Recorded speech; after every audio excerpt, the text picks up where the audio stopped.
We in the building. We in the building once again. Love to the game. Boxing. Back like we never left. Had to, we had to go find a new co-host. We got the kid OTB boxing class 101 in the building from Cincinnati. What it do, my brother? What's happening, big homie? Man, I can't call it, man. Boxing this weekend especially, man. Boxing it's an incredible weekend of boxing. Uh, I feel like Fondora and Lubin. That's a classic fight.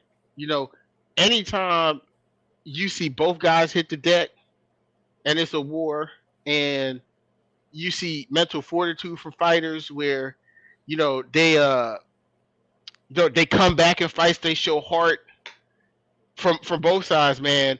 I put that I have to put that fight up there, kind of like Wilder Fury 3, so to speak.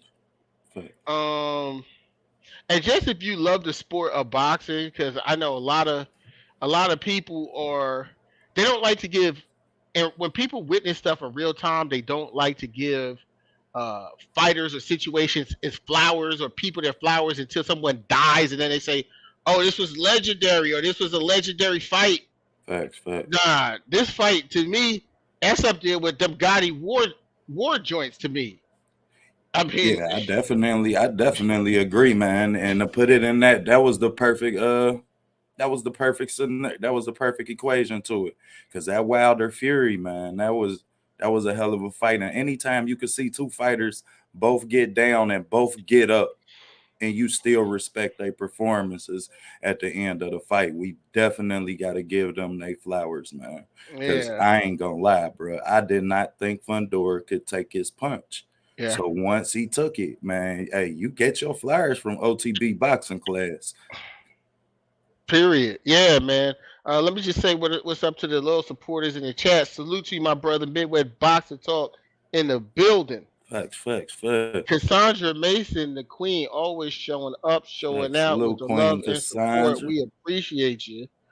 Lenore, my brother, from another.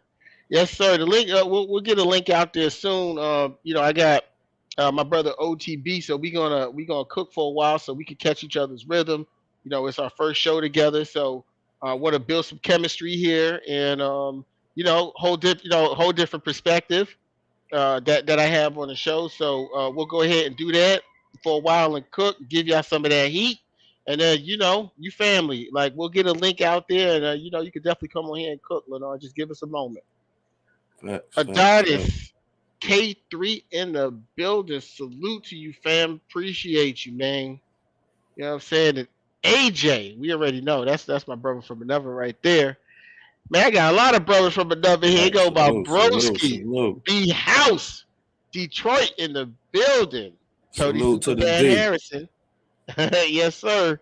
Yes, sir. Tony Superbad Harrison, man. Oh We'll yeah, cook we on gonna that cook on too. that too. We're gonna cook on that too, man. I was really happy for Tony Harrison and everything he went through, and his performance and how he showed up and showed out. You know what I'm saying? There's in the United States, there's a lot of hotbeds for not just boxing, but kind of like there's just hotbeds for cities with character. Right, And right, right. Detroit, you know what I'm saying? I mean, that BMF. I mean, we ain't gotta say too much more about Detroit and the D. But a lot of character, coming out of there in Detroit. So, Tony Superbad Harrison, salute to you. Facts, And Yeah, absolutely great performance. I facts, got you. I facts. got y'all on the links, man. I got y'all. I got y'all. Uh, but we're gonna go back to Fondora and Lubin, man, because for me, there's a lot to talk about. Because you know, Keon on Friday, Keon did a show. Salute to my bro Keon, Facts. everything Salute, boxing. bro. You know what I'm saying? Keon did a show, and I get off. I work from home. I get off in the evening, so I was able to check in, and y'all was cooking Right. as Yeah, I usual. seen you checking in. Yeah, you know what I'm saying. I was hyped, man. I kept throwing super chats in there because I was trying to. I I, know, man. I needed you to tap in. I say, man, my co-host ready to cook, man. Yeah, I was ready to cook, but Keon, he tried to keep his show like he's real disciplined on the time constraint, so I respect that. You know what I'm saying? He'd be like, Right. "Damn, I ain't gonna build this, because you can build this motherfucker easy. I done did live streams Facts, for facts, 6 hours. You know what I'm saying? You facts. start cooking, you get in the groove. So I respect Keon. He was just trying to be disciplined with his time and everything like that. But I just I said this. Look, when Erickson Lubin fought Jamel Charlo, I picked him to win the fight. I thought Erickson Lubin was the next big thing. Look, I'm originally from Brooklyn, New York. When I was coming up, right, Mike Tyson was everything. Facts, Mike Tyson. I'm an OG. It's funny to say that shit, but you know what I'm saying. I was born 1980. You know what I'm saying. So yeah, I see, came up in I'm the 80s. 84. I'm a little bit older. You know what I'm saying. So Right. I Same came here. up in the 80s. I grew up I grew up half of my childhood, in the late 80s in Bed-Stuy, where crack houses was popping up everywhere.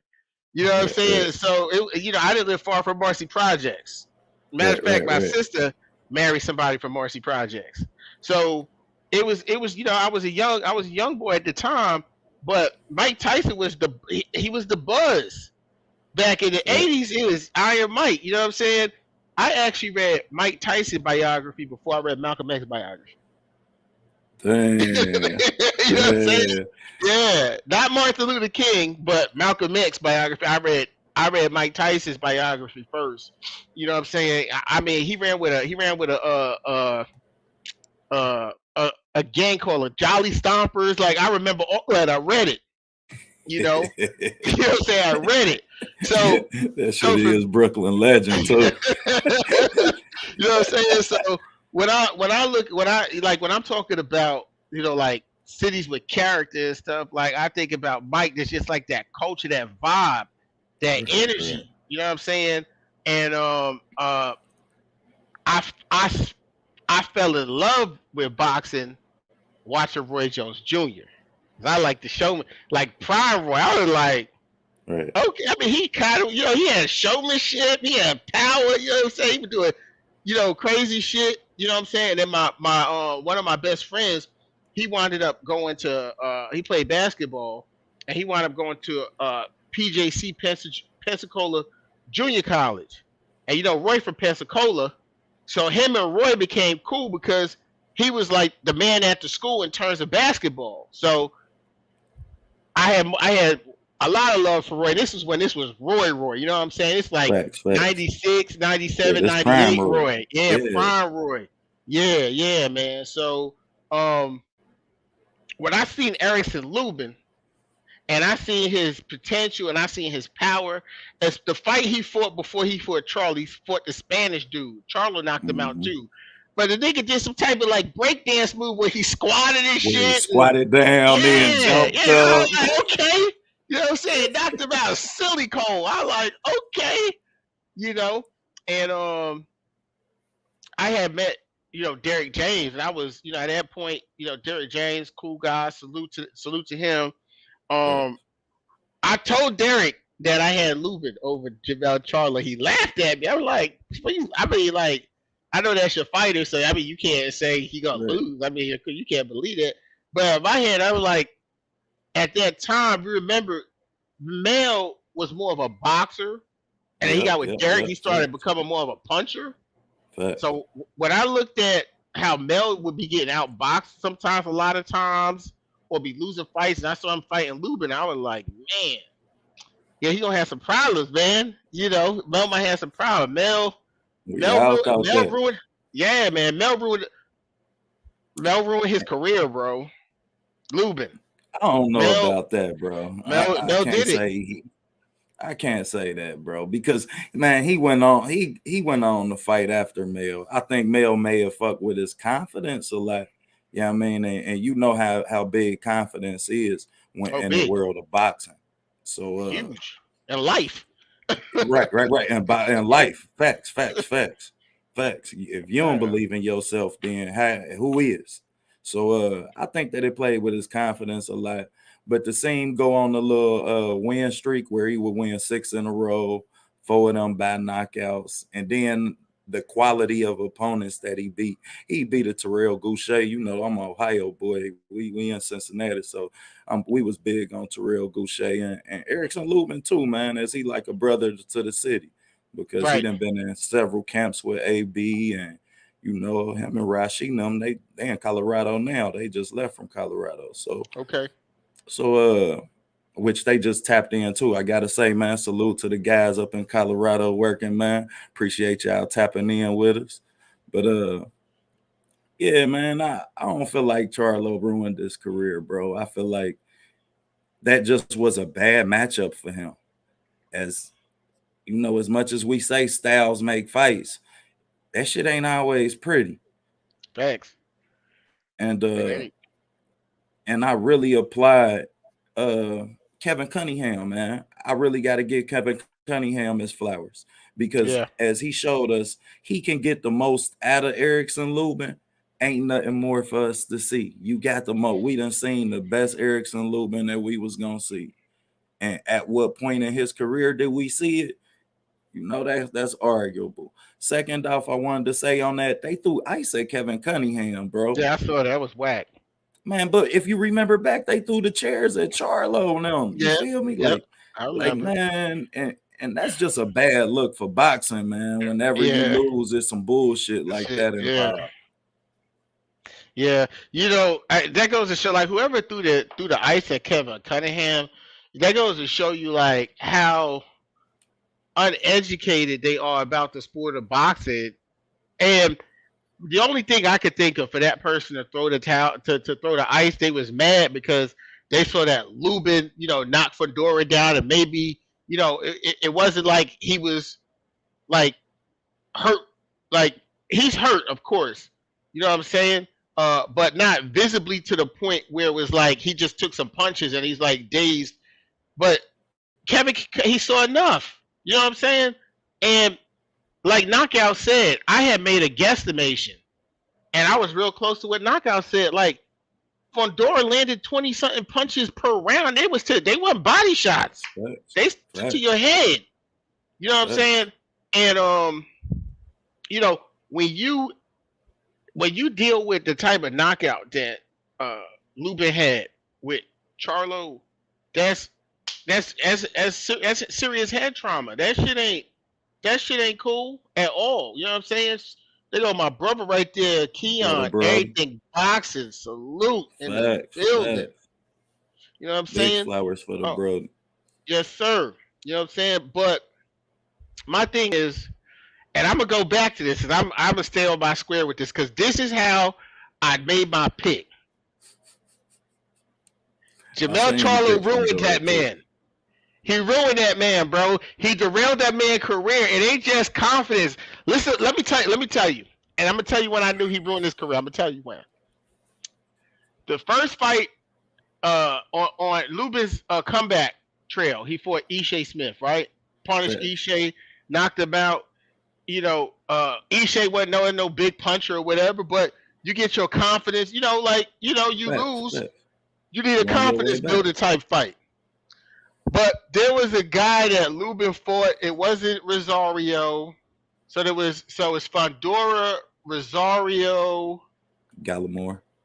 Gallimore, and then who was the guy before that? It was a dark skinned dude that wasn't a big puncher that he fought. I'll look it up. You know what I'm saying? But he fought a guy that wasn't a big puncher, and he was clearly winning the fight. And then, like, I don't know, like 10th round or something, the guy landed like a punch. It wasn't even a hard punch. It wasn't no, he didn't rock him, but it was just, it was a solid punch. And Lubin, I mean, them knees, the legs don't be lying. I was like, whoa, what, like, you hurt, like, bro, you hurt from that. There's damage that's been done. You know what I'm saying? Because this guy wasn't a big puncher. And then I saw him fight the other guy, and then I saw Rosario had hurt him a little bit. And I said, The reason Fondora gonna beat him is because his chin. It's his chin. His chin is a little effed up. You know. But And he go a ahead, go big ahead, go puncher, ahead. bro.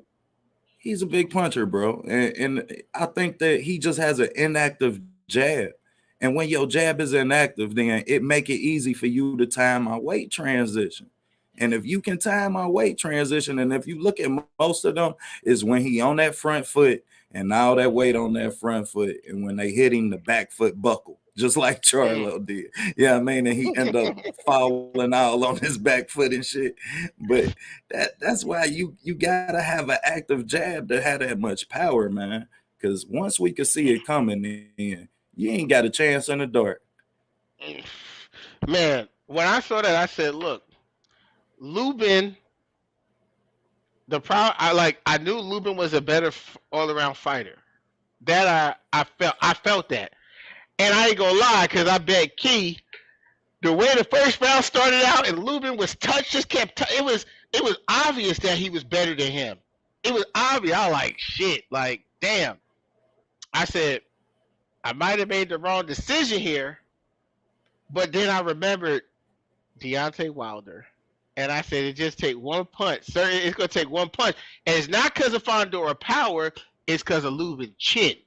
Because if that guy who couldn't punch touched him and he hurt him, I said Fondora throw way too many punches. Matter of fact, people might get upset, but to me, Fondora remind me of a taller, lankier, Latino version of Paul Williams, the amount of punches he throw and being long. It's Good just comparison. them bitches is coming. Fact. And if you don't have a chin, something's going to touch you.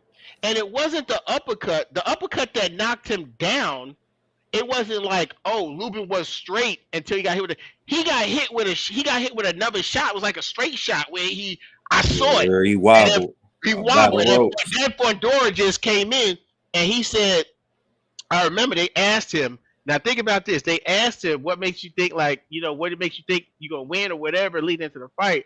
And he said Lubin's chinny and I'm gonna catch him with an uppercut coming in. Those were Fondora's words.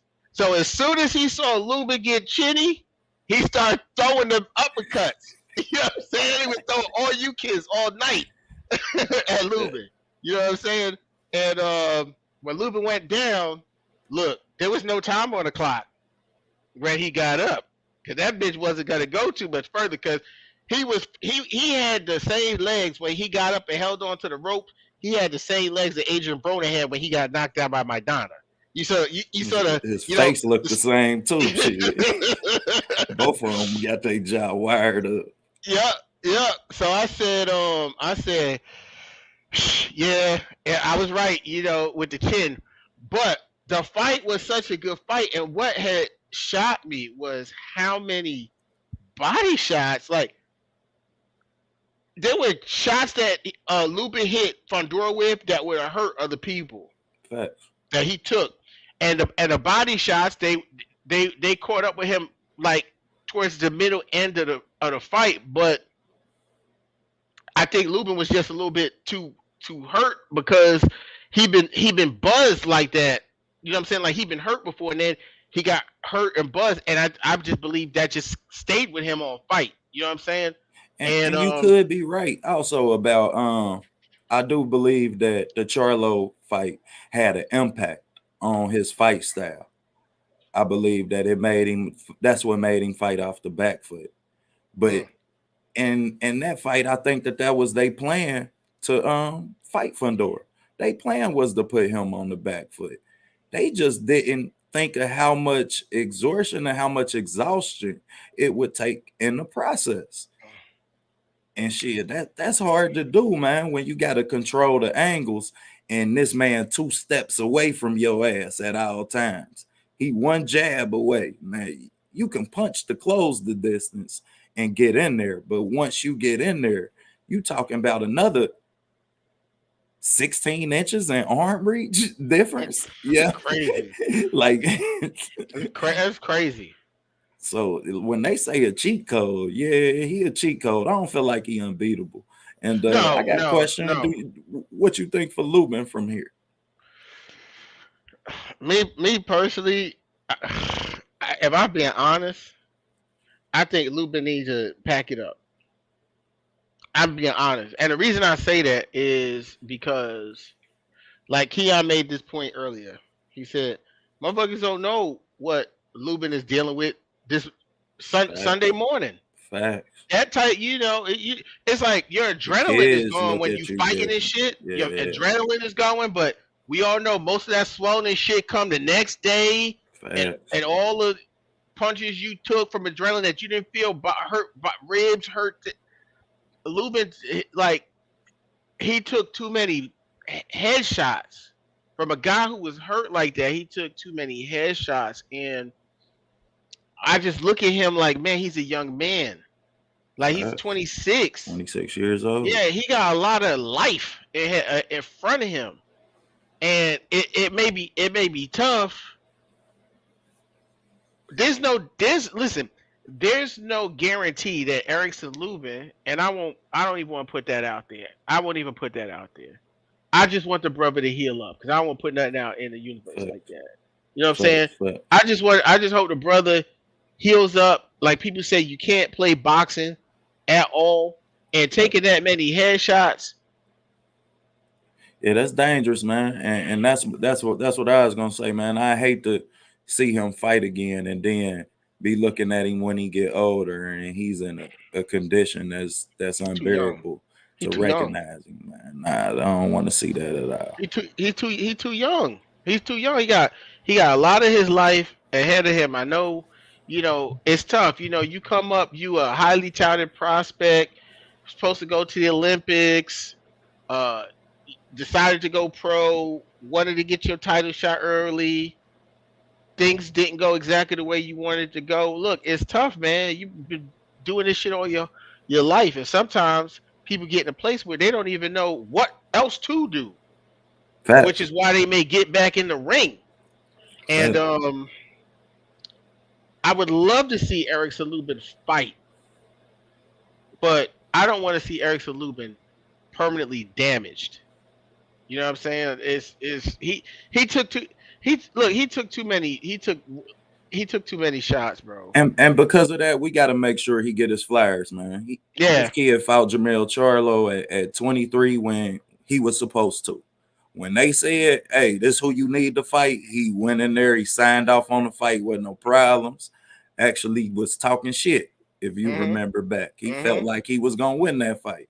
But Yeah. yeah, we got to give him his flyers. And then not only that, he fought them all. If if you was a champion, you fought Erickson Lubin. If you was a champion at the 154 division in the time he was boxing, you fought him, whether you fought him when you was a champion or not, but you fought his ass. So we definitely got to give him his flyers for fighting them all, man. And got to make sure boxing remember that. Yeah. Yeah, someone just I don't know who this is. I have to look on Facebook. Whoever this is, you in the link. There's a connect your Facebook account to StreamYard link, and then that way we can see your picture, your profile. But yeah, I'm gonna address that, man. What I think about no drug testing. I mean, there should be drug testing in all fights. Uh, Facts. I don't. I think it should be mandatory. That's one of the issues with boxing. It's like it's not regulated. People could do what they want, how they want. Where if it was in an organization like the UFC, like that could be just in the rules where it's just like you get drug tested. That's it, Facts is and it should. mandatory. Yeah, it should be like that because this is a sport where people die, people get hurt, they get hit in the head. So do You we know, need drug testing prior to fights, year round? listen. I feel like it's a boxing. You need random drug testing. It's the only way to keep it a being Keep because it we out know the way people clean. cycle in on and off, and it should be set up where it's just random. No, look, if you want to cheat, you gotta as soon as you ready to take a pill or get an injection, the next thing on your mind should be shit. Someone could pop up tomorrow or a week from Facts. now. I don't know. But when it's just like, oh, we gonna test you before the fight, nah, it's this is planet Earth. People always find a way to cheat. You know what I'm saying? Facts, facts, You know facts, what I'm saying? facts. Regardless if it's drug testing or something else, people always looking for a way to cheat. It's just who you are and your character. But boxing, without a doubt, should have drug testing. But what I won't do with a question like that about the drug testing is I'm not gonna insinuate about anyone being on drugs who has no history of doing drugs, and I'm not gonna take anyone's glory away from them based on something that's not factual. Facts. Those two guys agreed to whatever terms it was, and they both put it on the line. And I don't think any type of, I have to call a fictional headline because there's no factual proof about anything, should overshadow what the effort both of those warriors put out in the ring on Facts. fight We ain't night. even gonna play with that narrative like that. Facts, at, at all. because At they don't all. deserve that, man. And, Nah, and at I don't all. want to hear that shit about no loaded gloves. None of that shit, man. You got to get them they flowers. Give both of them they flowers. Don't take nothing from us being boxing fans, man. That's what we want to see. That's what we want to see. And as bad as we feel for Erickson Lubin, it's a barbaric sport. Yeah. We know that. So don't don't take nothing away from that kid. I don't discredit No. that kid. He went out Yeah. there, he executed his game plan, and he got the victory. Yep. He, man, I mean, he went down and he got up and he still fought. Erickson Lubin, the same thing. He went down and he got up. And Erickson Lubin, man, he got a lot of dog in him. It's one thing to get knocked out cold like he did with Jamel Charlo because we never got to see if he had any dog. It Right, was just stop. right, But right. now we've seen this guy go down early and give the effort that he gave. Man, I promise you not. Even though I had a little bet, with Keon on that, I was like, if Lubin would have won, I would have been okay paying. Facts, facts, You know what I'm saying? facts. I was actually 'Cause happy when he hey, I knocked him lost my down. money. I lost my money, and because of what the fight was, man, I You couldn't ain't even even trip. mad. I wasn't No. even tripping, man. Yeah, man. I was more hurt from seeing him in the condition he was It in was in. than I Yep. was from losing the money. Yeah, my little brother lived down in Florida, and Erickson Lubin pops used to be his barber. So when he was young, coming up, he knew all about Erickson Lubin because his pops was his barber, man. And my brother funny, man. I called him. I said, "Look, man, you put Lubin losing tonight," and he was hot. He pulled like a social media move on me. He started talking about Wilder. He started throwing Wilder in my face. It's bad whenever they do that, bro. Yeah, like, what about Wilder? What, like, bro, we talking about the fight tonight, man. Yeah. But the only reason that I picked Fondora, the basis of my reason picking Fondora in the fight, the only thing, it was Lubin's chin. It was nothing else. I just said a guy like Fondora who's that active, and I seen Lubin hurt by shots that weren't big shots after he was stopped. Fondora gonna hit him with something, and his body's it's just like it's where it's at. It reacts to punches that way now because that's where he's at. Yeah, You that's know. why I made it clear. I was really picking this fight with more of my heart than what I knew. I was just hoping that Lubin would get it over with. I knew if it went on more than 4 rounds, it was gonna be bad. He surprised me with the knockout, with the knockdown in the 7th round, with it coming that late. But I knew that he would have success putting him on his back foot. It's just a matter of what he was gonna do in between. And then he closed distance without slipping, without rolling.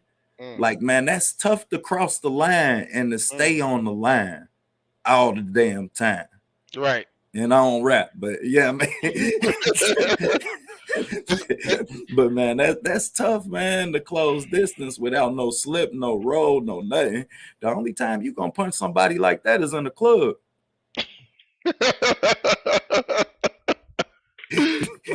Man, like I I have to, like I said earlier, Kevin Cunningham has moved up to my second favorite trainer in the sport. I'm not saying he's the second best. I'm saying he's my second favorite Right. trainer. Derek James is my favorite trainer, and then Kevin Cunningham, because I saw a lot of different things for out of Kevin Cunningham. First of all, one of the things I judge people on is what I hear them say in the actual corner, especially when your fighter's not winning. See, because you got trainers that start yelling and cussing at people when they fight it out winning, and that's a poor sense of communication. This is frustration. Fact. You need someone with a cool head. Kevin Cunningham, everything Kevin Cunningham was telling Lubin to do from a strategical point of view was correct. Fact. And when he was able to do it, he had success. Fact. But how much of the game plan can you keep going or be disciplined to if you get hurt when you get hit? Yeah, name of the game is to hit and not get hit. Not get hit. You know? And unfortunately for Lubin, even though he was great with the game, well, he was trying to execute the game plan. It was just too much activity in between him executing it. It was just too much activity. Fact. And he just couldn't stand up to the activity, and we got a classic fight out of it. And Fact. I wish Erickson Lubin nothing but the best. Looking at the comments, Steve, you funny. I will put it up in your Steve is funny. See, y'all just getting hip to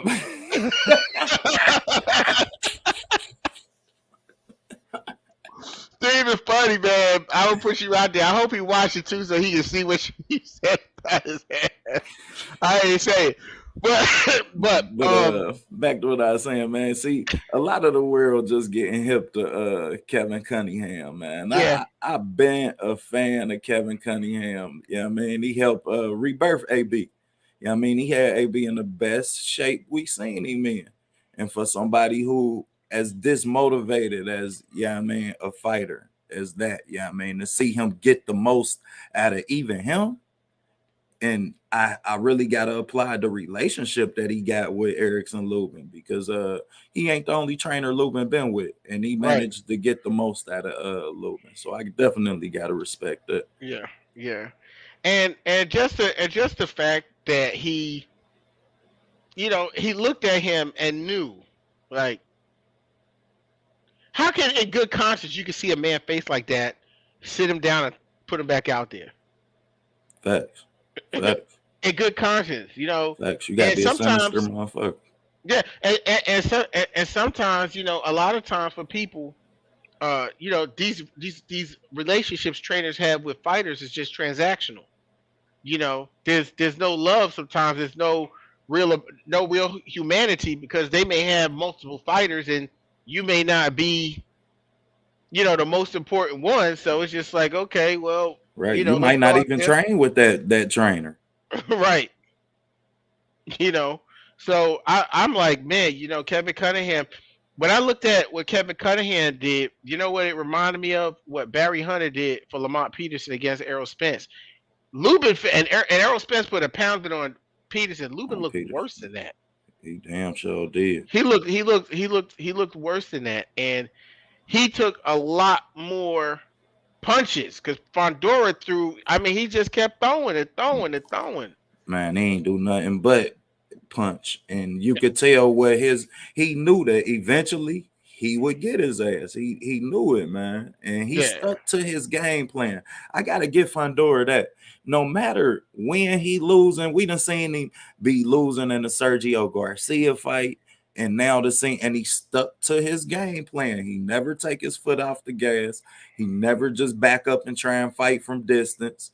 And the other kid he fought that was on the Fury Wilder undercard, he was tearing his ass up too. Mm-hmm. So we done seen Fundora really walk through the fire, and that's why I say, man, he really earned his flowers from OTB boxing class, man. Okay. I had to respect the effort. I had to respect his willingness to execute a game plan, and I had to respect his chin.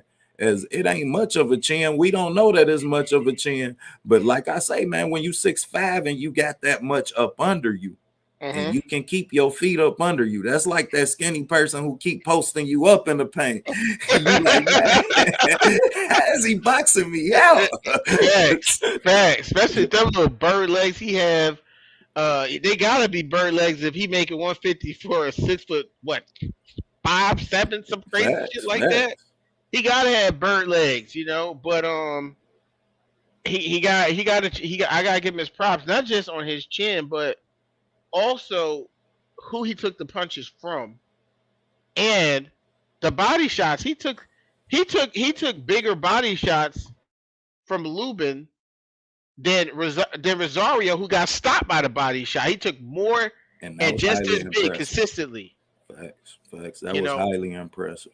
yeah, yeah. So, yeah. So salute to Fondora. I think you know.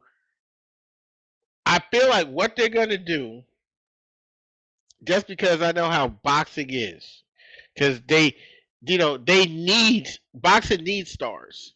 They need stars, and Fondora's Latino.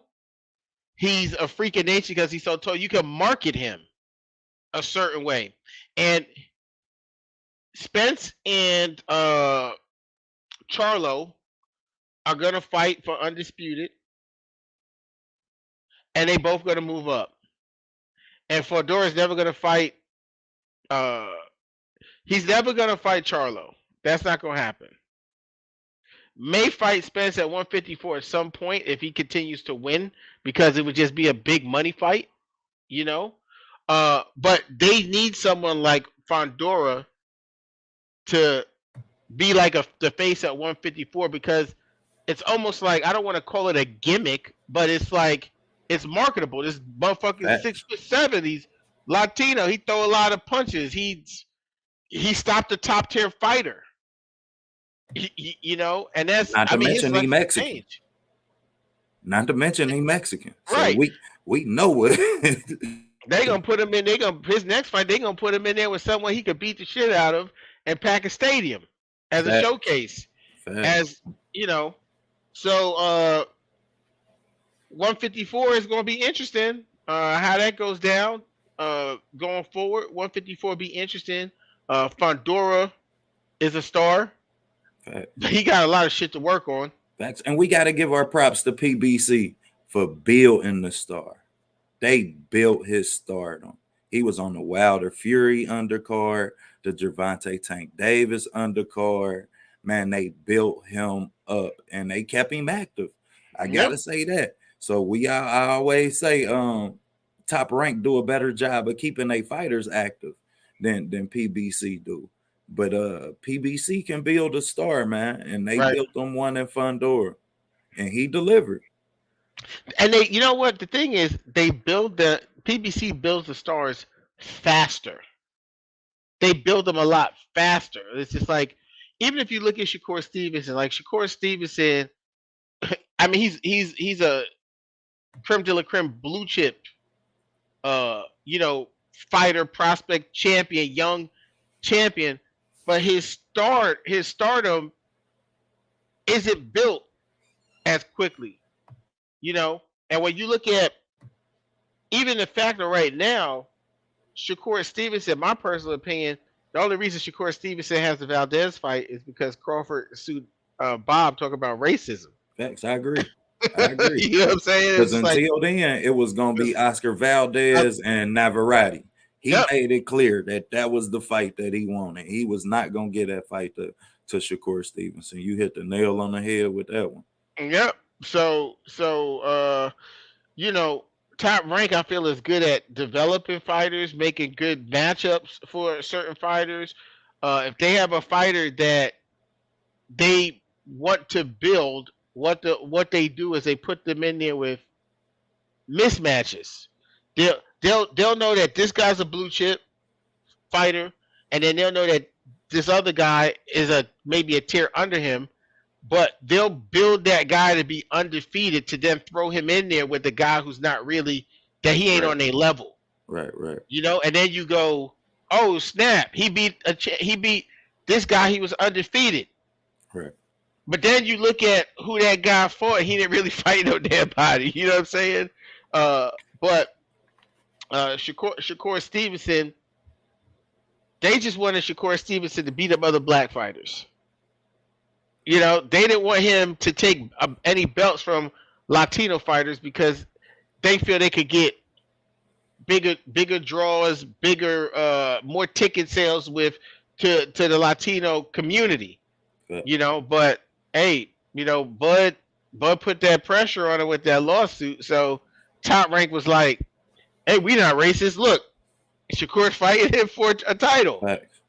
And then they gonna get to keep all of them belts in house because they gonna have Navarrete coming right behind him. Yep. So that, like you say, man, shit, that was just the outcome of the reality of that situation. And watch the difference in how they promoted when Navarrete about to become undisputed versus when Shakur on his path to being undisputed. Yeah. Yep. The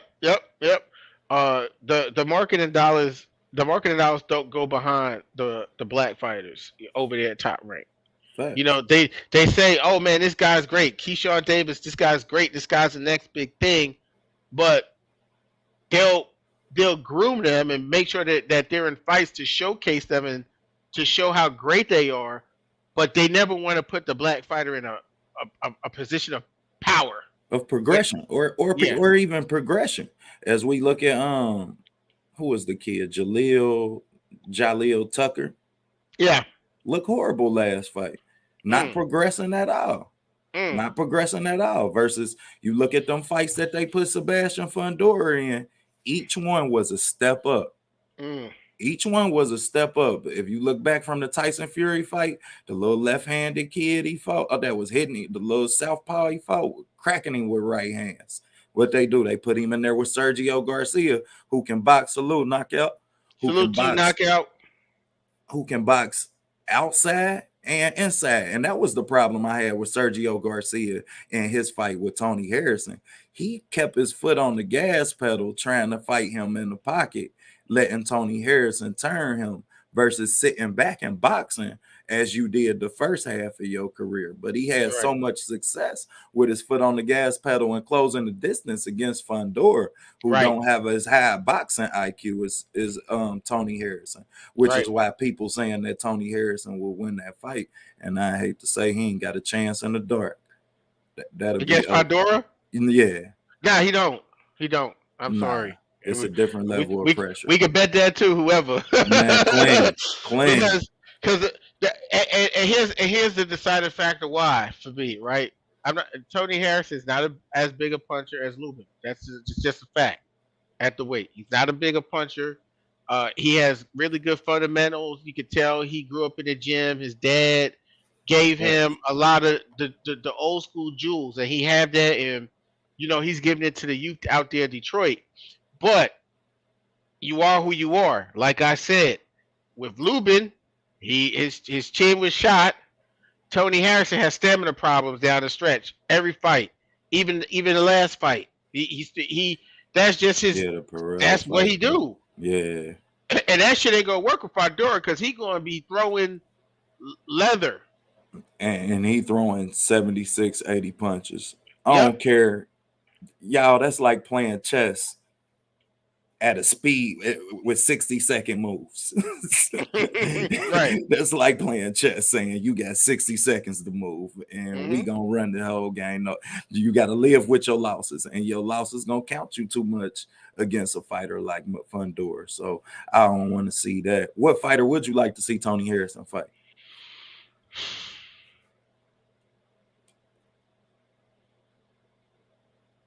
Should he be in contention after the because we know I don't Tim want Zoo to. about to get that next shot. He done took Yeah, maybe that payoff would. money. Tim Zoo deserve his shot.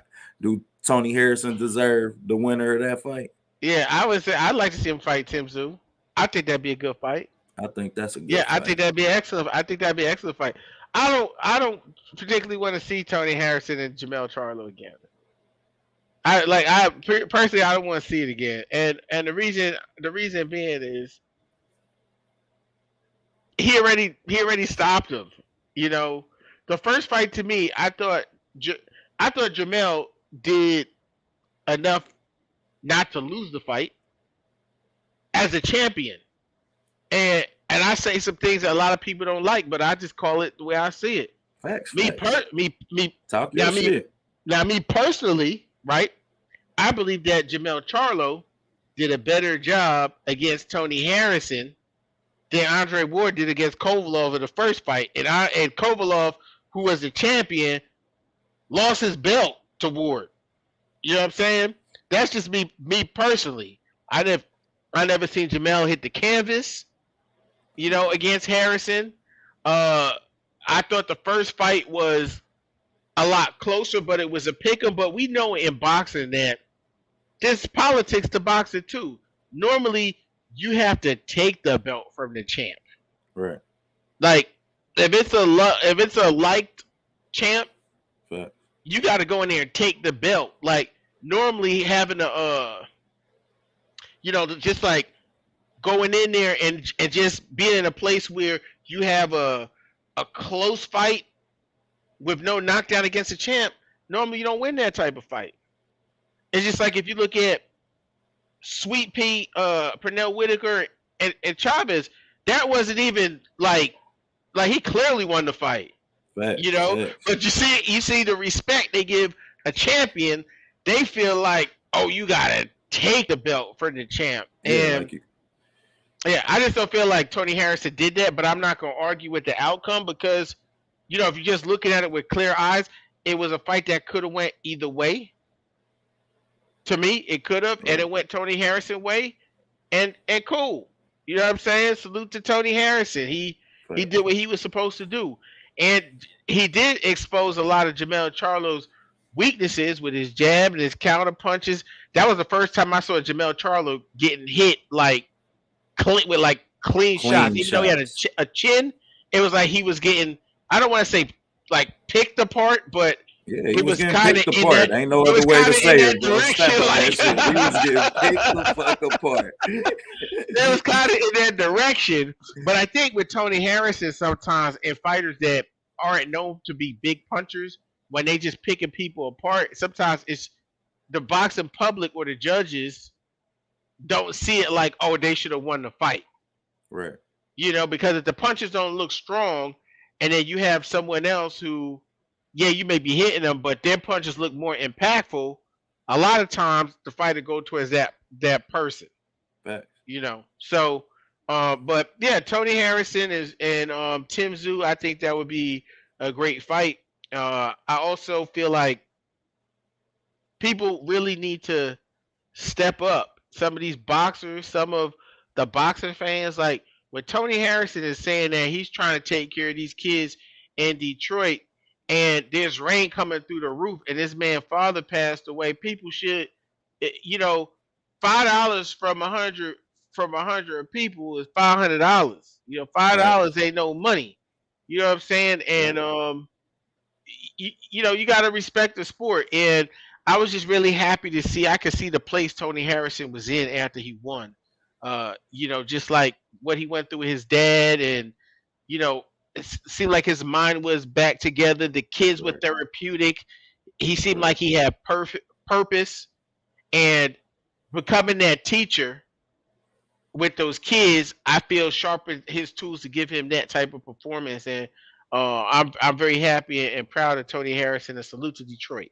Yeah, definitely. Detroit can be proud of Tony Harrison, man. Most definitely. And I love what they doing up there with in that gym, man. That's Yeah, gonna be special.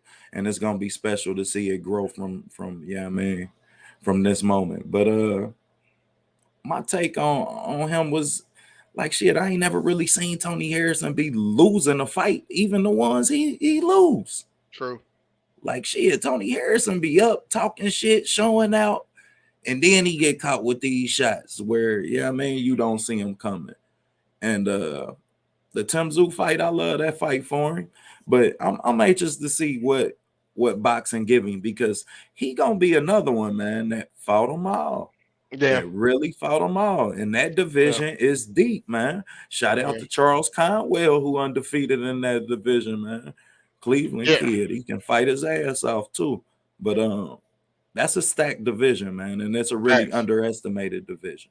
So the 154 division, you can be excited to see what else they give us in 2022. Oh, you know what? Who we forgot about? Tony Harrison need to fight Luis Arias next, and he'll beat him too. All right, He'll beat man. him too. Lewis beat his ass in the amateurs, man. So they say, man. Yeah, well, fight now. You know what I'm saying? The amateurs and the pros, two different things, man. Because we see when Danny Jacobs put them paws on his ass, Well, he was. we know Lewis Arias can fight, but do he deserve that fight after just losing? They deserve to fight. You throwing a duck at the man, he throwing a punch at you at the press conference. Y'all need Hey, to I fight, said the same thing. How can you not sell that fight? That fight gonna sell right? itself, goddamn Do a rubber ducky at the dude, yo. it. They gotta fight. That's who we need to fight next. They Yeah, need to. Yeah. Because I mean, Tony. Look, great performance.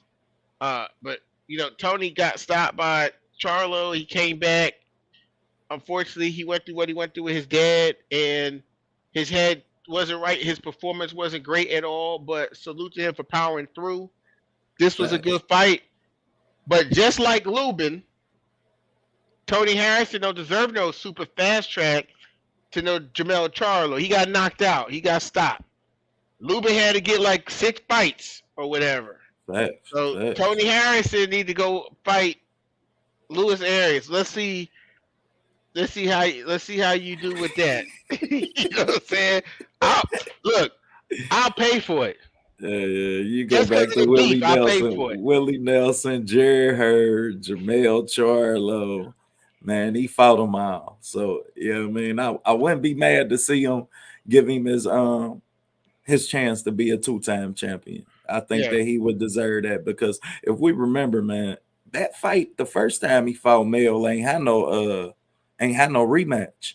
He had to give Jermell Charlo a rematch. He gave him a Oh rematch. wow. Yeah, if you remember back in the press conference, he say, "I give you a rematch, bro, but we Right. ain't gonna sit here and act like I lost." Yeah, I mean, that's what made him kept calling him a clown and shit. Like, man, this clown man tried to take credit for my shit. So yeah, I mean, he a G, he a G in his own. That's why I say Yeah. Detroit can be proud of the champion he is because he Yeah. ain't have to give Mayo that shot, and he did. So I wouldn't be mad to see him get his on a Well, comeback trip.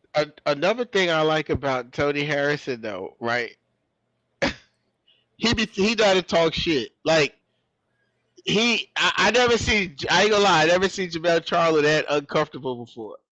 When Facts. He ain't had no words for him, man. He was roasting him, and that's why I say it's gonna always be a place for Tony Harrison. If right, nothing else, man, he made the city of Detroit proud in that manner. Because as we know, them Detroit players talk shit with the best on.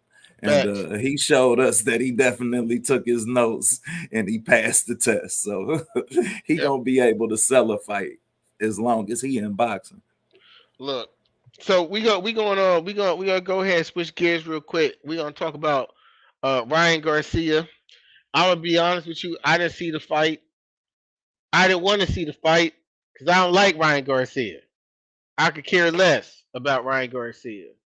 Uh, he beat the guy, the African dude. That's great. But once I saw Ryan Garcia, first of all, I thought he always moved funny. So I just never was a fan like that. Right, right. Uh, and then once I saw, Ryan Garcia tell Tank he was going to knock him out in 2 rounds, did all that talking, and then 2 seconds later, it's something with Manny Pacquiao. And 2 seconds later, Right. you you got anxiety and you taking mental health breaks from the sport. Look, mental health is no joke. I'm not gonna I'm not gonna sugarcoat or I'm not gonna like say that mental health is something that's not serious. If your mind control shit, damn near everything. Facts, Now facts, you got your mind got to tell facts. We your started off the brain, show telling people to believe in themselves, boy. You right? don't believe in you. Depression is something that play with that. Yeah, facts. And if that's what was going on with the young guy, take your break. But I just didn't get that vibe from him. I got the vibe that I want to say that because it'd be bad. Go You know what I'm ahead, saying? shoot, man. Shoot, Look, man. look, Shoot, King. We gonna stand on our shit, bro. I'm with you. look. Okay, look, I could be way off. I could be way off here, but I I think something happened to Ryan Garcia. Like I'm just saying, I think something happened to Ryan Garcia. They was trying to pull him into that world because he already fucking with the Jake Pauls and all this stuff. We Right. know, Oscar. We know Oscar De La Hoya's fishnet spatula game is on fleek. You know what I'm saying? you, you know, you know, you know. Oh, So I wasn't trying to really go there, but I gotta tell you, like if I keep it 100, I just gotta tell you what I see. You know facts, what I'm man. saying? Don't do nothing Because else. because Damn, I gotta I stand feel on like that with you. I feel like when he took that break, I feel like he was trying to find himself. Because if you look at when Ryan Garcia took that break, he was hugging up on this girl, talking about how he loved her and stuff. And I Facts. was like, that look a little suspect, like he trying to Convince figure out who he yourself. is. And I think it messed with his head, like, because they had him lined up with Canelo Trainer, and I think all that shit was too much, and he left. I think he took a break from the sport. He took a break from, I think maybe some. Look, Ryan Garcia was calling himself a pretty little girl against to Tank. Remember on Yeah, Twitter, yeah, yeah. He done you had a know, lot of suspect actions. You ain't. Ryan Garcia looked like he's sweet as bear meat, and, and, and Oscar De La Hoya was trying to. Oscar probably was spitting game at him like, look, I know what it takes to be a mega star. You got the look, Ryan. You got this. You got that. He probably did some weird shit. You know what I'm saying? I, I'm just look. I'm just keeping. That's what I. That's my honest. That's my hypothesis. I'm not saying it's true. I'm I not ain't saying it's saying that. true. Hey, I But ain't saying that you but wrong that's for what. But thinking that's what. none of But that. that's what my inner self tell me when I'm just watching his moves. The first thing when I saw Ryan Garcia and I saw him right with Oscar, I said, "Oof, man, look, if we didn't have pictures of Oscar, you know, doing, modeling the stuff, his In the fish nest, and boxing stuff, it would probably sound far fish nest with fetched, gloves on. right? It would sound far fetched if it wasn't out there. You know what I'm saying? And we know, once you get in show business, and, Bob type of people, they know for doing weird stuff like that. Facts, facts. We ain't gonna beat around the bush about You it. know, if you wanna go to this level where Oscar was like the golden boy, and this, and he has the smile and the look, and the women love him. Those be the ones that they be going after. And to me, Facts. Ryan Garcia, Oscar signed Ryan Garcia because I think Oscar thought he saw some of himself in Ryan Garcia, where he's like, man, you know what I could do with this guy? You could be just like me. Facts. But the problem is Ryan Garcia is not old school like Oscar. He ain't come up the same way as Oscar did. He wasn't no gold medalist. He wasn't the same pedigree, and he can't fight like no damn Oscar. And I feel like, they saw that. They felt like he could have been a lot better because for where they wanted him to go, his coach, his dad couldn't take him there with the skill set that I think he took it as far as he could go, and it wasn't at the level. So they said, we're gonna get you over there with Canelo. Now you with Canelo and Eddie Reynoso, and we give you some seasoned tacos over here. You know what I'm saying? A couple gortitas, you know, and now you got veins coming out your eyeballs. You know what I'm saying? We we they had a place, for him, but I think it became the price. It became too heavy, and he needed a break. I think the price became too heavy. He needed a break. Yeah, he needed to find himself. Look, you say you have mental health issues, and the first thing you seeing is, oh, I'm in love with this girl. Yeah, that ain't gonna help with your mental health. I'm in Yeah, love. that's a Look, bad this is a choice. girl. That She's a shit don't even girl. go together. Yeah, it's like it's a girl. I love her. I'll be back later, Oscar. And I think that's what this come down to, man. I think that he just like every other boxer. Boxing wasn't his first love. He don't love boxing. You know what I mean? He don't have a love for this shit. Like he like every other boxer for the most part. You tried something else and you wasn't good at it. So shit. They put you in a ring and you ain't at that. So we gonna decorate it and make it look as good as we can for as long as we can Mm, before the world find out that this shit falling apart. And as far as Oscar go, I done seen Jermell Charlo leave Oscar, Rashi Warren leave Oscar. Errol Spence done fought over there. You know what I mean? Rashidi Ellis.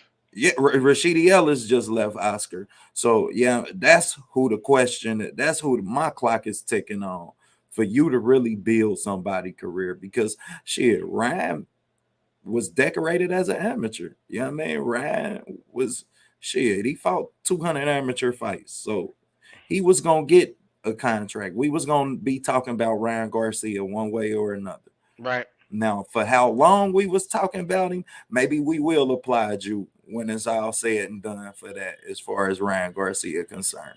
But I don't know that shit. Who career they done built over there? Hmm. Crickets.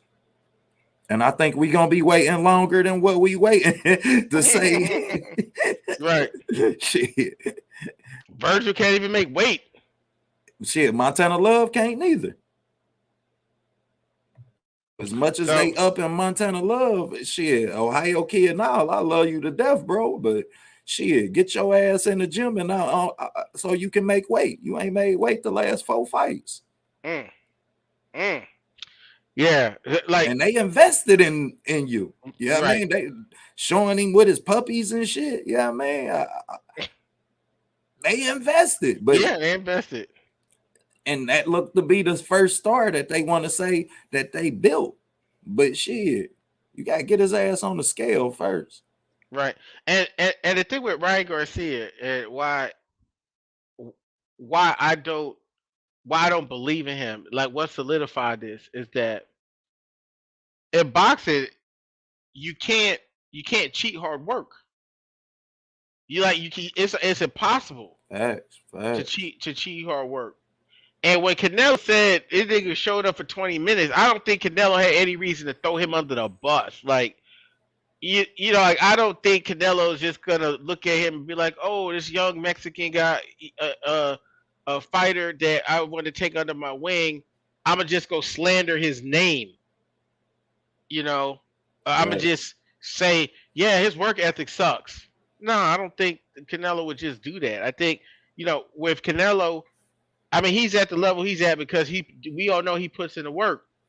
He has to. Everyone's payday.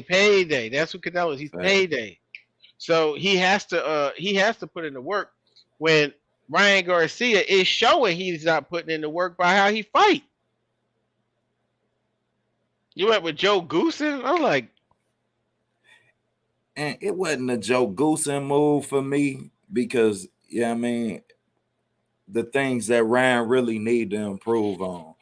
I feel like it's too late in his career to really change him. So the head movement, you can't teach a motherfucker when this late to yeah, I mean to slip naturally and just to move like that. It's too late. So he's young, but he's had a lot of fights, and once he get hit, he gonna revert back to what he used to doing, and yep. that's the problem with trying to teach an old dog new tricks.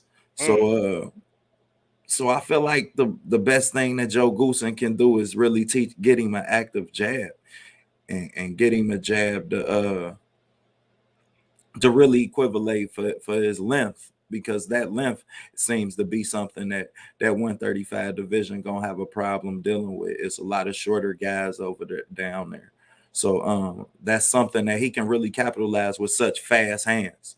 Right. You know what I mean? If you can teach him, and I tell you who he need to go, who he should have went with. The Mayweathers, man. You need a Philly shell trainer. A Philly shell trainer for Ryan Garcia with them fast hands. He would be something else to beat.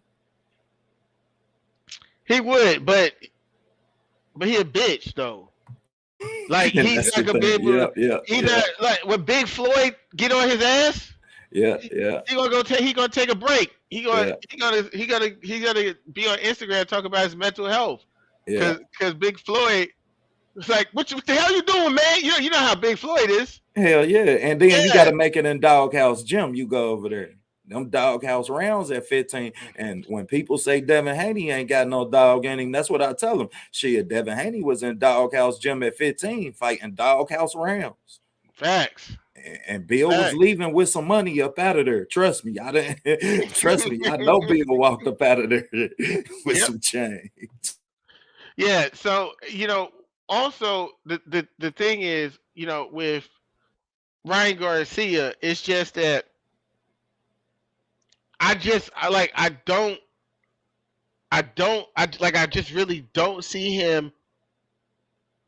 For instance, when we put Ryan Garcia, last time Ryan Garcia was in a mini doghouse. Right. Rolly was beating him up. Damn sure would. This nigga was when I saw how Rolly was beating him up in sparring and how he was running the whole sparring after he got touched. Fact. I said this man don't have a chance in hell. I got a question with none of these top guys. Ceiling for his career. Best possible outcome, worst possible outcome. Best possible outcome for his career is he needs to go hang out with Jake Paul and just be a celebrity. That's fucked up. Worst possible outcome for his career is that he can't make 135 anymore and they force him in the ring with Gary Anton Russell. Gary Anton Russell will you kid him by the fucking second, third round. Pressure, man. Too much pressure. Too much pressure. Can you watching him deal with that Luke Campbell, getting hit with that Luke Campbell punch again? That punch coming from Gary Antoine Russell, who has a higher boxing IQ than To-Go and Luke Campbell. I will say that. That's a bad deal. I might be inclined to agree. Yeah, see, Ryan should be a model or an actor. I think. You know who Ryan should be? You know what Ryan should do?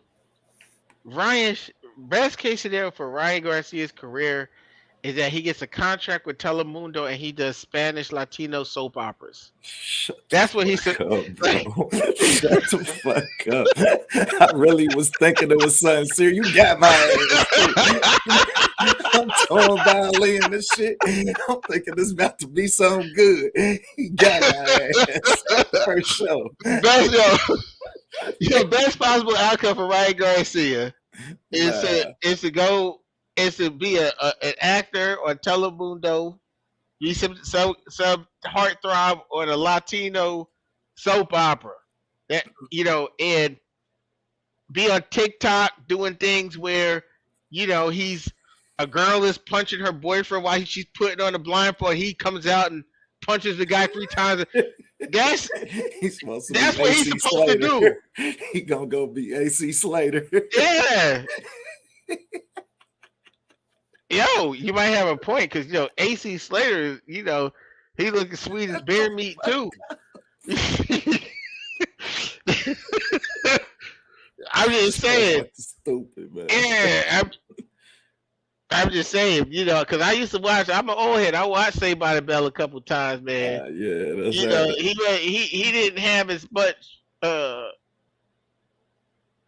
syrup, You know, Yeah, sugar. he wasn't as sweet as Ryan, Yeah, he look man. he But he looking like a he he could looking a little Ryan, I could sweet. see And Ryan on Entertainment Tonight. I will say that. Yeah, and, man. and, and who is AC Slater right hand man in boxing? That's why I said that shit. The roads I already paved for him. Spatulas or us. You know what I'm saying? So Ryan Garcia, he got enough of the segment, man.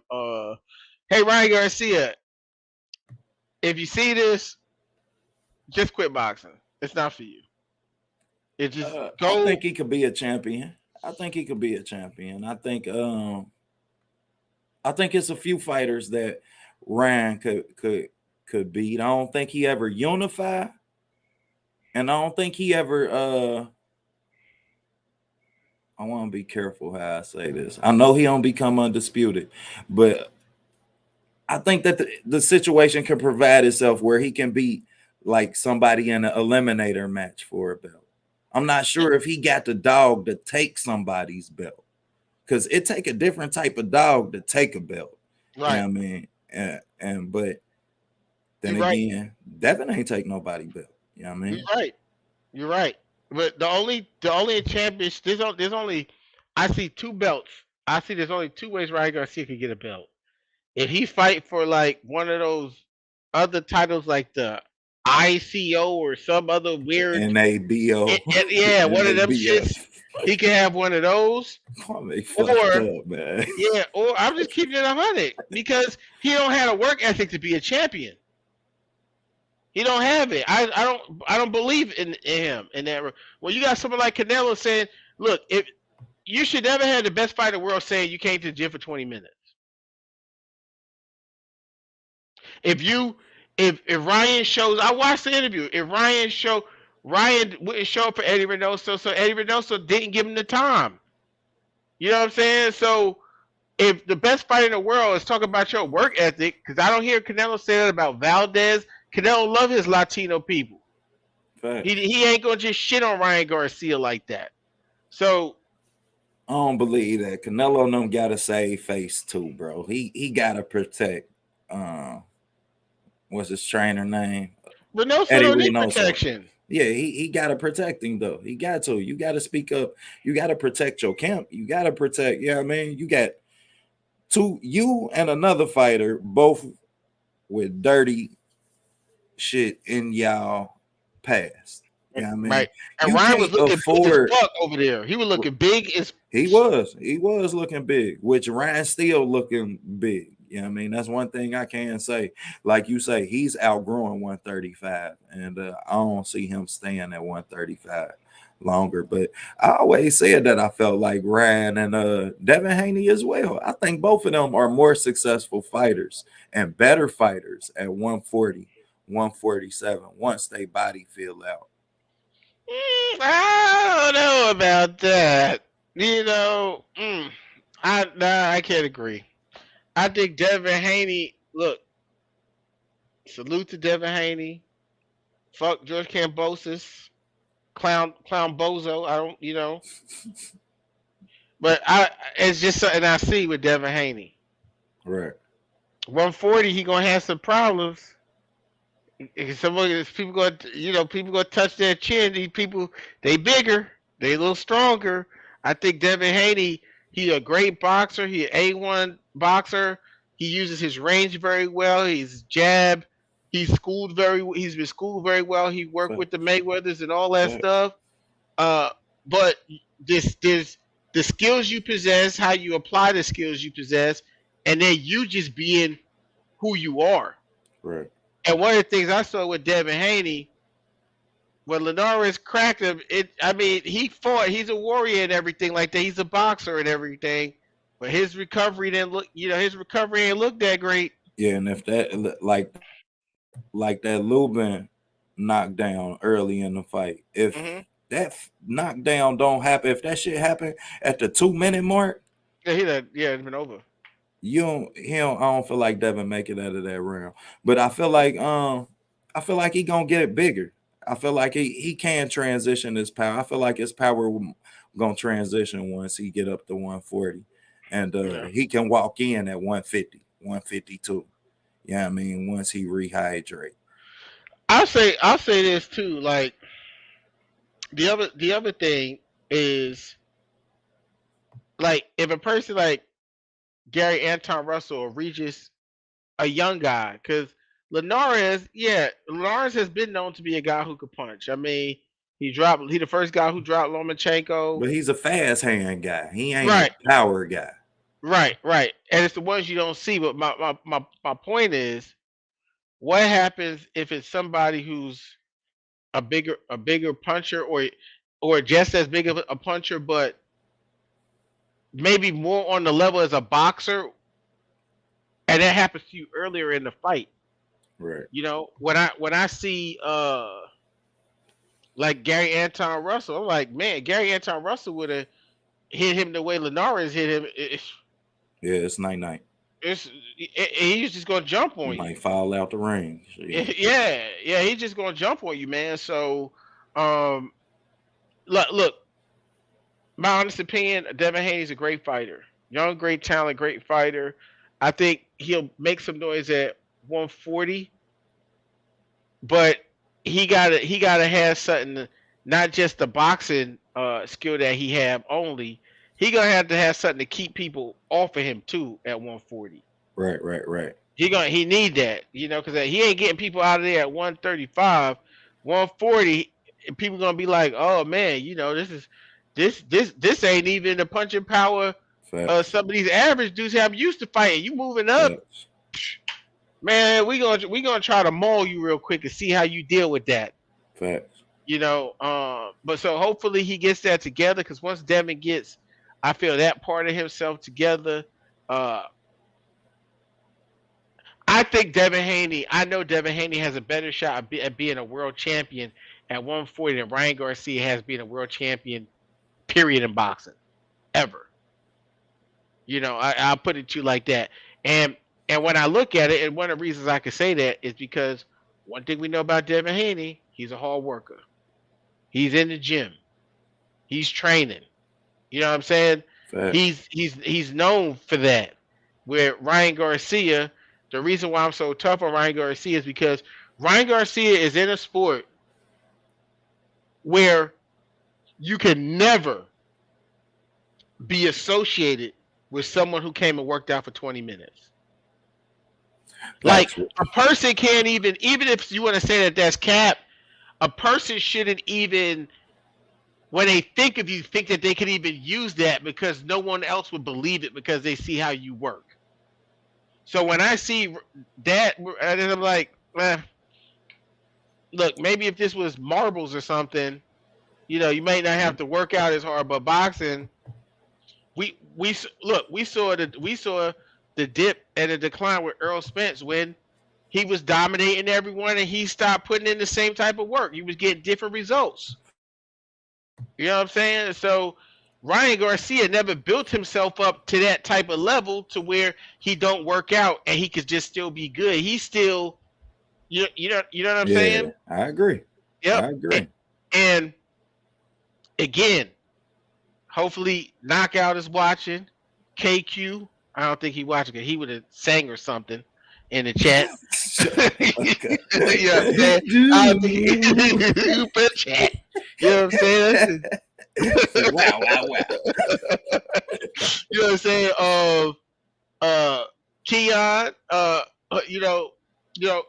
whoever's watching, when it comes to Ryan Garcia, I don't see any substance. And here's what's my thought process why I address all those good brothers. Is because I know that they give Floyd Mayweather a hard time about Tank. They give him a hard time, but guess what? Right? Yeah, talk your shit, Key. Right? Talk your Guess shit, what? Kwame. Guess what? Talk your shit. When Tank was out there looking pregnant and dropping shit on the scale and all that, they belts and shit, Floyd and them somehow got him to work out and move and put And him got in him more fights, title get fights. titles, and all this stuff, you know. So uh, look, I'll cook on it because I finally, you know what, I'm gonna talk about that a little bit because I got some problems with a couple of my brothers going in on Floyd like that about Ryan Garcia. I mean about Tank. Okay, if y'all don't like it in the chat, so damn what? I don't care. All right. Talk your Everyone shit. wants to hate on Floyd. Look, we know Floyd is who he is. He's self-centered. He egotistical. I Fact. feel like he's really a lonely person. They pay people to be around. You can have whatever you feel. He's narcissistic. He needs to be in the camera and all that. You can say all those things. And why should Tank be around a person like that? And blah blah blah. Well, and he did it for the best of Mayweather promotion. Well, we see what happens when you got a guy who likes to not train, you know, when he don't have a fight. Because Tank got on, I think it was the Breakfast Club, and said he don't train if he Fact. unless he got a fight coming up. Fact. Ryan Garcia, if he's training for 20 minutes, he's doing the same damn thing and worse. We ain't see Ryan Garcia get no title shots. We ain't see him on no big cards like that. Fact. He ain't been doing no numbers like that. And when Tank was doing all of that stuff, and even Mayweather, there was a time when Mayweather put him on the shelf. Look where Tank is at in his career.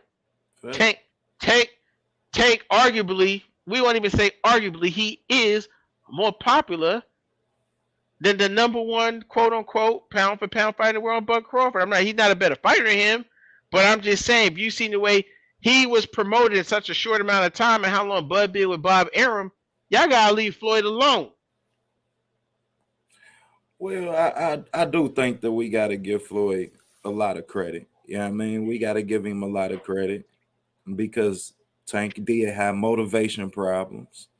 And then I'm such a boxing head, bro. I could take you back to a interview that Tank had where he was complaining about how many consecutive champions he fought. Where Mm. he like, shit, that why they keep feeding me that why I gotta keep fighting champion after champion. Don't nobody else do that. So yeah, I mean, I can see both sides of it, and that's why I Mm-hmm. say I don't really feed into that. However, as a promoter, I don't know that I can really fault Floyd. At You know what I all. mean?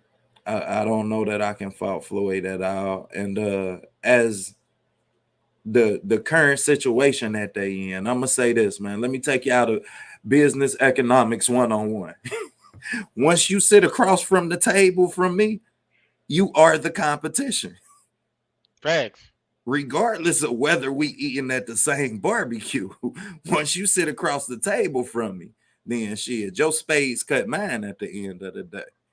And I think that that's what that Don Moore shit, that's what that shit about. It's about you got to remember that you walk away, shit, you competing with me too. And don't get this shit twisted. I love you to death, but what your parents tell you, I strike you dead before I let you goddamn it do me. Right. Right. And Right. that was and he dropped his ace of spade. So I look forward to seeing if it's an ace of clubs or a spade, black cards, you got to really look at them. So that was really Okay. my take from that situation. What do you say? Here's the thing. Grindhouse Sports says I think it's really close. Tank do a couple more pay-per-views, but they're the same level star. They're not. They're not the same level star.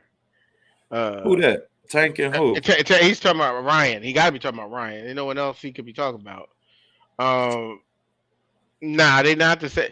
Look, Nah, they make you might say in the world of social media outside of boxing, Ryan Garcia is most likely a bigger star. He's lost some buzz now because when he first came out, he was hot. right. But all this stuff going on and taking the break and all that other stuff, Tank pretty popular too. Because now Tank, when he fighting in Atlanta, he fighting in front of Shaq and like celebrities is coming out to watch Tank, big celebrities, Right. and he got made and he's winning and he's a champion. But as But big as them Atlanta fights is for Tank. okay, he said Okay, you Tank and talking Bud. about Bud. As big as I might be inclined to agree with him on Bud. I might be inclined to Nah, agree with he's him. not. I don't know, man. Bud is big. Bud, big money, man. I ain't Look, look, and look. and I ain't gonna hold you. I'm gonna tell you something though. On that note, first of all, man, Tank got his stardom not from Floyd. Floyd ain't do shit but sign off on him. I will go back and say that, man. It was Mhm. fighting on them Broner cards. He fought on every fucking Broner card, on 3 Yeah, straight Broner cards, bro. right. And then it was Smart. like, I'm here now. Right. It's smart though. It's Yeah, marketing. it was smart. Yeah, I mean, and you gotta PBC. get, yeah, you're right. You do gotta credit that to Mayweather. You do gotta credit Mayweather, him for that. PBC, Al, you gotta credit them. But nah, I disagree, man. Tank and Bud are not on the same level. And I'm gonna tell you why. Of Star, I'm gonna tell you why. It's not people gonna say, because I'm a Spence guy, I'm just a Bud. But nah, I'm giving to you 100. If you don't mention Terrence Bud Crawford with Errol Spence, there's nothing really to talk about with Terrence Bud Crawford. Terrence Bud Crawford's buzz is based off, dare I say, it's clout chasing Errol Spence. Like it or don't Come like it. on, Look, I'm gonna tell you. Now. I'm gonna tell you why I say that. If you gotta rebuttal it, you go ahead and rebuttal it. But I'm gonna tell you why I say that. Terrence Crawford, when he became undisputed champion of the world at 140, the sports world, the boxing public gave Fighter of the Year to Lomachenko. Terrence Crawford's skill set is his best attributes in the sport, and his work ethic. Those are his best attributes in the sport. But Terrence Crawford has never been a real headliner in the boxing public where people are like this is much see until he was connected to Errol Spence. It's just a fact. He was not. People want to say, "Damn, I got to see that next Bud fight." Damn, what Bud doing? The, once Bob Arum connected Terrence, because this is what Bob Arum do, because he did it with Pacquiao and he did it with Floyd, right? Bob Arum mo is to when he know he can't get a fight with the other side due to business, he's gonna say that the other side is scared and act like they're doing everything in their power to get that fight done, but the fight can't. He know the fight can't be done because Bob Arum's not a boxer. He's a businessman. So he know if a fight can be made, it can't be made. So Bob Arum is gonna put the buzz out there. He has no problem lying. He's gonna say X, Y, Z. The fight is scared. He's gonna do all of that, right? But so you tell me when there was a buzz in the boxing world, like like when a Buck Crawford fight was announced, and everyone was like, "Damn, I got to see this fight." Until he came up and people were anticipating him possibly dethroning Errol Spence. I haven't seen that. With Tank, you mentioned other people with Tank. Tank mentioned they ass too, bro. Huh? Tank mentioned them too. No, but what I'm saying is just like from a marketing perspective or a boxing perspective, just in the business of boxing, Tank name stand on its own where he could fight a Rudy Poo, like what Keon say, because Keon used to give Tank hell, but people are still gonna watch Tank go in there and fight a Rudy Poo. They are. And you're gonna have a casual fan or a person who just like entertainment or a person who just like to see knockouts, because that's what Tank gonna give you. They're gonna be cool with seeing Tank fighting the people that he been fighting because they know they're gonna see a knockout. Now, the hardcore boxing fans, why they mad at Floyd, is not because Floyd did such a bad job with Tank, or Tank don't need Floyd anymore. All of these guys are really saying all this shit about Floyd and Tank because Floyd is getting in the way of them seeing Tank in the fights that they want to see Tank in. It got nothing to do with how bad a promoter, how bad he's doing Tank and all this stuff. It's the fact that they feel like if Floyd is there, then we ain't gonna see Tank versus Devin Haney. We're not gonna see Tank versus Shakur Stevenson. We're not gonna see Tank versus just any of these other guys. We ain't gonna see it because Floyd and Leonard Ellaby is running around saying Tank can fight anyone, and you're gonna watch it. We know you cannot say that, and this isn't a pain. This is a fact. We know you can't say that with even Terrence Bud Crawford. Because if he fight, his numbers is low as Sean Porter. His numbers, it's not about, we could put, and even as great as he is as a boxer, you can't just say I'm going to put anyone in there with Terrence Crawford So and he we must don't see TV. equivalate numbers to star power? In boxing, you have to. Yes. And boxing, because not only is it just numbers, but also Terrence Crawford hasn't been properly marketed. That's the other problem, which is why the numbers aren't great. It's the fact that he hasn't been marketed. So the biggest marketing that Terrence Crawford has had in his entire career, people could be mad, is Errol Spence. Being attached to Errol Spence is bigger than him becoming undisputed. Yeah. What do you think of fighting Julius Ndongo? You want to see that shit? Yeah, no, listen. The reason I can say it's bigger than that is because it happened and they still gave it to Lomachenko. Fighter of the year. Lomachenko beat Gary Russell Jr. that year. Yeah, but that's not history making. And this man just became undisputed. First in the history at 140.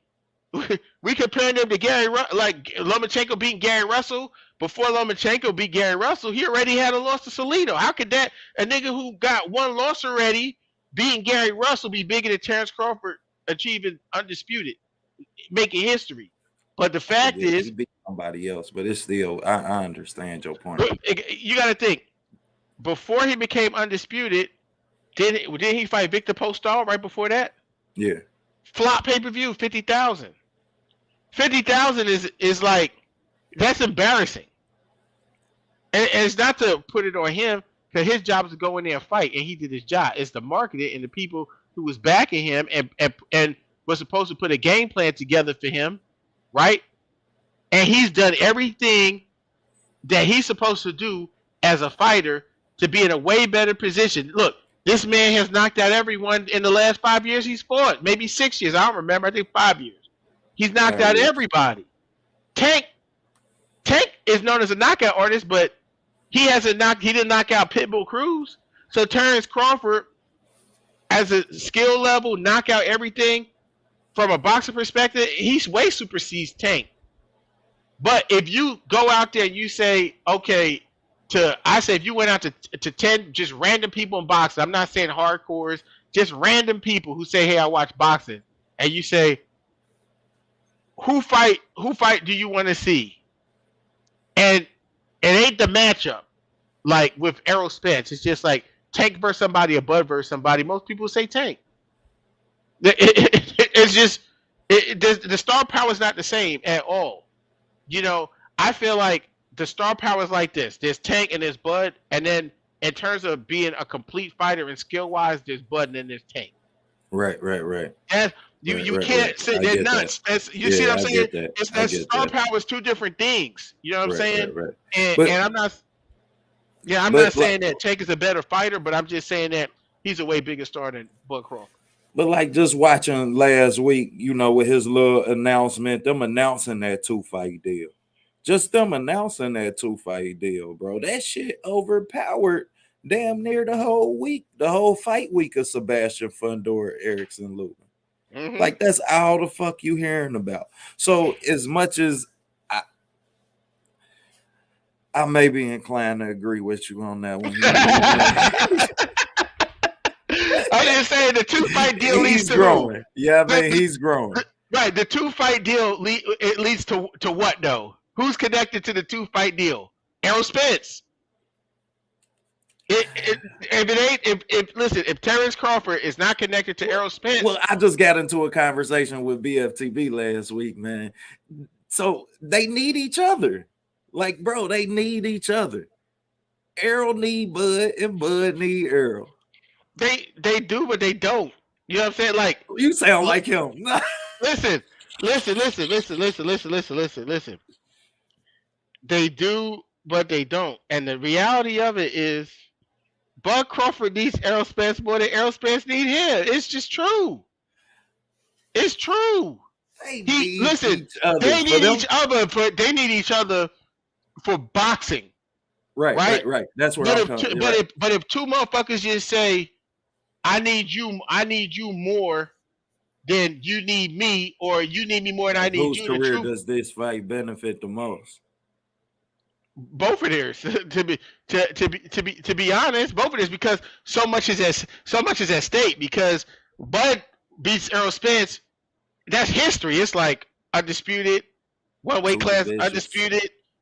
In the very next weight class, and you beat the best guy who was beating all the other Right, really good guys. right. You know, so that's history, and that's huge. But then if Errol Spence wins, it's like now you're recognized as number one pound for pound in the world. Now now you're recognized as that, and you're undisputed, and now you're moving up and trying to do Facts, it. So facts, it's huge for both of them. facts. At the end of the day, and it makes sense for them to do it. But all I'm stating is that Errol Spence could go to 154 or fight. So, like Errol Spence, like let's be honest, nobody would want to see it. Everyone would say Errol Spence is a duck and all that. But Errol Spence could go fight Keith Thurman. Nobody want to see that shit. Nobody want. Do you Nobody want to. realize? Hold on, bro. Do you? When people say this, do y'all realize when y'all do that, y'all make Sean Porter his best fucking win? That's fine. That's fine. I feel like Kell Brook was his best win, but I mean, okay. That's fine. Okay, even if you do, okay, you give it to Kell Brook, so you make Hmm. Kell Brook his best win. Hmm. Now his other wins include Sean Porter, 2 fights before retiring. Hmm. Keith Thurman, probably the fight that he retired, his last fight, Yeah. because Errol Right. gonna retire that man if he fight him. Facts. So yeah, I mean that's not a Hall of Fame boxer. Anything less than a Hall of Fame boxer when Errol Spence hang them gloves up is a disservice to boxing and Bud included. If all we can say about Bud is you fought you undisputed 140 right after Danny Garcia undisputed 140. But you ain't beat Danny Garcia the undisputed 140. Yeah, I Right. mean, Right. Right. then you Right. have done boxing a disservice and you not getting no gold gloves for that shit. We'll get Showtime Sean Porter gold gloves for losing but fighting them all before we'll give you gold gloves for not fighting the best. All right, let me Yeah, go ahead, shoot them respond out. to. I want to respond to. Is this Candy? Yeah, Candy Slim 501. Salute to you, family. You said Bud's already Salute. going to the Hall of Fame, so he doesn't need Earl. Yeah, and so listen, Bud Crawford is absolutely correct. He could go to the Hall of Fame right now. He could retire. He has huge accomplishments in the sports. He's been undisputed. He's undefeated. He's been mentioned as a top pound for pound fighter for a great majority of his career. Once people knew of him, I would say, especially from the Gamboa fight. For the Gamboa fight, that's really when it was like, oh, this guy here is like he's a top fighter. Facts. In the entire sport, he's pound for pound. Look at his skill, right? But then, Undefeated Gamboa too. yeah, but also a Gamboa moving up off of a long ass layoff too. Fuck that. Bud was a big 135. 5 pounder, right? He fought. Fuck that. Call a He, duck a duck. You was a I, big 135. You was a big 140. you know what? You know what? See, I always get worked up when I talk about Terrence Crawford. See, I I'm a just, Bud fan, bro. I'm a Bud hey, fan. But I'm not I gonna call a duck a goose, and we ain't right, gonna call a goose a duck. the duck, right. Forget Boa. Me, I have a persona, so I gotta live up to it. When it comes to Terrence Crawford. Because I'm T special, it don't make sense. So Facts. my thing is, let's see if I could. Here we go. Let's see if I could. I'm gonna go ahead and share the screen real quick. Hold on a second. And to the homie who said something about the numbers, man, you still had to include Sean Porter to do those numbers. So we can't count that fight and say Bud did bigger numbers than Tank and Jake Paul, and he needed a PBC fighter to do so. But is fighting a midget. Do you see this? You telling me about some Gamboa? He fought a midget who moved up in Thank you. weight. And Bud got a 74-inch arm Arm reach. reach. I mean, Gamboa don't keep his hands up. Man, that's You know as what I'm big saying? as Jamal Charlo, who fight at fucking 160. He got a 74-inch arm reach.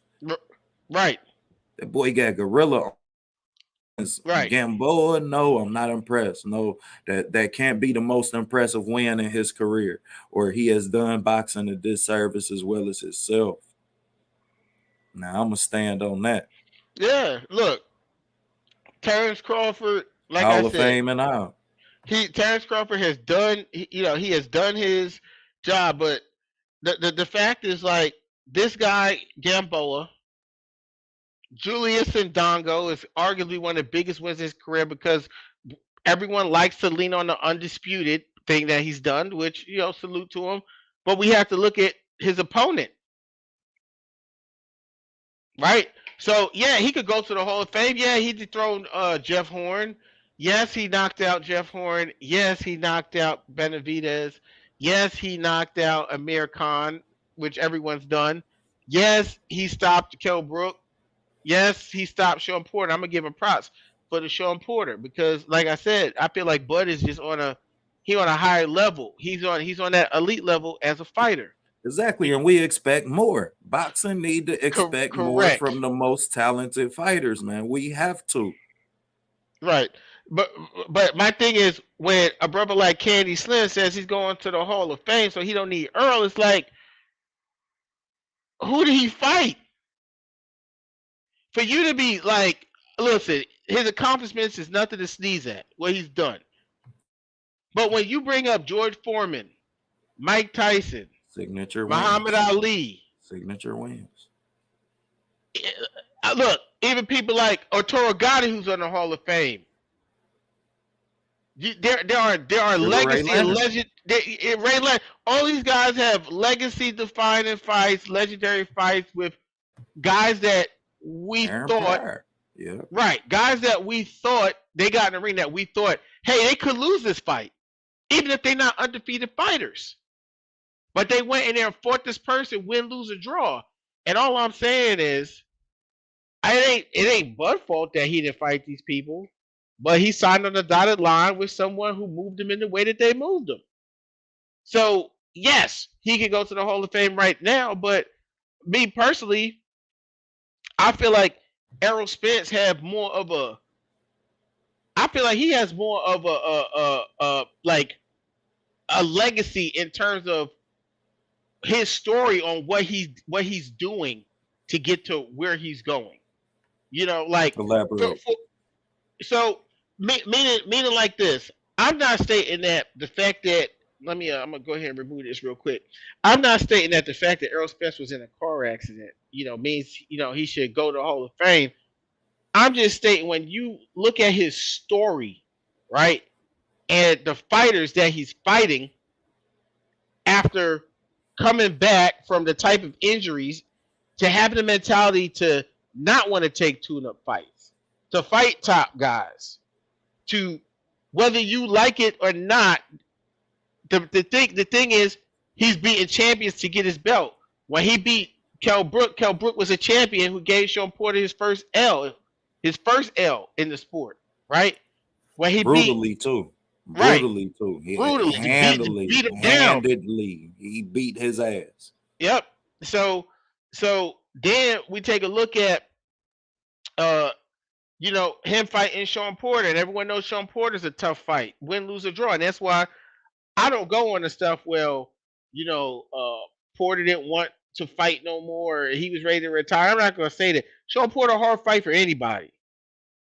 Like, you can't just get in the ring with Sean Porter and can't fight and just think like it's going to be a win. Fact. you got to go in there and fight when it comes to Sean Porter.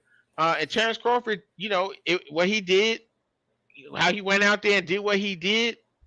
Me personally, I wasn't impressed with the performance like with Benavidez, but I was impressed with the result and how he got the result. I wasn't impressed with the overall performance and what I Right, seen right, right. leading up to that, but I was impressed by the overall result, the knockouts, how he placed the punches, what he was able to do, how he was able to finish, how he can punch. I was impressed with all that, so I give him his props on that. Um, but then you look at Errol Spence. He's fighting Danny Garcia, someone everyone says can punch after he's launched out of a car.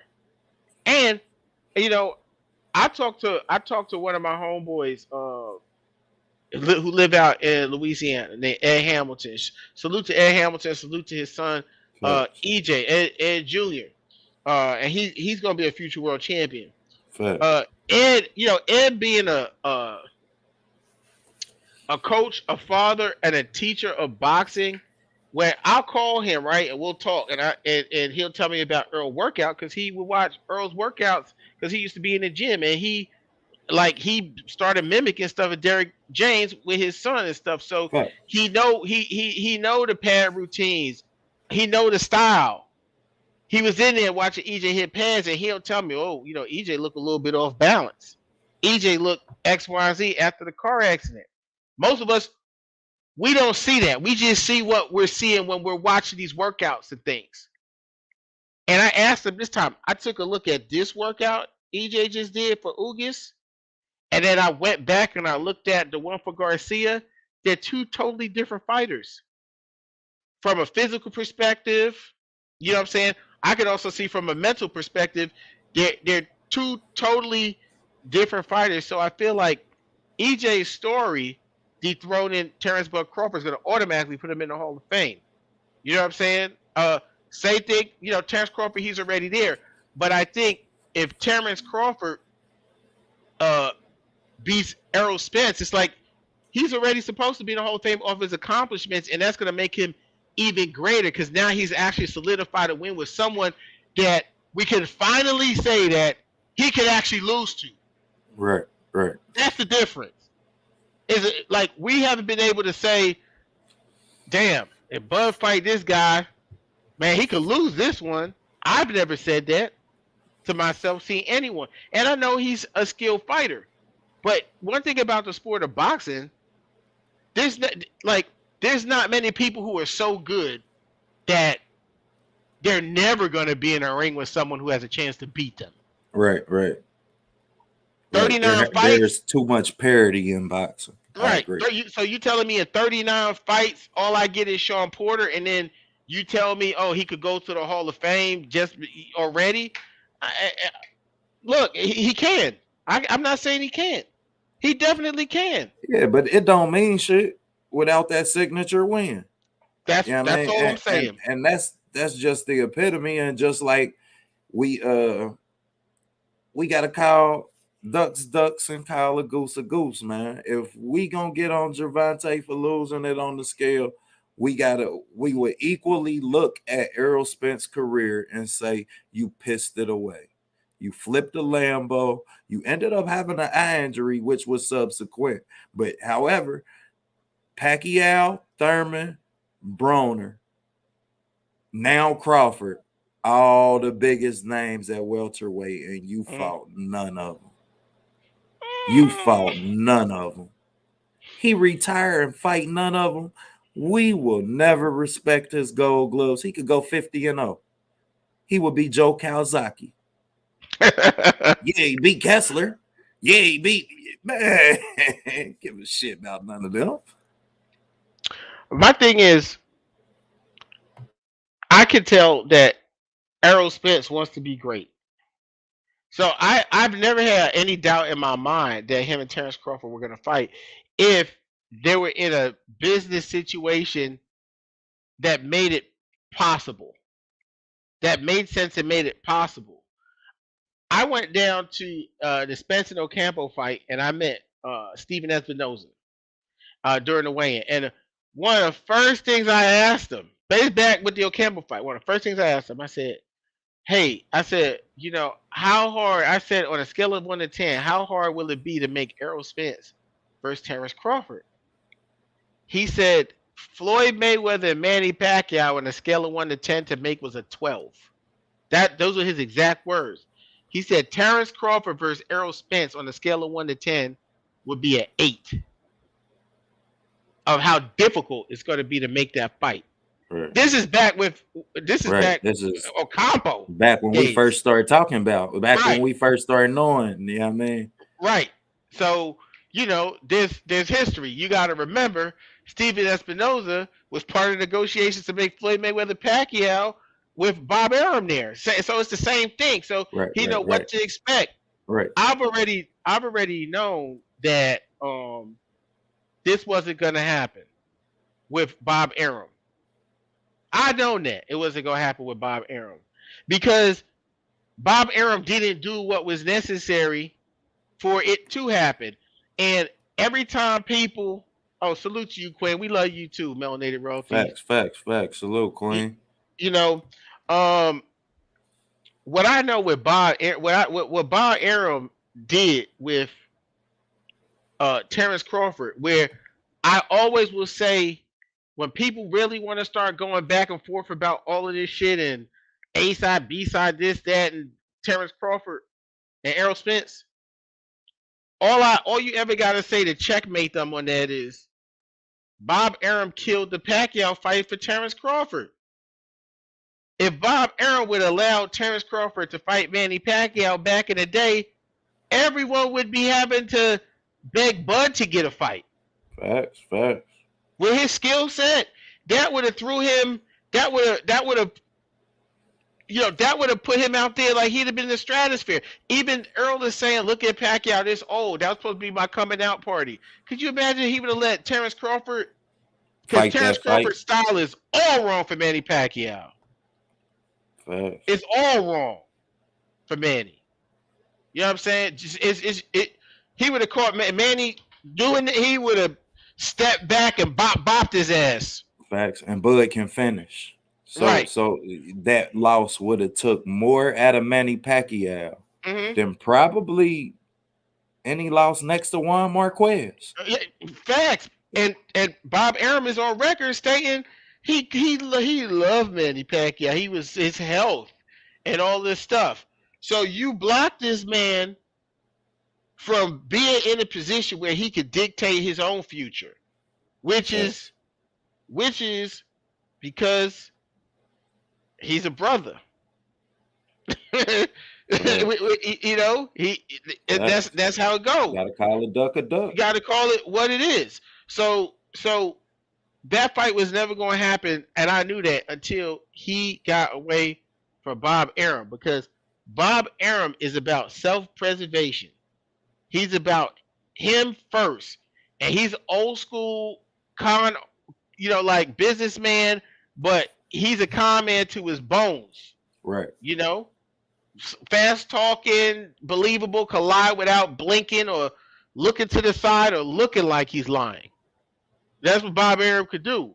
And with Terrence Crawford, basically what he did was he poisoned him against. Look, it was so systemic what he did to Terrence Crawford. He poisoned him against PBC to the fact where Bud still don't want to side with PBC, and he gone out of there.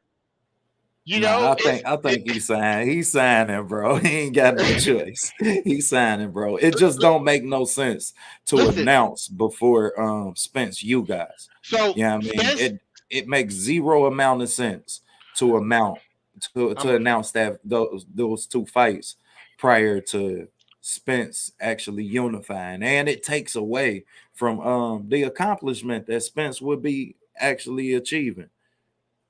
yeah, Spence just did an interview today. I'm gonna try to pull it up real quick. Here you go. I found it. It's called Cigar Talk, and of course, he was asked about Terrence Crawford. Let's see if I can pull it up real quick. So he was asked about Terrence Crawford, and because I listen to everything people say, he said, yeah, the fight could definitely happen.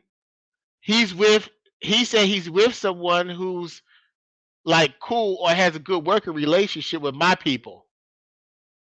So is he signed with PBC or is he signed with Probellum? Is he signed with He signed uh with PBC. They just not gonna announce until after this fight, bro. Trust me, man. And then okay. Spence just made a tweet about 2-3 hours ago talking about some yeah, after this fight, we gonna be once y'all should see what's next. I can't wait for what's next. So Yeah. yeah, I mean, we know that the deal done, but it makes no sense to announce this deal and you got Errol Spence, you guys coming up pay-per-view. You got two Facts. fight cards this week. Yeah, I mean, and we could see the amount of publicity that it got just when the rumors started about this shit. Monday, Tuesday, Wednesday, which was Fundora Lubin fight week, Tony Harrison fight week. Y'all, you and Arias was supposed to get into it Monday, Tuesday, Wednesday. Shit. Right. You motherfuckers waited until your press conference. I almost fucked up the bag. So I think that that's just the fact of the matter in that he ain't got no choice but to go to PBC because like we said, like y'all told me, shit, all the fighters he want is there. Al ain't got shit for you at 154. But does he have to go to PBC or could he do what Mikey Garcia did, right? And be under a company like Richard Schaefer or a business entity that has a good relationship, long-standing relationship with the PBC to get the fights done. Well, the only problem with that is you maintain no leverage, meaning you only have leverage as long as you're a champion. Your leverage is only as good as your assets. So shit, it's cool when you got that WBO super franchise, but once you lose that, once you lose that strap, then you independent, and it's gonna be tough to climb the rankings that way again. Yeah, I mean, without a promoter, that's my only thing with that. Yeah, all right. Is I mean that's fair. Uh, again, I never doubted that that fight was going to happen.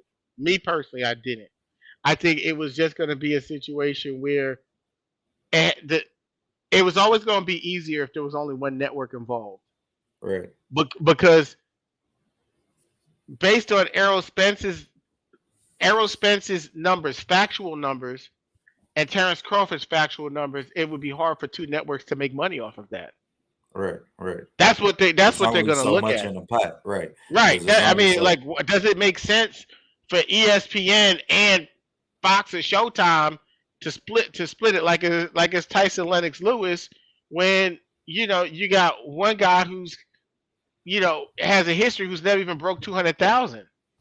But yeah, it's not to go into a whole business situation. To talk about that. I just always felt, but the business has to make sense. equivalate within the Yeah, it has to make sense, and it makes sense. The timing is right. right. Everything is right, and I See, see I don't that. agree there. I think that What the you think? timing is horrible, bro. Well, I wanted this shit tops three Everyone years wanted ago, this. most Yeah, five. The most I wanted this shit back, like you say, back when he was fighting Ocampo. right, I'm like, right, shit, what we waiting on? What's the right, problem? Then I'm watching Fury and yeah, I mean, and Wilder. I'm like, oh, right. this shit can happen. The fact that it's not happening to me is somebody dragging their feet. And I actually went on record a few times as saying that somebody wasn't progressing in the ring, which was why this fight wouldn't happen. And somebody needed time to really hone and polish up their skills before they signed off for this fight. But now I got another question for you. Hmm. So they split, let's say they split these fights. Do you want to Hmm. see it? Because you see this being them signing a third fight deal just to put the icing on the cake. I don't want to see no trilogy, to be honest. Look. I wanted to be one fight. I want to see someone beat someone ass and they move on. See, That's bro, that's I don't think we about to see that, bro. This first fight about to be a chess match. it is. Yeah, I mean, It's definitely gonna be a chess match. and given the fact that we don't see the fireworks that we know we gonna see coming into that second fight, you talking about two fighters who more familiar with each other. They not out of their prime, but they still a little old. I just don't know if they have 2 years of their career to put into fighting one person, either one of them at this point. Look, my opinion is it's gonna be a great fight, but I think Earl's gonna hurt Bud Crawford. I think it's gonna be a very similar type fight, uh, but better than. But the rhythm of the fight, I feel, is gonna be very similar to Errol Spence's Kell Brook. Terrence Crawford, has really good boxing skills. Uh, I mean, he can hurt Errol Spence. I just don't think he's. I just don't think he could put up with the type of beating that Errol's going to dish out. So you don't think he could take the punishment? No, I You don't think think he could take the punishment. I don't. I like he has to hurt Earl to get him out of there because if it's a situation where because the thing is Terrence Crawford likes to fight. That's the problem. big That's the problem? That's problem. He his gonna only get hit. problem. Right. He gonna get hit and he want to get his get back. And Errol Errol likes he wants the pace of the fight to be like that. That should favor him. Right. You know what I'm saying? It's like Bud has to pick him off and you know box beautifully and try to catch him with something hard coming in. But I feel like it's that constant pressure that Yeah, that's constant. that's what we're on you because, like I was telling them, man, certain boxing is that shit is like art. It's like music. You know what I mean? And Errol fights in cadences, and he fights in progressions. Meaning his jab sets up the straight left hand sets up the three to the body. So you got the one in the jab, then you got the 1-2, then that set up the three, and and that can be tough, man. That's where the majority of his punch numbers come from. Yeah, I mean, and not only that, I'm doing a lot of film on this shit now because I'm about to drop this video on this in the morning. But Errol responds to punches a lot better than Bud does. I've seen Bud wait seconds and minutes to get his technical lick back. But when Errol take a punch, he right on your ass. Yes. Yeah, I mean, and that's hard to win in points. Yeah, I mean, it's hard to beat somebody like that in points because no matter how big the lick or how little the lick is, Errol gonna respond. However, Bud is the better finisher, and I like that. you He can't. said Earl is tough as a $2 steak because a $2 steak tough as shit. Man, you ain't lying, boy. But Piggly Bud got Wiggly the steak. intangibles and IQ, in my opinion. Uh, I agree that Bud has some really great intangibles, and he has, of course, he definitely has a great boxing IQ. But I also feel like people don't give Errol Spence enough credit for his boxing IQ either. Because again, Facts. I said it. It's like Bud is like if I make a basketball analogy, Bud is like watching Kevin Garnett, and Earl's like watching Tim Duncan. Facts. It's like it seems more athletic, yell, scream. It's more of something that you would like just as a quote unquote boxer fan. But Errol Spence, it looks very basic, but I feel like he knows who he is as a fighter, and he's well disciplined within who he is and what he does, and he Right. can also take those attributes and make adjustments and apply them to who he's fighting. And a lot of people they don't see that because they're like, Earl Spence go jab, he's gonna go to the body, he's gonna do this, he's gonna So do would you that. sign off on saying that Errol makes the better adjustments?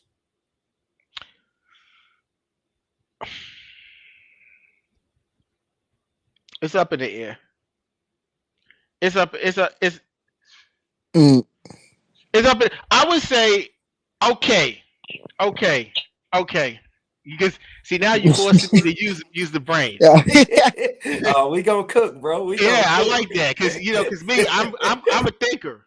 Me So too, bro. okay, so I'm gonna put it to you like this: Earl makes better defensive adjustments than Crawford.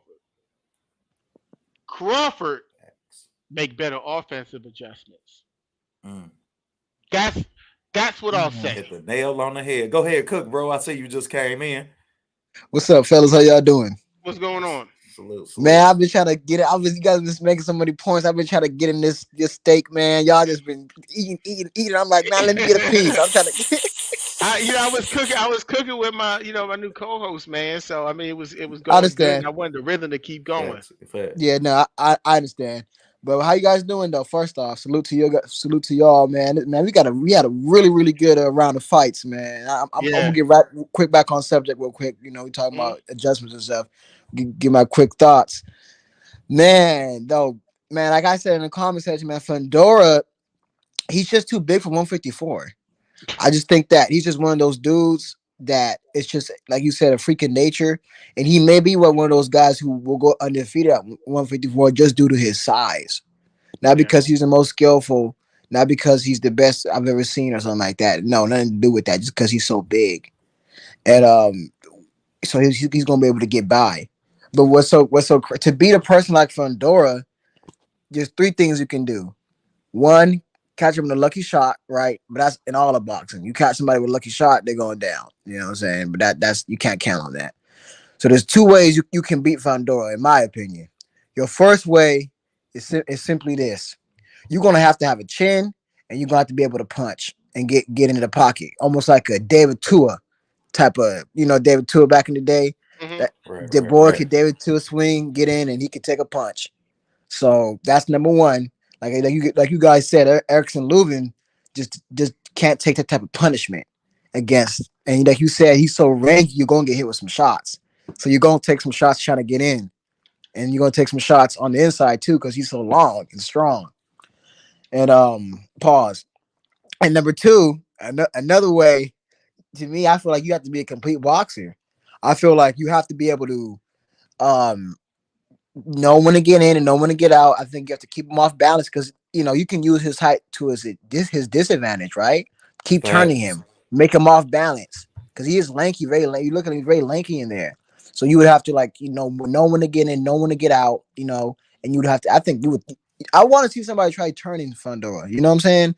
How how would he react if somebody's making him off balance? That would be actually a really good sight to see. What's the Pythagorean? What's the thing? Every you meet a force of nature with what? A equal force of nature.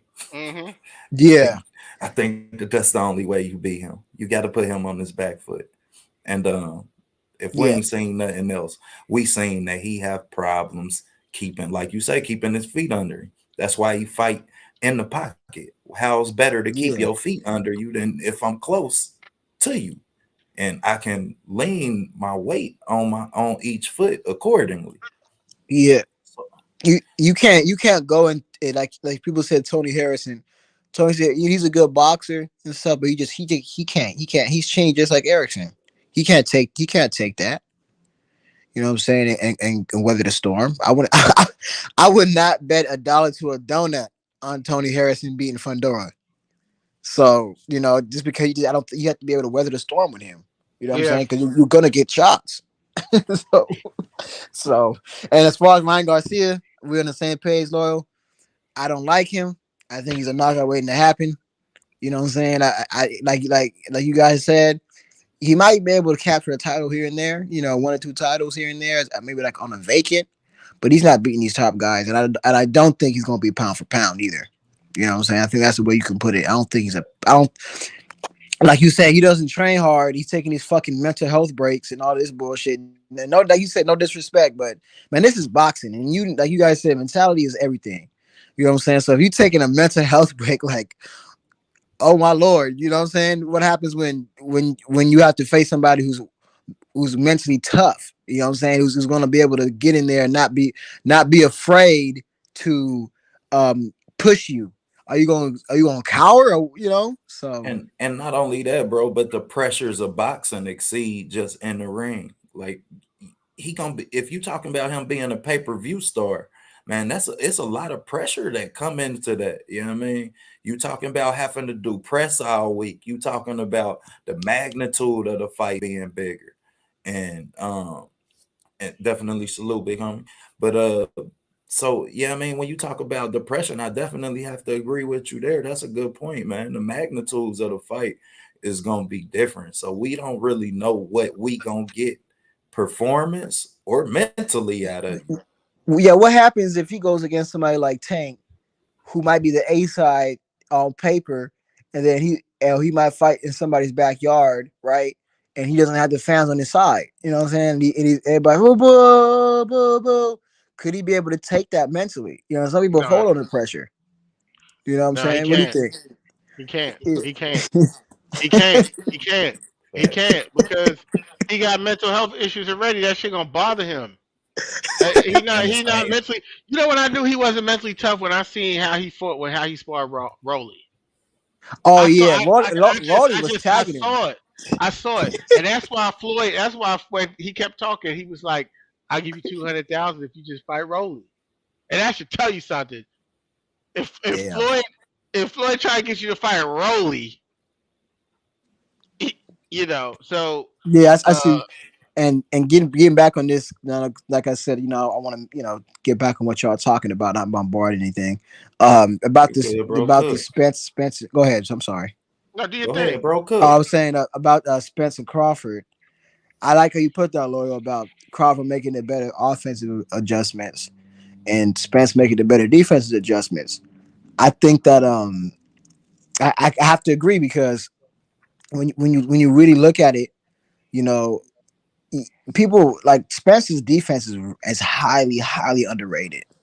I mean, he does he parry. People don't understand. He parries a lot of punches, and they don't even see that. They think that he's just slugging with him and he's getting hit, and he's not really getting hit.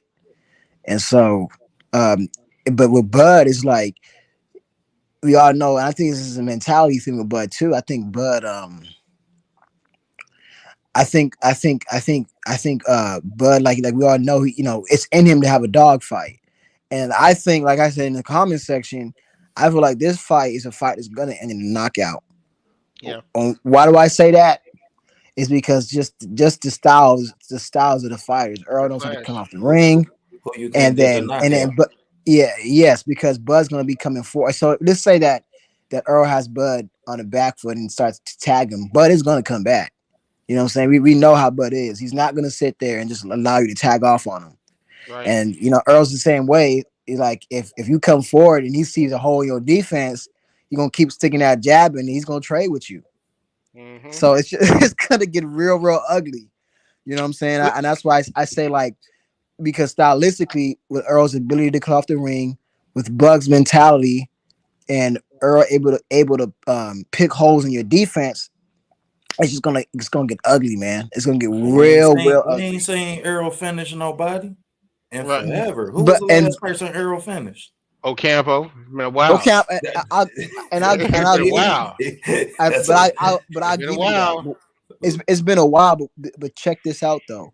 Like he said, I don't think Bug can take that type of punishment with his chin, and it's a style thing. You know what I'm saying? Like, for example, Mikey Garcia was surviving in there. Danny Garcia was, on cruise control in there. Sean Porter, nobody stopped Sean Porter but Bud, and even that was questionable. But you know what I'm saying? So it's the Well, not style and people questionable he's against fighting. that. So, but you I you mean, you very go ahead.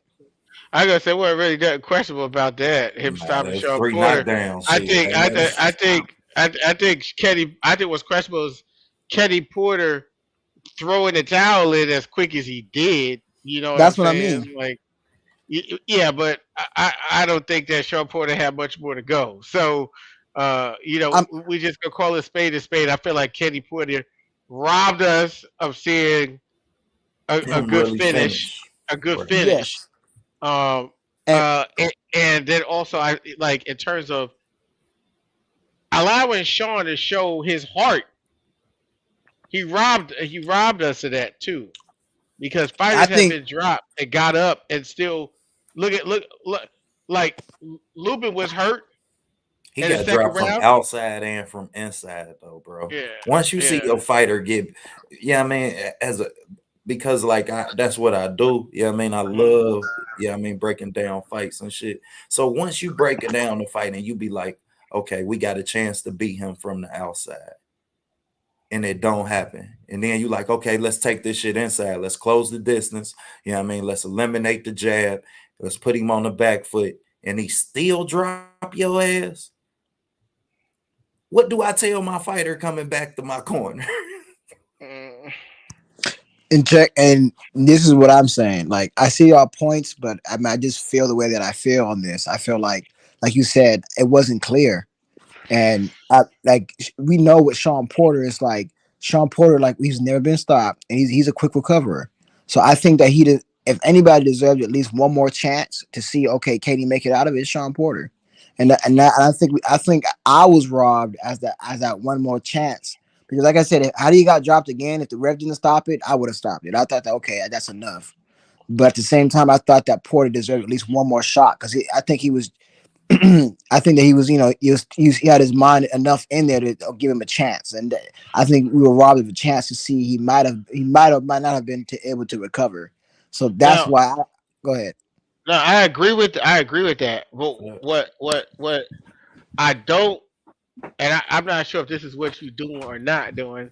I'm just saying when because I see a lot of Spence fans do this as well.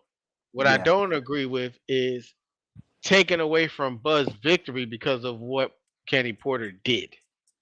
and Like and yeah, yeah, and we can't take I've said away this. from it because No, he was I'm in a not. bad he was in a It's bad place. no, and Sean, it's not. And like I say, it's not Bud's fault that Kenny did what he did. Bud did what he's supposed to do.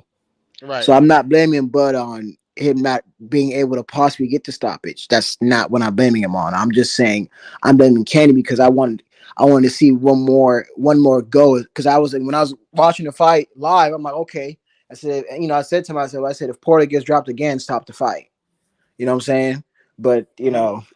but then I see that Kenny throws a towel, and I'm like, no, wait. And, it Yeah, I was didn't what it like was that. at that point. I didn't like. So I didn't and, like that. and and let me respond to Detroit right quick, man. Bud had problems controlling that jab from the orthodox stance. And that's because Bud is a better fighter in the pocket from an orthodox stance. And he's better from distance from a southpaw stance. And when he went southpaw, he eliminated that jab and lined up that straight left hand until he stopped Kell Brook. He didn't win straight right, but I ain't gonna listen. I'm not gonna rob Bud against Porter, but he don't get no props against Kell Brook. no, Sorry, yeah, I he think don't get no that's love fair to Why with say. not? that. I'm gonna tell you why. Number one, Kell Brook ain't fought at that damn weight in 3.5 years. Look, I keep it 100. When Kell Brook and Errol Spence fought, the Kell Brook's main problem. See, this is for people who love narratives and don't actually watch boxing, right? Don't watch film. Kell Facts. Brook's main problem wasn't no damn eye that Triple D did shit to. That shit didn't have nothing to do with that fight. It had to do with him dropping all that damn weight. If you go back and watch the Kell Brook versus Errol Spence fight, they was already putting a wet washcloth on top of Kell Brook's head going from the fourth to the fifth round. He was breathing heavy already. Errol Spence Wait, fight at a which certain fight? Which pace. fight Yeah, was he it? body You said the snatched that. Crawford fight or the Kel, Spence Kel, fight? no, Spence fight. Kell Okay. Brook, Earl Spence fight at a pace where you got to fight all 3 minutes. Kell Brook was doing the best he could, and that weight cut because I mean when he went up to 160, he didn't look the way that Oscar De La Hoya looked when he fought Bernard Hopkins. He had muscle. He wouldn't look flabby or nothing. So when he came back down in weight, I feel like that hurt him more than any type of eye injury from Triple G because he slowed down, and it was also the work that Errol puts into the body. He slowed down, right? And Well, if When we remember, that was a fight that was prematurely stopped too. You can argue that. Well, what because you mean? He not Well, that how quit. is he that had a premature chance How? stop? to We How is talking ever that about? premature? win that fight, No, but him pawing, he kept touching at his damn eye for rounds before they stopped it. Well, he And didn't but that stop. Kel, No, but Kel Brook stopped it. Kel no, Brook Kel got on Brook the knee and stopped it. stopped. Ain't no one. The Kel ref Brook ain't stopped it. lead. He stopped it. No, exactly. Kel So Brook we didn't know want to that the continue. eye was bothering him. Yeah, I mean, it ain't like the eye wasn't bothering him. But it ain't the Oh same. no, First of all, it ain't the no, first of all, it ain't the same eye, right? It's the eye on the other side. And number two, let me uh let me bring the brother on here, Grindhouse Sports Nation. Salute you, King. Um, What's good, Kwame? what's going on, family? What's What's good, good? y'all? but Chilling, What's chilling. good? It was Kel Brook someone who took the knee didn't want to continue. See. Here's the thing with me, right? When it comes, I And warned Kale you. was getting his rocks off too. He was, but I warned you, OTB, right? I warned you when we were coming in I know, about bro. when he I cut already it. Errol know. Spence. Let me get It's that. different for me because I watched the film and I could tell you the punch and the time in the round where he hurt Kell Brook eye, and it was in the eighth round. It was a minute 13 left inside the eighth round. Earl Spence hit him with a straight left hand and cracked him right in that eye. And right after that, Kell Brook started touching that eye. Start touching him. Mm. Then later in that round, Earl Spence landed like a combo with a jab, a hook, and He finished off on that eye. and then he threw it again. And then Kell Brook just kept like Yeah, he targeted that motherfucker once it was hurt. right. But the problem was Errol Spence was doing that to Kell Brook because after round seven, even the announcers from England said that he slowed down, and Earl Spence was able to catch up with him more. He has slowed down. That was the thing. Kell Brook, he was breathing heavy going in the fourth from the fourth to the fifth round in the corner, and this is how you could tell that a boxing coach sucks because they have no reality of what's really going on in the ring. Dominic Engel was giving him the worst advice in the world.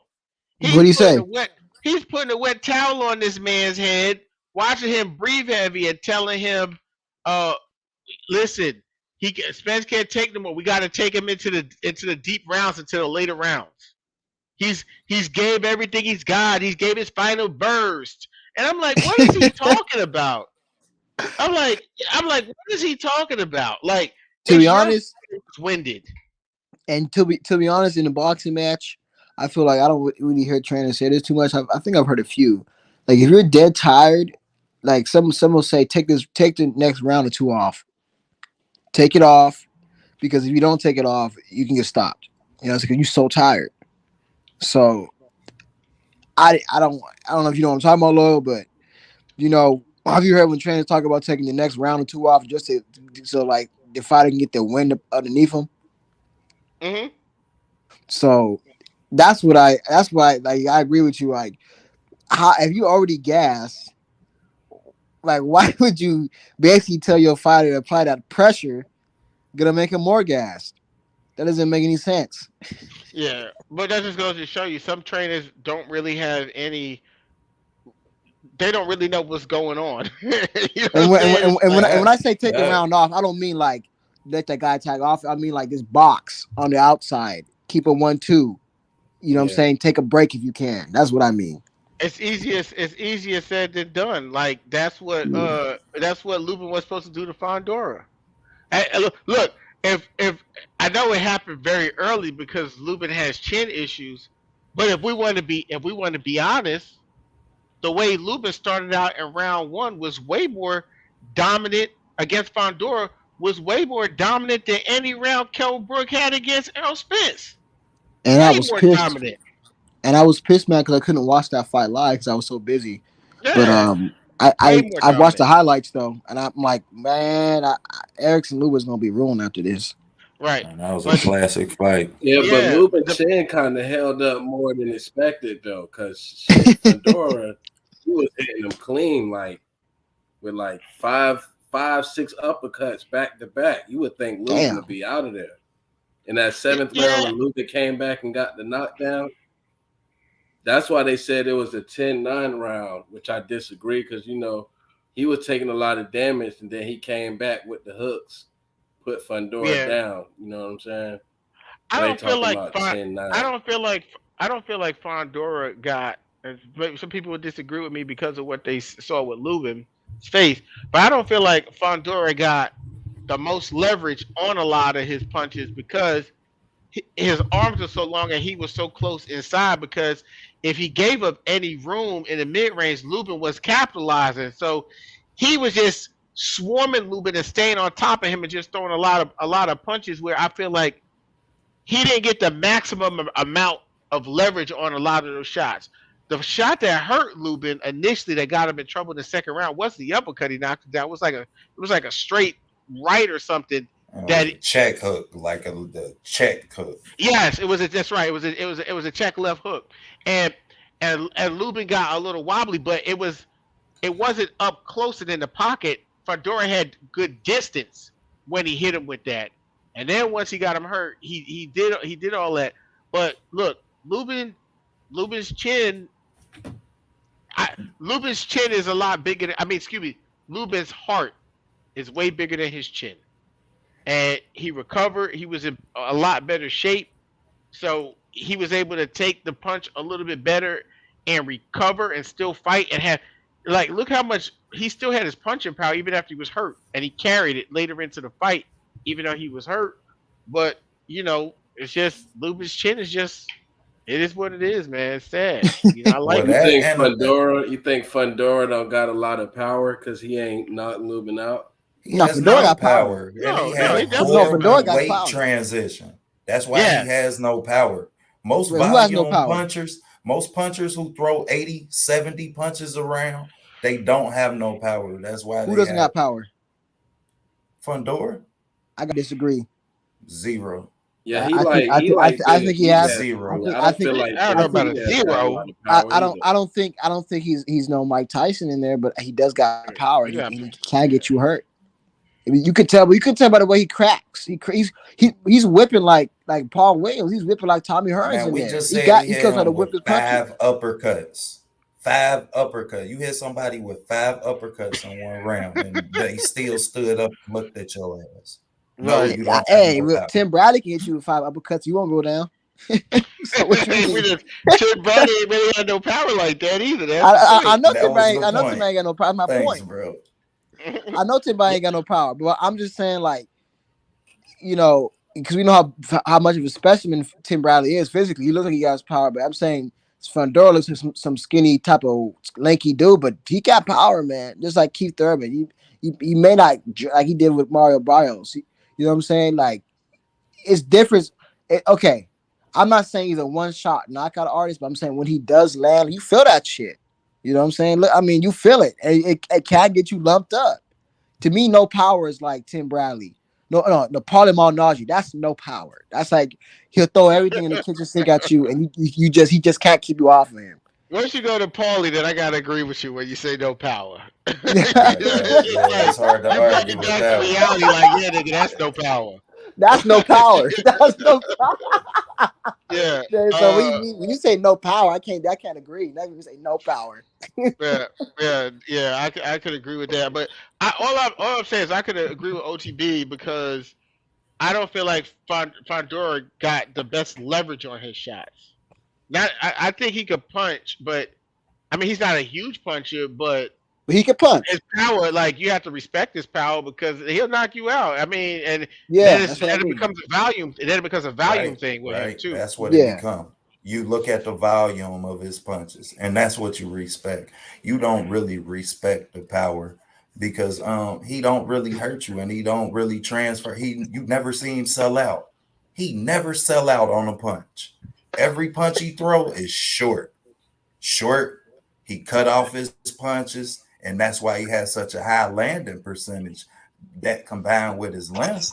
Shit, you got 80-inch reach. You cut that length in half to land that punch. Your precision is going to increase. And I just don't know that we can name a high volume puncher that really do have a lot of power.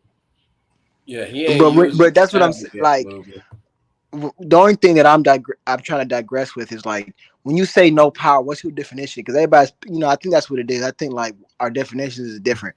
What do you mean by no power? When I What say do you no compare power, it to? when I say no power, I mean you never see him transfer his weight on the punching foot. You never see the weight transfer. When you see him punch, he's walking you down and he throws a lot of punches.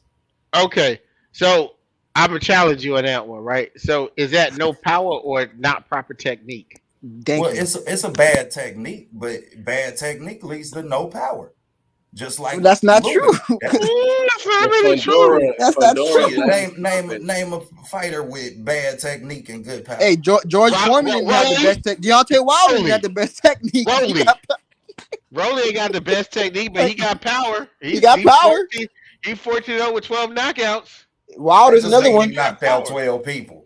That don't mean you got power, man. We So, but seen well, hold on, but we hold on, hold seen on, hold on. Carlos What about Salgado Wilder? with 20 knockouts. We just What seen about this shit Wilder? Saturday What with about 20 Wilder? knockouts. Yeah, Wilder got What? great precision, and Wilder But his don't technique under is off as hell. not his punching technique, not the right hand it not his ain't, but the offensive rest of it is technique. off. Not the Shit, not his no, but punching you see, I technique. mean, We talking you've about seen him punching drop dudes technique with when both we talk. hands.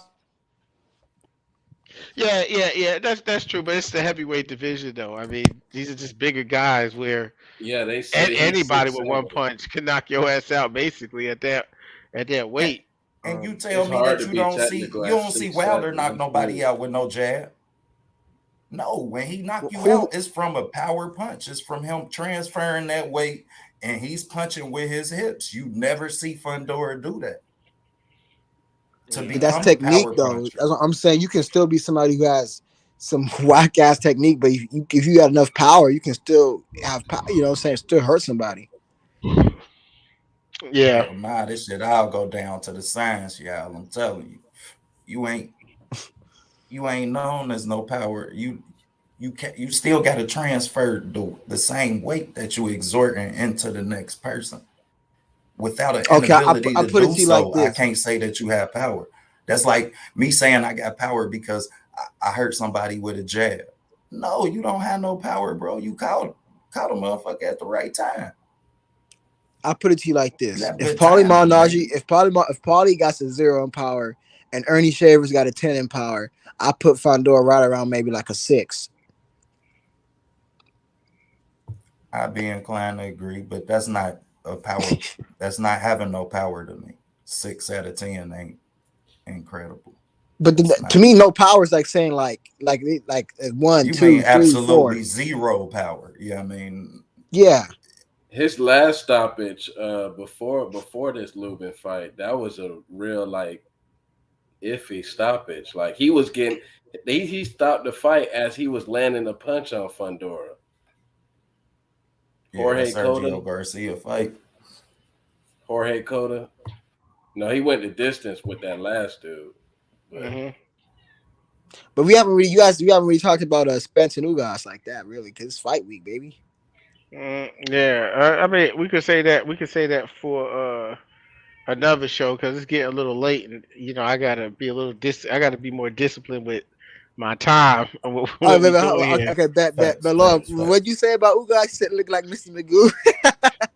I mean, he do. They like Mr. Magoo, but No, you I know what's like. crazy when you say that? No, it's him and his trainer. Like if you mix them together, they had a baby, he'd be Mr. Magoo. You funny as shit, Like but Israel South with his skin, his height, and his skin and his height, and Ugas' bald headedness. It'll be yeah, they look like Mr. Magoo. yeah. Mr. Magoo ain't have a stitch of hair on him, so that's why I call him Mr. Magoo.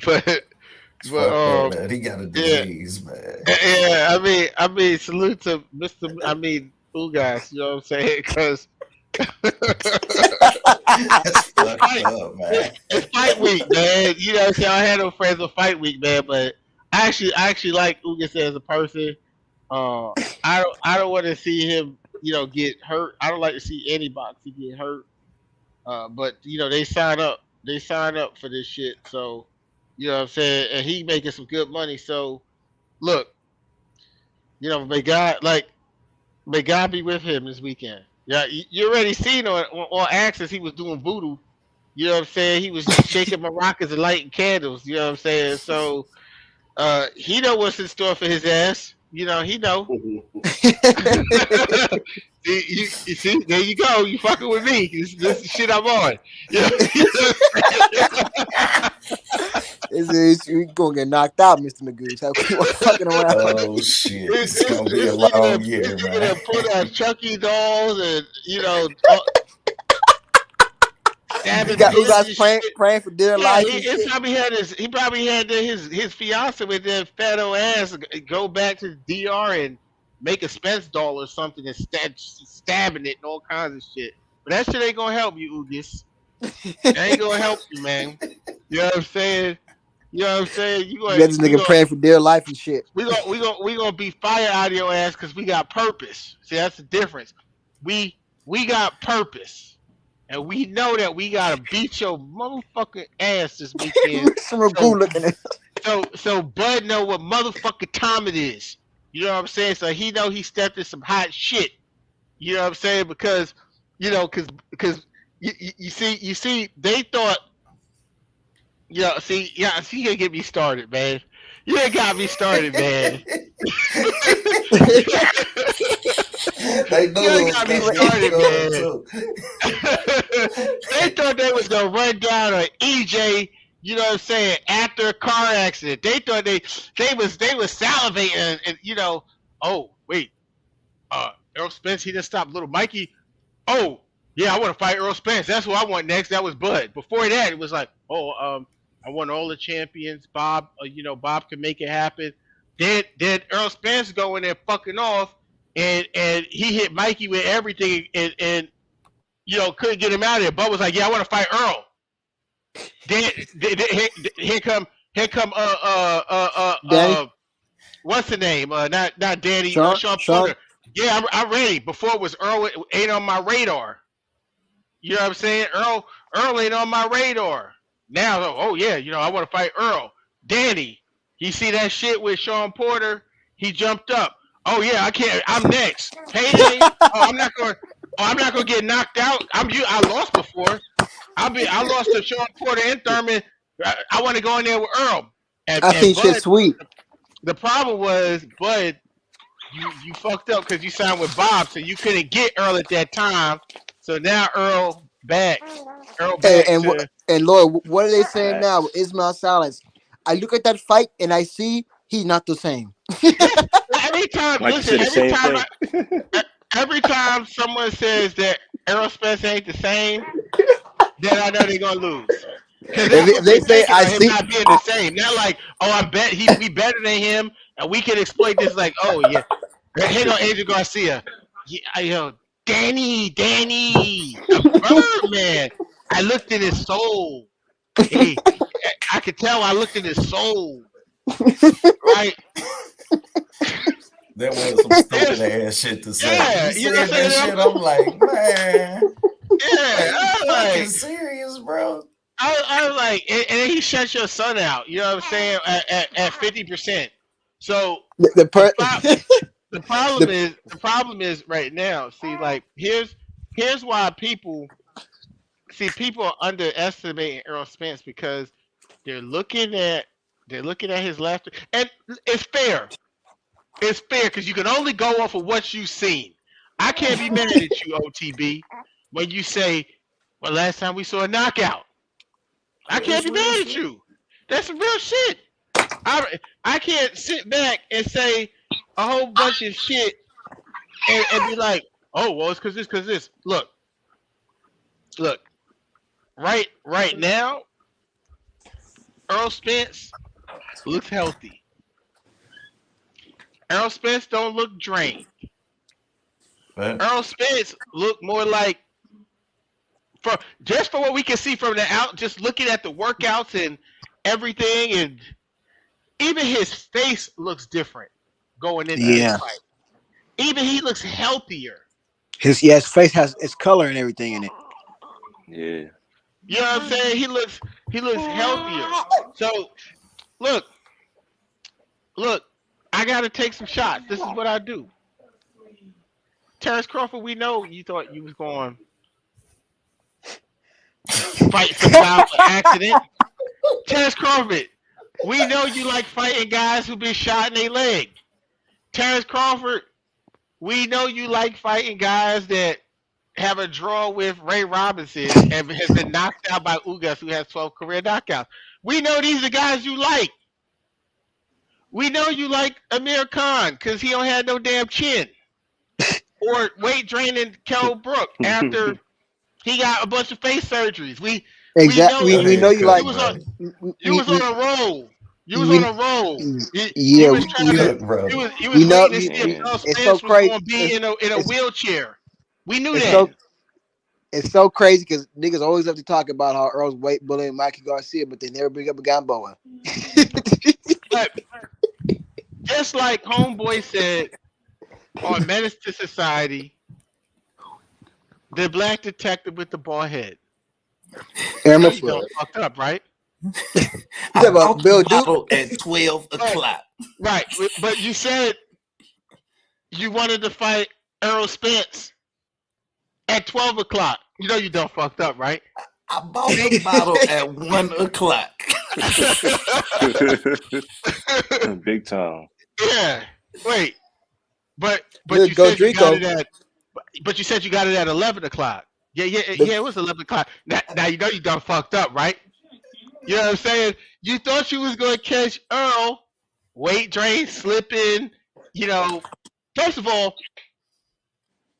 Earl Spence. If you grow your hair back to that flat top shit ever again, I'm not buying your pay per view. I don't like that guy. You either gotta have a shag or you gotta have a low cut. Because once you started growing your hair all high and shit, like some rock star, you start slipping. Oh, there go my brother in there. They go Drico. Hey, salute. Drake. Hey, Drake, you just mad because you can't talk about Terrence Crawford accolades. Well, you know this. You could type them, but this ain't the show for that. Because I'm on Terrence Crawford helmet right now. So It's crazy. So all I'm gonna say is you thought you was gonna roll up on a handicap. Look, Terrence Crawford think he's slick. This nigga ain't been to not near one Earl Spence fight. As soon as he was launched out of Ferrari, he was sitting there with a magnifying glass like, yeah, this nigga ain't the same. I want to fight you next. Okay, well, guess what? You couldn't fight him next. The nigga wanted to go. Oh, y'all want to be mad? The man said, I want to go chill my horses and shit after the fight. The man was launched out of a car. I mean, can he enjoy Is his it smart comeback? to be on a horse? Look, I don't know if it is or not. I mean, Yeah, the it's nigga gonna bought be the like horse. Superman, motherfucker. I'd rather him be in a horse than a Ferrari. I mean, shit. You know, he says therapeutic. So look, man. Hey Kwame, but you don't remember Bud saying that he don't want Spence off the car accident? Oh yeah, I remember him saying that. He wanted him a fight after the car accident because he knew he wasn't all the way right. I respect that though. Well, I we I respect want to that. fight him right Nah, now. we 'cause I weren't ain't gonna give him no credit for that shit. Be real. You We wouldn't, wasn't gonna and give I him respect man that. bit of I really credit do for respect that. Hell no, I wasn't gonna give him no credit for that. But see, this is the difference. Earl Spence people ain't And now stupid. Derrick James talking about he 40%. He was 40% then. How he not gonna get credit for Spence off a car accident if that's his best opponent in his career? He's not going to get credit, bro. People, how many excuses? Listen, they need to fight. They need to fight when everyone's healthy. I agree. Point blank. Period. Is that fair? Is that boxing not fair? deserve that? Boxing don't deserve no narrative. Let me tell you something. I'm not even going to speak that into existence because I don't believe in that. I'm just saying, hypothetically, if a situation don't go the way I want it when they fight, I can't use Earl Spence accident now. You can't use it. And I don't think boxing. And if he gets past Ugas, Crawford's an older fighter. Yeah, about what? He's only 34. What are you talking about? Listen. Floyd Mayweather was older than Floyd Mayweather. What wear and tear? Whose fault is Yeah, that? what wear and tear? What Shit, fault? the wear and tear of boxing, shit. Y'all know Floyd that. Mayweather. Yeah, but he doesn't take no serious 35 fights plus an amateur career that dates back to when he was goddamn it 10 or 12. Whose fault is that? He done Terrence fought in all Crawford type so of Pan American games and Bud Olympic Crawford hasn't taken a trials. lot of punishment though in his career because, Yeah. as we said earlier, Top Rank puts you in there with motherfuckers you could beat if they want you to be their blue chip guy. Yeah. I mean, the nigga was That's fighting true. midgets. He He was mostly was. the favorite. That's true. Well, he I'm just was big saying. for that weight I mean, division. You can't take that. Bomac said that Terrence Crawford could have came in at 147, but they were smart. I'm not mad at him. Here's what he's supposed to do. That's his job, to make smart decisions for Terrence Bomac Crawford. said that. Yeah, he But the said that. promoters, Yeah, I don't that's think the facts. promoters would have let that fight happen that early. Which fight you talk about? Spence and Crawford, when Bud moved up his first fight at Oh, hell 147. no. Hell no. They would have said they mismanaged his career. You're going to bring us a guy who moved up. This is like his second weight division he's moving up into, and you're going to throw him in there automatically with the biggest, strongest, most powerful welterweight? No. That wouldn't have been smart. You know what I'm The saying? first two fights, you look And they at would have Bud wanted at to make more welterweight, he money was off small. that fight from right then. They would have been like, oh, this fight got a lot of potential. Why do this right now? Look, he I got love more this. defenses because he was fed a belt as soon as he came into the weight class. I mean, you know, You know what? so Yeah, that's But And top rank. regardless, He moved but up. He regardless moved of up what people say, with the man, WBO, and that was top rank. You know how top rank do. They have right. you in line as soon as you move up, But you know what, Laura? I love this especially from resistance. the WBO. I love this resistance, like people challenging us, challenge your show because it brings good content. It's like makes you think. Well, they're supposed to. I mean, challenge it. I wouldn't know where to go along with everything. I'm just saying that. Look, I Mm. see a pattern with Terrence Crawford. He like wounded prey. He likes situations where he has the advantage. I don't know if Mm. that's accurate, man, I, because he want the fight. It ain't like he ain't want Oh, the you fight. know what's crazy? And not only that, man, Errol done flipped the Lambo and had eye surgery. And in the last 4 years, they both done fought the same amount of times. yeah, that's true. That's true. Yeah. That says a lot. So one got That says a lot about both of them. Thank you. One got Mm-hmm. dedication problems. God damn it. Because Or if we had ain't or gonna sit had here, dedication But problems. no, we gotta if we can't ain't talk gonna over sit people. here and be real, then god damn it, we ain't gonna lie to I ain't gonna lie to myself. Right. Shit, he got dedication problems. All drunk up in front of the newsstand. You crossed the street.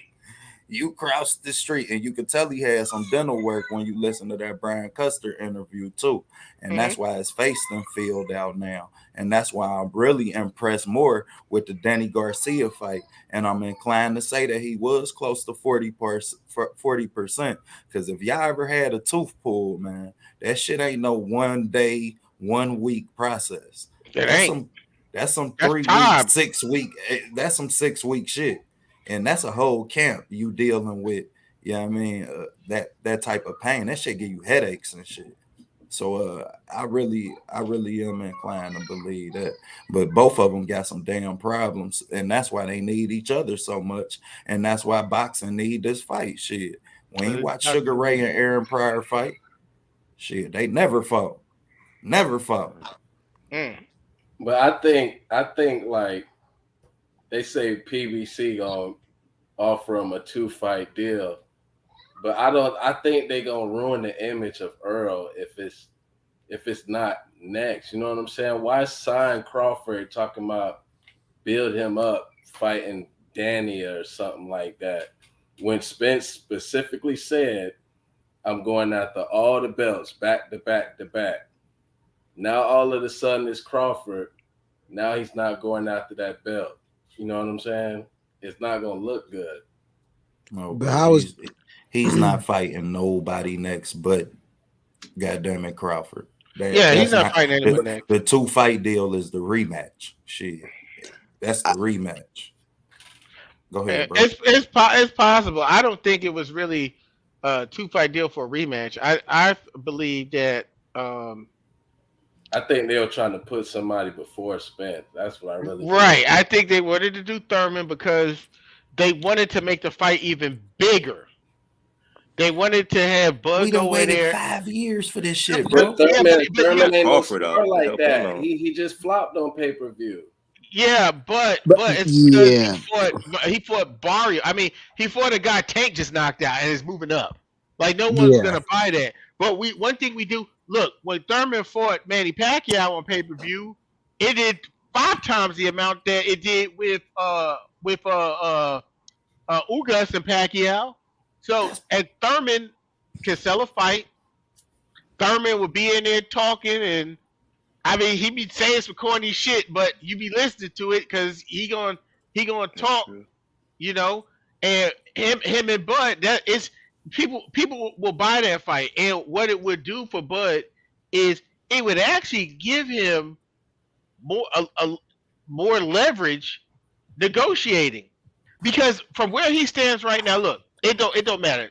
Earl just said it today on the Cigar Talk interview, right? He says they look at all of that. They tally up. He was talking about the networks of the business. They tally up everything: ticket sales, pay-per-views.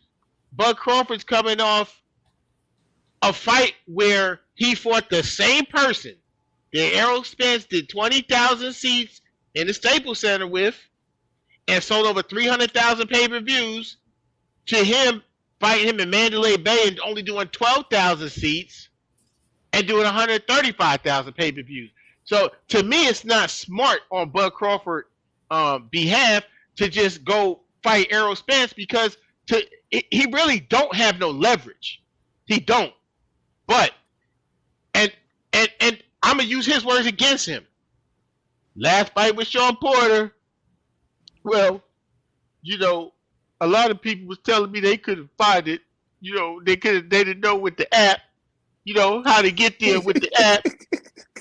But what we do, but somehow all of crazy ass UFC fans found that shit and be ordering the shit out of the pay per views on ESPN Plus, right? But what that tell me is that you got some stupid ass fans if they can't find your shit on the app. You know what I'm saying? If the rest of America and hillbilly America is finding these pay per views from Jake for the Paul. USC, right, on the same exact app, and it's doing 5, 6, 7 times your numbers, you need to tell your. That's why he went out. This shit makes sense now. That's why he went to the UK and said they got the best fans over there. Because these niggas can't even find him on a goddamn app. Yo. These niggas said the You know hill. what I'm saying? These niggas said the Yeah, but hillbilly. look though, right? He said the With hillbilly. those numbers he just did, they're better than those 3 guys. Like I put in the chat, Jake Yeah, Paul, those they right. said 65K. Tank Davis and Cruz just flopped, and Thurman just flopped. You know what I'm saying? Okay, can I? And he and- sold out. Look, Bud sold sellout crowd at home, and he sold out crowds away from home. Like, Okay, what bigger star can Spence fight next? And I think we're in agreement at 147. That's his biggest fight. I don't think we're disagreeing with that. All we're saying is that it's not no 50-50 fight with between. That's the holdup. I feel like when the contracts start to get signed and start going over things, I don't know. I feel like that's gonna be a hiccup because I know Bud's he's very prideful champion, and he's not gonna just take a back seat to somebody like Earl. You know what I'm saying? Especially with this history and stuff. Nah, it's just not gonna go down like that. That's true because Spence said, "I'll bend, but I won't break. I'll take I my bend, coat but I off, but I won't won't break. give it to you." That's what that means. I won't do you 70-30 or something, but motherfucker, it's gonna be 60-40. So what do you think that means? I don't think that stuff is even going to matter anymore because that talk 60-40 shit, all that shit was because Bob Arum, no matter what, people want to blame shit on Spence. Bob Arum was the first person talking numbers to talk about 50-50, right? That's the truth. He was the first person who brought shit up, and now that Bob Arum's not involved anymore, and it's PBC. One thing we know about PBC, it don't be a whole lot of talking before negotiations. When True. Terrence Crawford was about to allegedly fight Manny Pacquiao, it was $40 million, and Bud gets this amount, and Pacquiao gets this, and it's this, and investors, and for this and that. And then when Earl Spence and Manny Pacquiao was announced, nobody fucking knew. Everyone was shocked and happy. So we're going to see the same pattern now that Bud is not with Bob Arum. It's going to be handled behind closed doors. They're going to figure it out. Al Heyman knows how to hammer deals out. They're going to figure it out. The thing is, Terrence Crawford he got to be reasonable. He also have to take responsibility for his business decisions and who he signed for and allowed to put him in this type of position, go where he's supposed to be a pay-per-view fighter, and he has to take responsibility for signing with Bob and Bob doing what he did.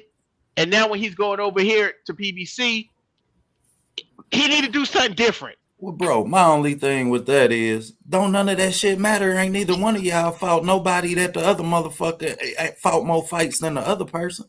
So at the end of the day, all of that's irrelevant. The numbers is irrelevant because all that we gonna remember is that y'all two didn't fight each other in boxing, and y'all gonna end up being second to Floyd still. Right. Well, maybe and second to Floyd still, but the point is, the point is though, the fact that you bring up the amount of fights that both of them had the same amount of fights. Well, that is not a good look for Terrence Crawford. It ain't a good look for EJ neither. Well, yeah, but EJ has reasons. Crawford. He had a 14-month layoff in front of no crowds. Right. He had a 14-month layoff due to a car accident. He fought one time, and then he had another layoff due to a retina tear. Terrence Crawford, with all that shit, he still COVID was he fought in November of 2020 against Kell Brook. And then going into 2021 there where people were fighting more, he only fought one time, and then he gets out of that one time with Sean Porter, and he on vacation. He's only fight once a year. But it ain't no different than the DUI flipping a Lambo. It ain't no different. Well, it is different because once you flip a Lambo and you got a DUI or whatever the narrative is, physically, Errol Spence wasn't able to perform. That's the difference. If boxing is a physical sport, if you can't physically perform, then you get a pass. That's your fault, bro. I'm not saying it ain't his fault. I'm just saying that physically he wasn't able to perform where Terrence Crawford was physically able to perform. And it was the fact that he was with the wrong team promoting him and to get him fights, and it was that the team was so wrong, they didn't have opponents for him because they don't have fighters in a weight class. So his inactivity was due to that. So all I'm saying is that now you are in a situation where the fighters in the weight class that you can fight are available, and now you're stating, I want to fight Thurman? You just want to go So you want to fight Jeff Horn, Benavidez. Jeff Horn was the mandatory. That was his WBO. Cool. That was his move up. He was a super champion. He had to fight him. No, I'm not gonna knock it. You fought Jeff Horn, got your championship. You fought Benavidez. You fought Amir Khan, who the fight before that went in a dog fight with Samuel Vargas, right? That's who you fought, right? Then you fought Mean Machine, who had a draw with Ray Robinson, and they made him your mandatory. And then you fought Kell Brook, who didn't fight at the weight class for 3.5 years, and didn't even have his trainer. His trainer was like, "It ain't the right amount of time to prepare for a fight like this. I don't want to be a part of this. It's some bullshit." And sent him over there, and it was all an effed up deal, you know. Eddie Hearns cut out of it. It was just all forced and effed up because they had dates with ESPN and they had no fighters to produce. And Bob Arum went and did whatever he had to do to get an opponent. I get it. Because Bob Arum, he ain't bigger than no motherfucking ESPN. You took their money. We gave you dates. Motherfucker, you might be a lawyer. I'm ESPN. I'll have 1,000 lawyers in there, and we'll sue you and keep you tied up. Get me my motherfucking date filled.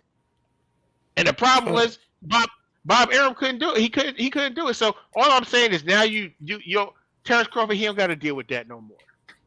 You now are in a place where these welterweights are available. You fighting once a year. Why wouldn't you fight Keith Thurman? Why are you saying I could retire and go to the Hall of Fame and all this shit right now, but you sitting around waiting for Earl Spence, just waiting for him? What did Keith Thurman ever do? Keith Thurman ain't shit. He ain't never been mad. He took his titles from Robert Guerrero, bro. He took one title, got the other one as an intern title. Then he was stripped. And Keith Thurman, wait a minute. I think that's Danny Garcia took his title from Robert Guerrero. Keith Thurman inherited. Keith Thurman had the IB. He had his titles. Yeah, because Floyd vacated, so the WBA. He became the super champ once because he had a regular. What year was that? I was looking it up today. What year was that? The WBC. So at the WBC, he beat Danny Garcia, who beat Robert Guerrero. That's what year was that? Loyal. When he became elevated. So both of them fighters. I gotta look back. Yeah, I ain't sure what year neither, bro. But both of them fighters, being my point, we gonna remember Danny Garcia for unifying, like I said, 140, then not fighting the person who unified when he took fights at catch weights. He fought Lamont Peterson at 146 and fought Paulie Malignaggi at like 143 or some shit. You know what I mean? And so you could have got down to 140 to fight Bud, but like I said, and then you got Bud, and then you got EJ shit. You ain't gonna remember Mikey Garcia. I'm just saying you won't remember Mikey Garcia for shit at 147. So that win ain't credible. That's not no winnable. That's just not no credible win. Sean Porter ain't beat his best win is Adrian fucking Brawner. No, I got to disagree with that. I think Danny Garcia. I had to say Danny Garcia. And then Devin Alexander. He took the belt from Devin Alexander too. So I'd have to say Devin Alexander. Devin was hooked on pills. I mean, I believe you're probably right. I'm just saying. Like, yeah, I mean, we won't like shit. You ain't beat the Devin Alexander that fought Amir Khan, bro. Like shit, that was right. But I think you said, that's his fault. Exactly, and that's the same thing with Bud. That's my point. Like shit, both of these fighters, trust me, the resumes of the people they fought ain't good enough for boxing to really respect them being credible champions at the time that they are and never fighting each other. No, we will not be talking about them. I got to disagree with that one. Yeah, well, they need to fight each other, and the fight's gonna happen. It got to. The fight's gonna happen. But no matter what you say about Keith Thurman, there's nobody better. The Bud ain't fought no one better than Keith Thurman. But Keith Thurman doesn't want to fight Bud. Keith Thurman, after his fight, say that he's going for the WBC champion because he never lost the WBC belt in the ring. Okay. So, hey, hold on. Wait a minute. Didn't you wait? So Bud's the A side, right? You talk about Bud being the A side, right? And he talked about that too. He said, he might be stubborn in the negotiate. Keith Thurman don't want to fight. Who's the A side? Who's the A side between Bud and? Okay, so send a contract, right? Well, he don't have no contract to send. No, he got to walk around. We don't even know. The A side send a contract there. EJ. No, I'm talking about Bud and Thurman. If you say Bud's the A side, talking about he sell more pay per views now, then send the contract, right? Are you gonna be fair or what? I mean, if we gonna tell the truth, I just want to know what reason he have to fight him, man. For what? Because he has nobody else to fight. No. It's listen. The reason he has to fight Keith Thurman, see, you're looking at it from a fan perspective in terms of like, what does Keith Thurman have to offer? He don't have no belt. You know, he just fought whatever. You know, all this stuff. And I understand that aspect. I'm talking about it from a business aspect for Terrence Crawford. Terrence Crawford fighting Keith Thurman is going to help his numbers. It's going to listen. That's like telling me I gotta agree with how do we know that Triple G fight. I'm gonna tell you how. Who else are you gonna fight? I'm gonna tell you how we know it. Boo-boo. Because Bud Crawford came out and said that his fans couldn't find ESPN, where everyone could find Showtime. So if you a star, right?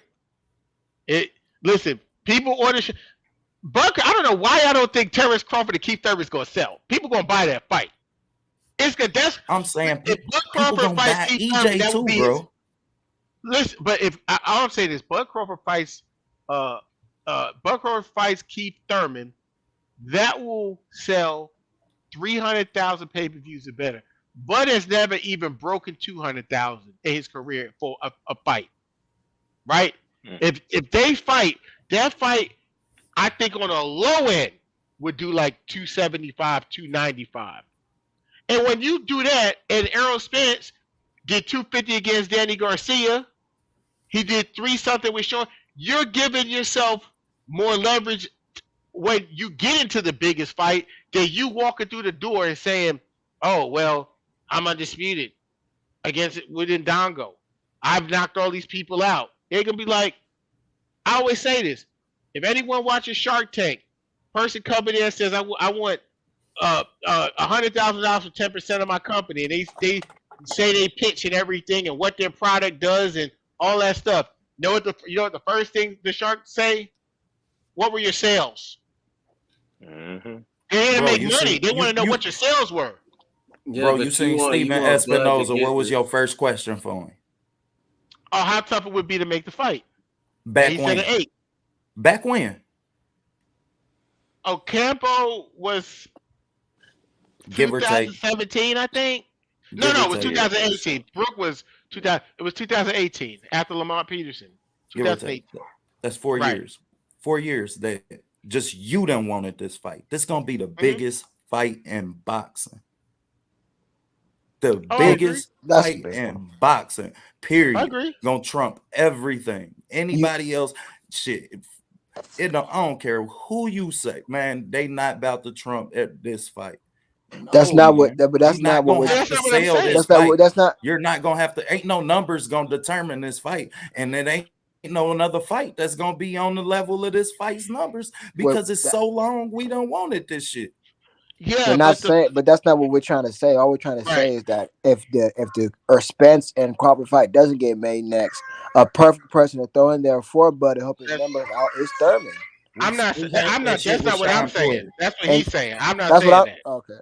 We What are you heard we I'm saying? not saying had that. with Sean Porter, and then he retired his ass. What, he got to retire Keith Thurman too? No. Listen? The reason I'm saying Keith Thurman, right? Just look at the timeline.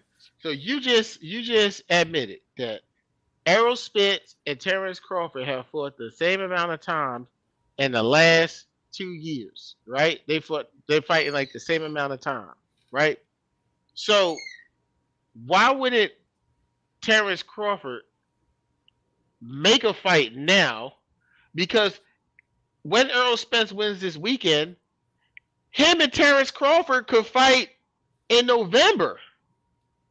It's like Terrence Crawford is in shape. He's always in shape. He could do a training camp in two months, 8 weeks, have a fight, right? Get any ring rust off that he may have since he's only fought once a year in for the last 2 years, right? Build his profile a little bit more, have the numbers to back it, and then go into, and allow Showtime to promote him and PBC to promote him the way he's never been promoted ever in his career before. And then Earl doesn't fight anyone else. He beats Ugas and he waits for Terrence Crawford. And that would actually give Terrence Crawford more negotiating power when he does the Errol Spence fight. Yo, It's Lord, going to be a I don't big want to. fight. Hold on. It's going to be a huge fight. It's the biggest fight in boxing. But Terrence Crawford has no leverage. He has no leverage at all. Errol Spence is stating now that I'll take my coat off for him, or he's already saying in the interview that he did with the Cigar Talk, where he stated, he's willing to make some concessions so the fight could be made. So he's gonna give stuff up because he wants the fight to be made. Terrence Crawford, this ain't He welfare. already said he getting at Hey, least but 60-40. Hey, yo, Laurel, I'm sorry. Even though I said that makes business sense, I don't want to see Keith Thurman above because I want to see Keith Thurman and Earl if anything. I don't. That's my opinion on it though. Yeah, But so Keith then Bud Thurman Crawford ain't even waits. sharp enough. So you're gonna just keep slamming Earl in the fights, and then you let Terrence Crawford Thank you, just sit bro. there and just wait and wait and wait and wait and wait. It don't make no sense. no, then I just say fight next. But I'm saying that if you're gonna feed Keith to somebody, feed him to Earl because I want to see that fight before I want to see CJ said Keith he's and not gonna Bud. fight him. He wish him Man, the best though. That's this gonna is make I Earl don't want look to see bad it. because Earl said he'll never fight him. fight Keith Thurman Yeah. exactly. We I don't can't think do that. I don't think so. I think it'll make him look bad that he's not fighting Bud next, but I You don't think you it'll make him look bad if he fights Keith you know Thurman. what, Lenore? You and I I, we think normally both see of them. eye He to right. eye. Both of them We look know, bad. They don't fight each we other next. right, but no. Bud won't look bad if he fights someone else next, and Earl Spence doesn't fight anyone next. No one's gonna Yeah, have a everybody problem with gonna Bud blame Crawford. Spencer, but fight somebody else next. No, Thank you. what I just think the fight should happen after Ugas. I just what I what think. what? Yeah, I think the I fight think should happen after is. Ugas for Spence. It don't need to happen for Terrence Crawford after Ugas. So because Nah, there's nothing Of wrong. There's course, we hold on. know you would say this, bro. There's nothing wrong with Terrence Crawford getting ring rust off. And then this is like basic shit. Like I'm sorry that I like, I just, to me some things is just common sense, right? If you left a place that oppressed you, right, and you're deciding to go somewhere else, why wouldn't you go over there and allow them to see what it's like first, to be built up a little bit more, to be promoted the right way, to go into the biggest fight, then for you to go into the biggest fight with you have no business leverage at all, none. He has none, zero business it's kind of leverage. But yeah. then you want to go into this, and then you want to make all these demands like you really have some say. You don't. He don't have any, like, he really don't have any say in the negotiations. The at the look, you look at But his Spence say he gonna look numbers, out. if you look at his gates, if you look at his pay-per-view buys, they're not close to Errol Spence's at all.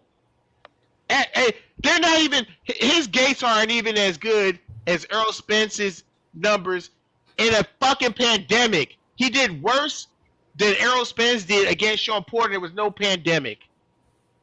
He did worse. He sold less tickets. It was fucking COVID when Errol Spence fought Danny Garcia. I'm So saying, bro, I, history gonna remember both they asses the same way they don't fight each other.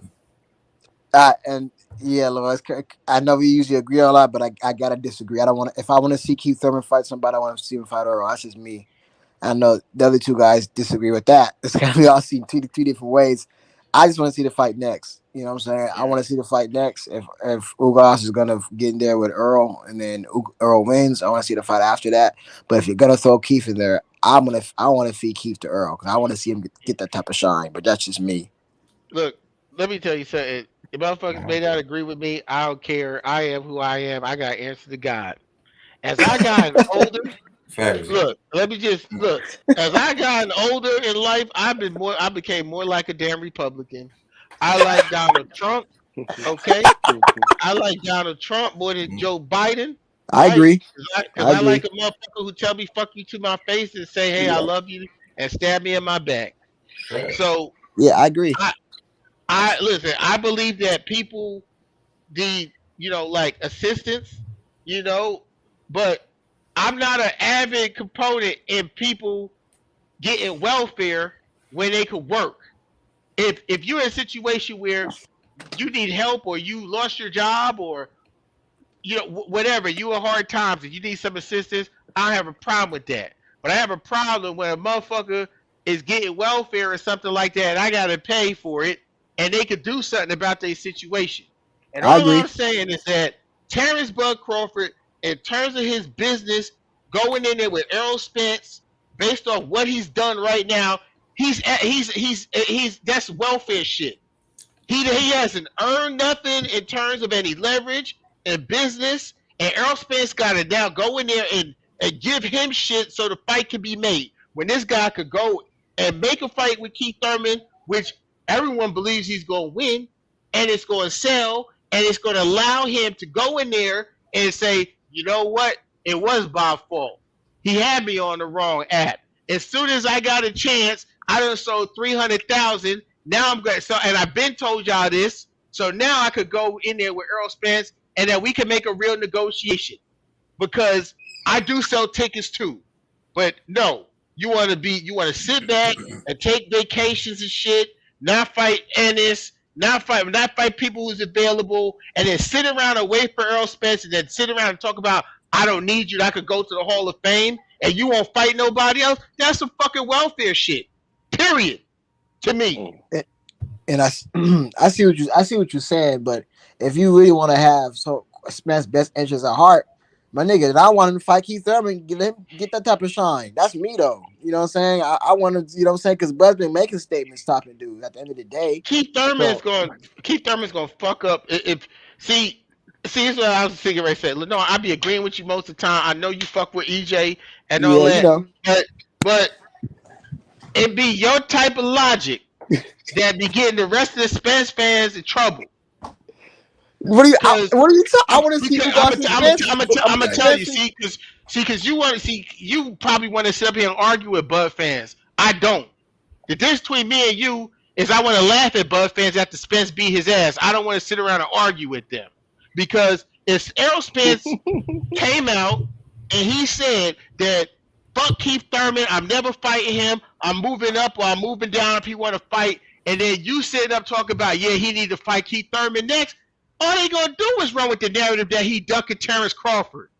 He don't need to fight nobody. But this is what Lord, this is what I'm saying. If you're gonna, remember what I originally said is I said I want to see Spence and Crawford next.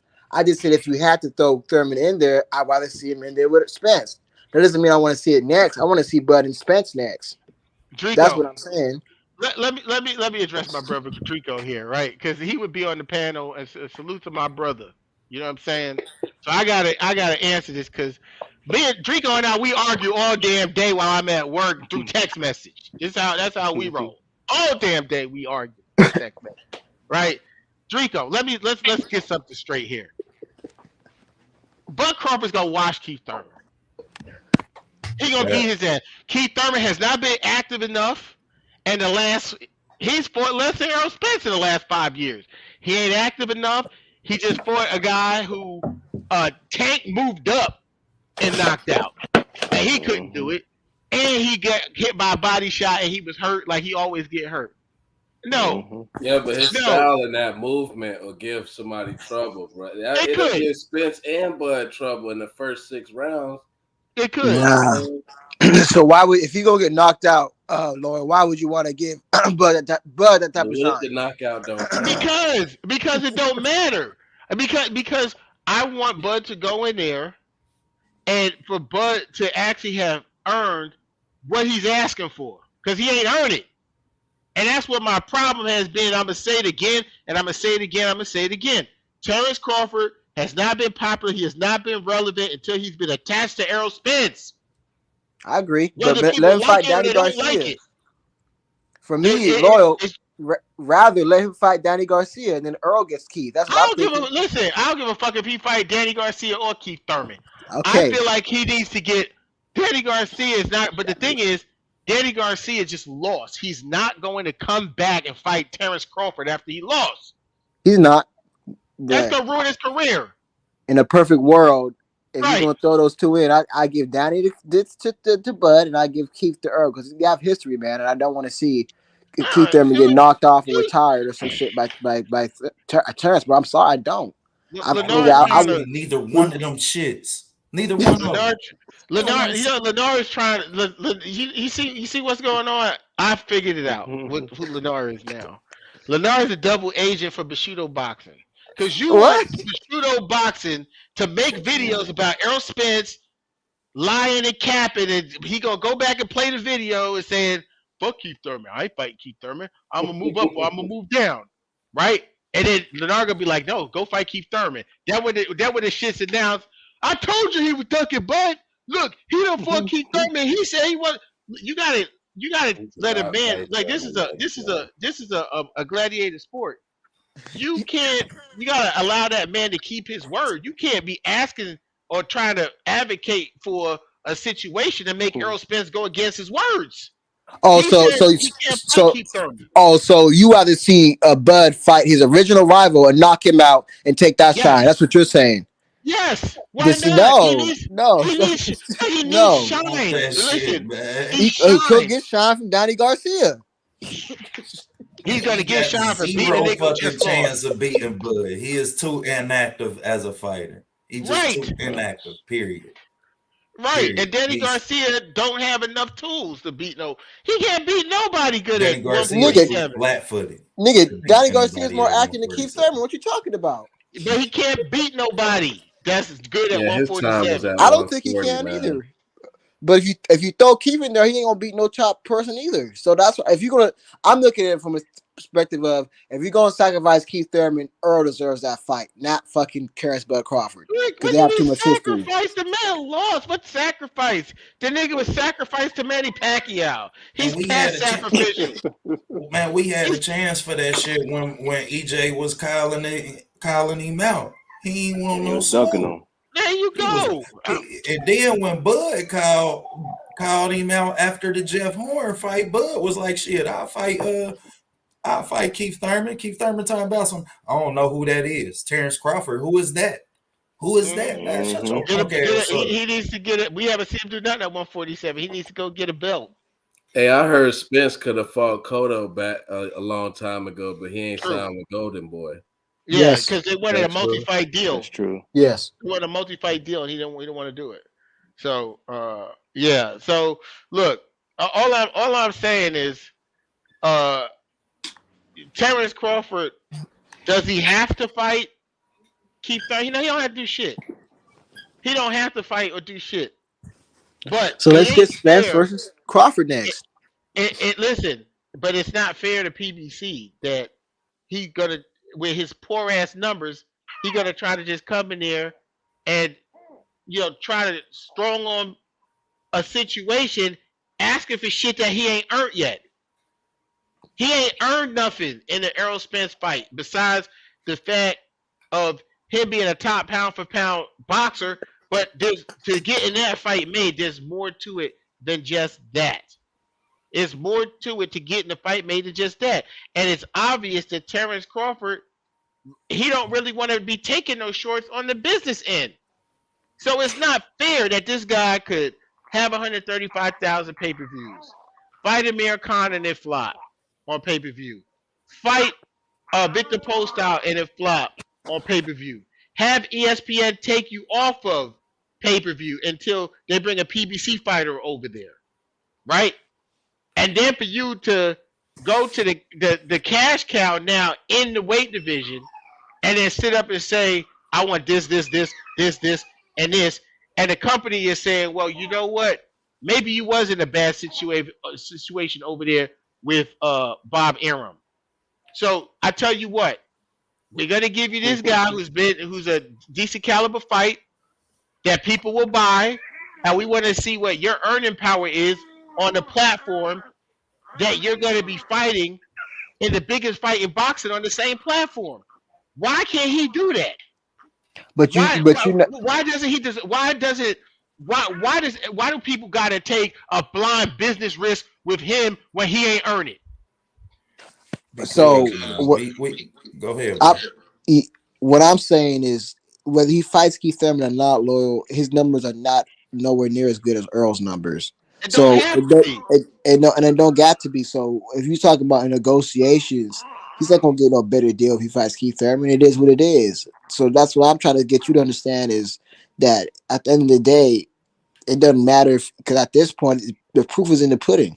You have numbers. You have common opponents now, and who's selling better? Not only better, but a lot better.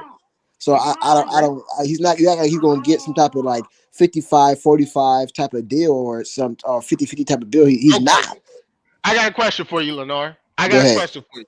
Okay, Lenore, you need to go buy a car or a house, right?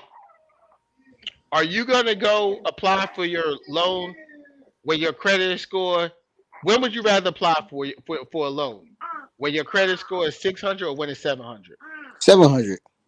Will Keith Thurman and Terrence Crawford? Do you believe Keith Thurman and Terrence Crawford fighting on Showtime will outsell what he did with Sean Porter of 135,000 pay-per-views?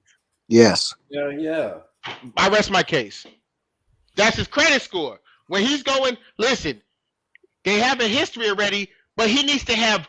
He's going into the biggest fight in boxing, and he's had nothing but failed pay-per-views.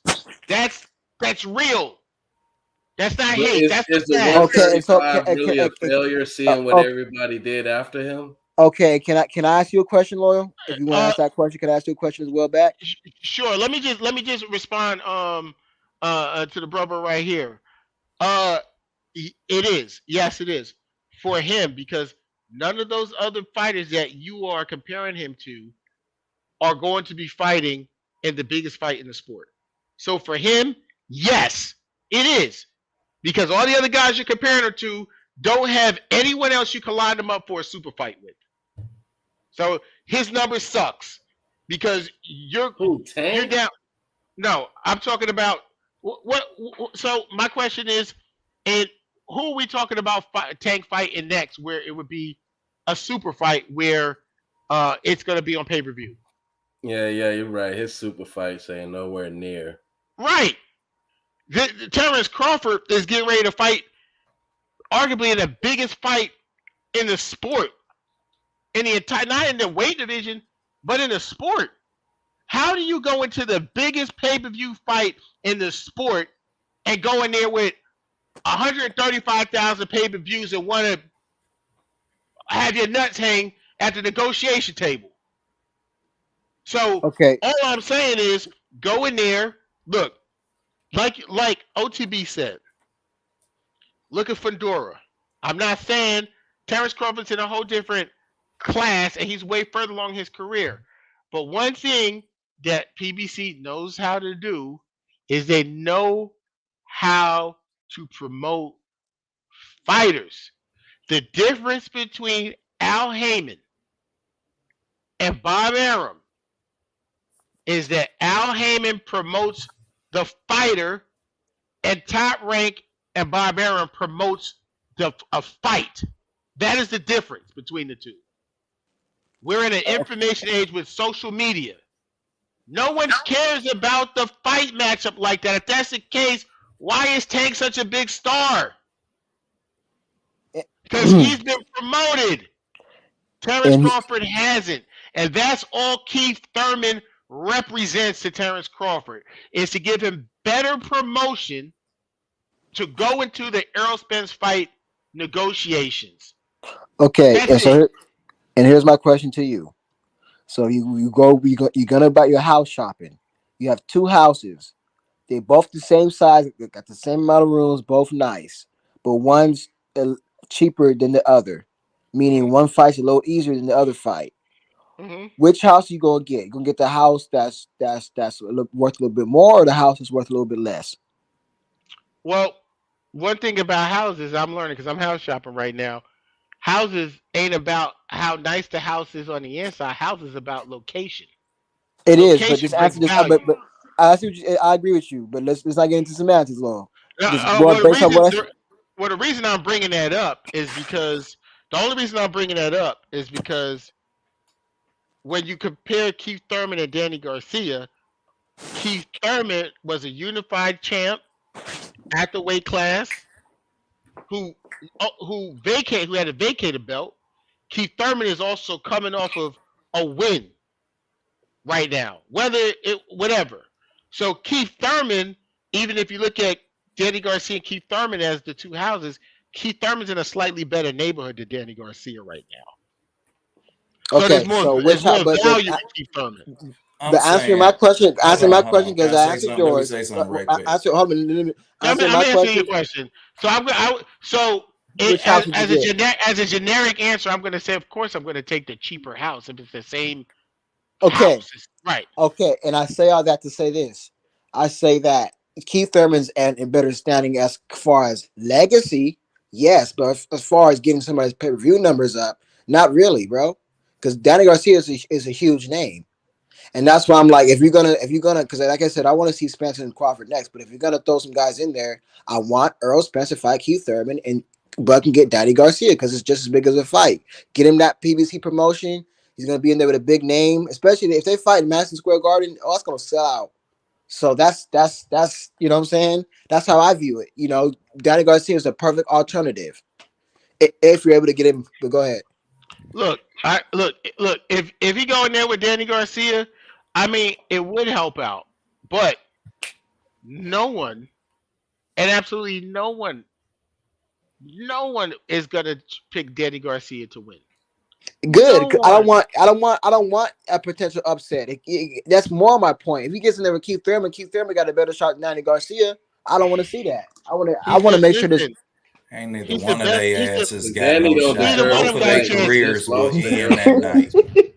Both their careers will end that night. I don't want to Yeah. see that shit. So y'all Now, think Danny what's deserved to gonna be fight a Bud? travesty Hell is no. if this shit happened like goddamn it Sugar Ray and Aaron Pryor with them two, man, and how they sent Sugar Ray the letter and they sent him the check. Sugar Ray wanted 500, then he wanted 750. Then Aaron Pryor go to court with Buddy LaRosa and end up fighting Alexis Aguelo. Alexis Aguelo is a good opponent. You know what I mean? We remember him, but shit, it ain't Sugar Ray. It ain't, you know Right. what I mean? And Sugar Ray Right. go on to fight Tommy Hearns, then retire, come back and fight Marvin Hagler. So, yeah, I mean, it ain't like you say, they don't really need each other, but they need each other, man. And Oh no, I they hate to do. see this shit happen like them too, man. I just don't want to see. I'm so sick of seeing this shit in boxing, period, man. I don't give a fuck about no numbers. Y'all need to make this shit happen. Otherwise, in 10 years, we will not be talking about them. We not gonna be talking about Keith Thurman and shit. Look, I see. I see. I would just say, I listen. I feel you on all of that. OTB, like for me, right? Being Earl Spence is my guy. I don't want to see Earl Spence fight anyone else after Ugas besides Terrence Crawford, which is realistic because they're fighting in April.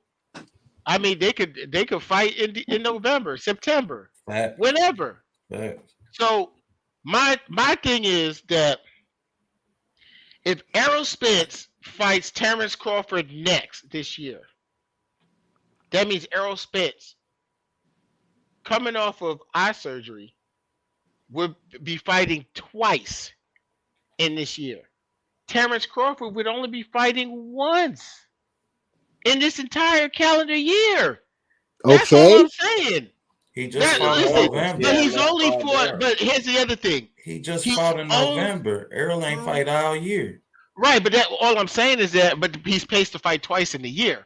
What I'm saying is that Terrence Crawford only has fought once a year for the previous 2 years as well.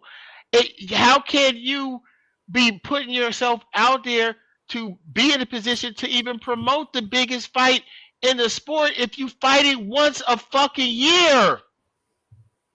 He got it. Look, man. The dude.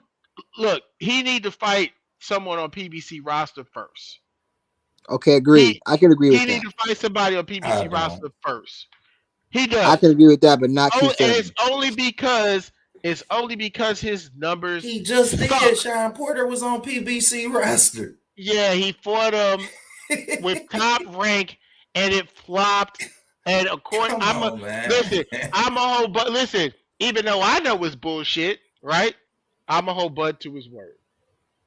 That's some It was bullshit, man. it was ESPN fault. They hit the app like Waldo. You know what I'm saying? Bro, regardless of They who hit it. thought it They was. hit the ESPN app. They because they knew he was leaving, they created a virus and they hid the ESPN app from everyone in Omaha, and they couldn't find it. So no one could find it. It's his fault. Even though I grabbed my Comcast remote and said ESPN Plus Terrence Bud Crawford, and I just pressed the button order to fight. Yeah, I But ain't had no problems ordering no that one shit could neither. find it. No one could find it. That's why I did 135,000, while That's Earl part of did the promotion 300. problem. Right. Earl did 325,000 with Sean Porter. So 350. whatever he did, my point is, Terrence Crawford need to build his profile a little bit more. He will make the. I'm trying to tell you, he will make the fight bigger.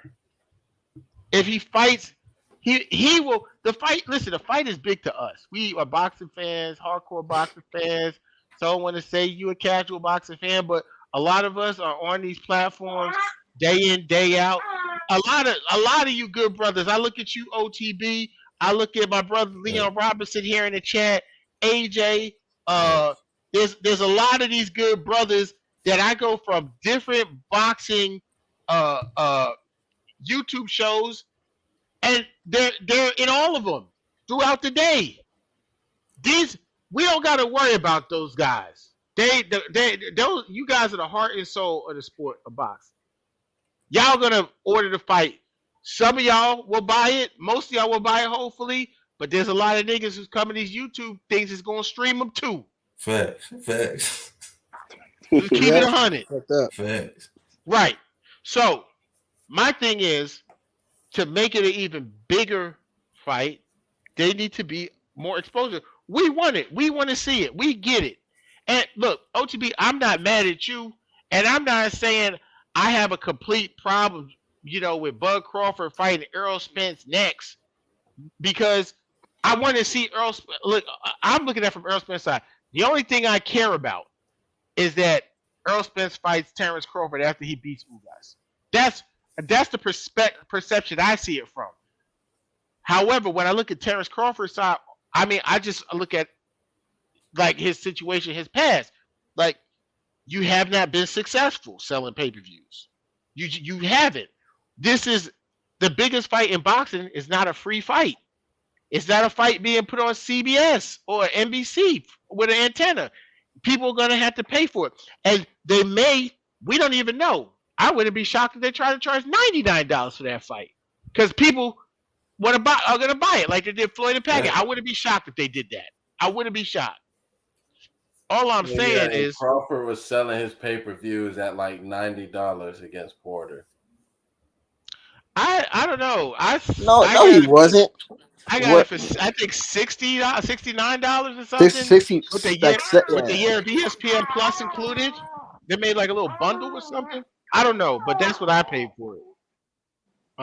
But again, I'm just saying from a business aspect, Terrence Crawford should do something with the PBC first, and we need to see him on shows. Listen, there are certain channels in boxing that are primetime classic networks, historical networks when it comes to boxing, and Showtime is one of them. The other one was HBO, but HBO ain't here no more in boxing. Terrence Crawford needs to fight on fucking Showtime. He needs to do a Showtime pay-per-view with someone other than Errol Spence first, just to get the profile up or just a little bit more. Not as a boxer, but just so it makes more sense when they sit down to do business. It will make more sense if once they tally everything up and say, oh, well, look, this guy he just did with Keith Thurman, he just knocked out Keith Thurman, and they did 300,000 together, 295 together. They're saying, okay, well, he beat Sean Porter a year ago, and he did 135,000, and now you got to give him, quote unquote, an insulting number when you're negotiating, and then it's just making the fight harder to make. Because he's showed us that he's irrational and he's not reasonable when it comes to negotiations.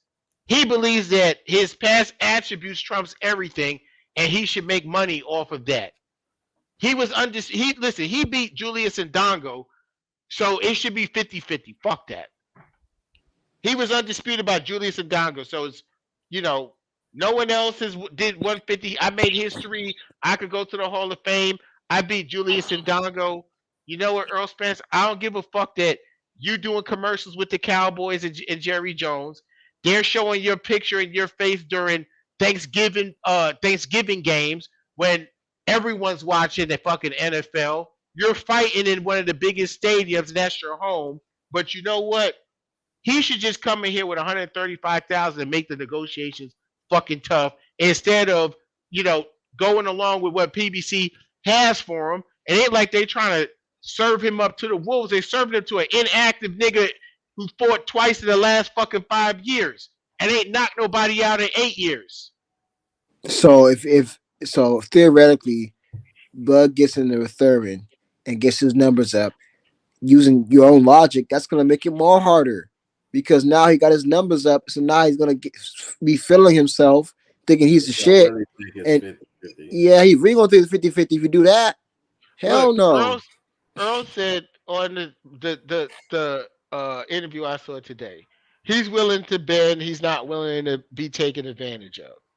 But the what he said before that is the networks tally up everything.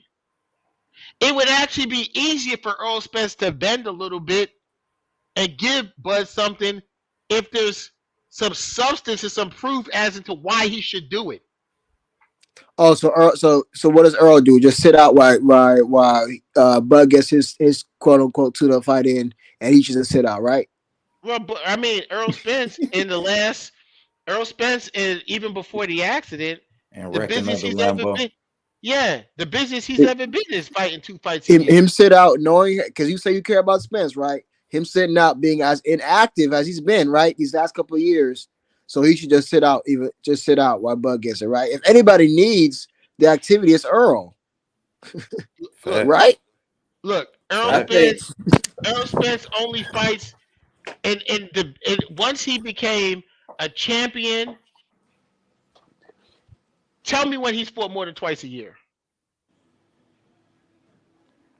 I I can't, agree. I can't, I can't. There hasn't been. That's Oh, my point, though. exactly. So that's the norm for him to fight Ugas and then to fight Terrence Crawford. That's busy for him. That's his norm. What it isn't the norm is Terrence Crawford fighting once a year. That's not the norm. And it only became the norm we've because been he doing signed it with for the someone. last couple of He's been. years. Yeah, What Yeah, do you he but mean? been he's doing only that We'll be all shit. right. right. But He's he's been. only done it. He's only done that because Top Rank didn't have fighters to produce for him. But the only reason why Earl's been fighting twice a year is because of the pandemic and him getting his injuries as well. Because he remember he was slated to fight Pacquiao. Thank So you. I mean, you see what I'm Yeah, he saying? pulled out of that shit. Like, Lo, I'm an Earl Spence supporter, but I can't agree with this logic because if anything, now you're effing Earl because now he's not as active and Terrence gets his tune up. How is So he you know not what I'm going to be saying? active? How's he not going to be active if he's going to fight twice a year and that's the norm for him? How is him doing what he's always done, making him inactive? But Terrence Crawford, who only started fighting once a year, is when Top Rank and Bob Arum couldn't find him opponents.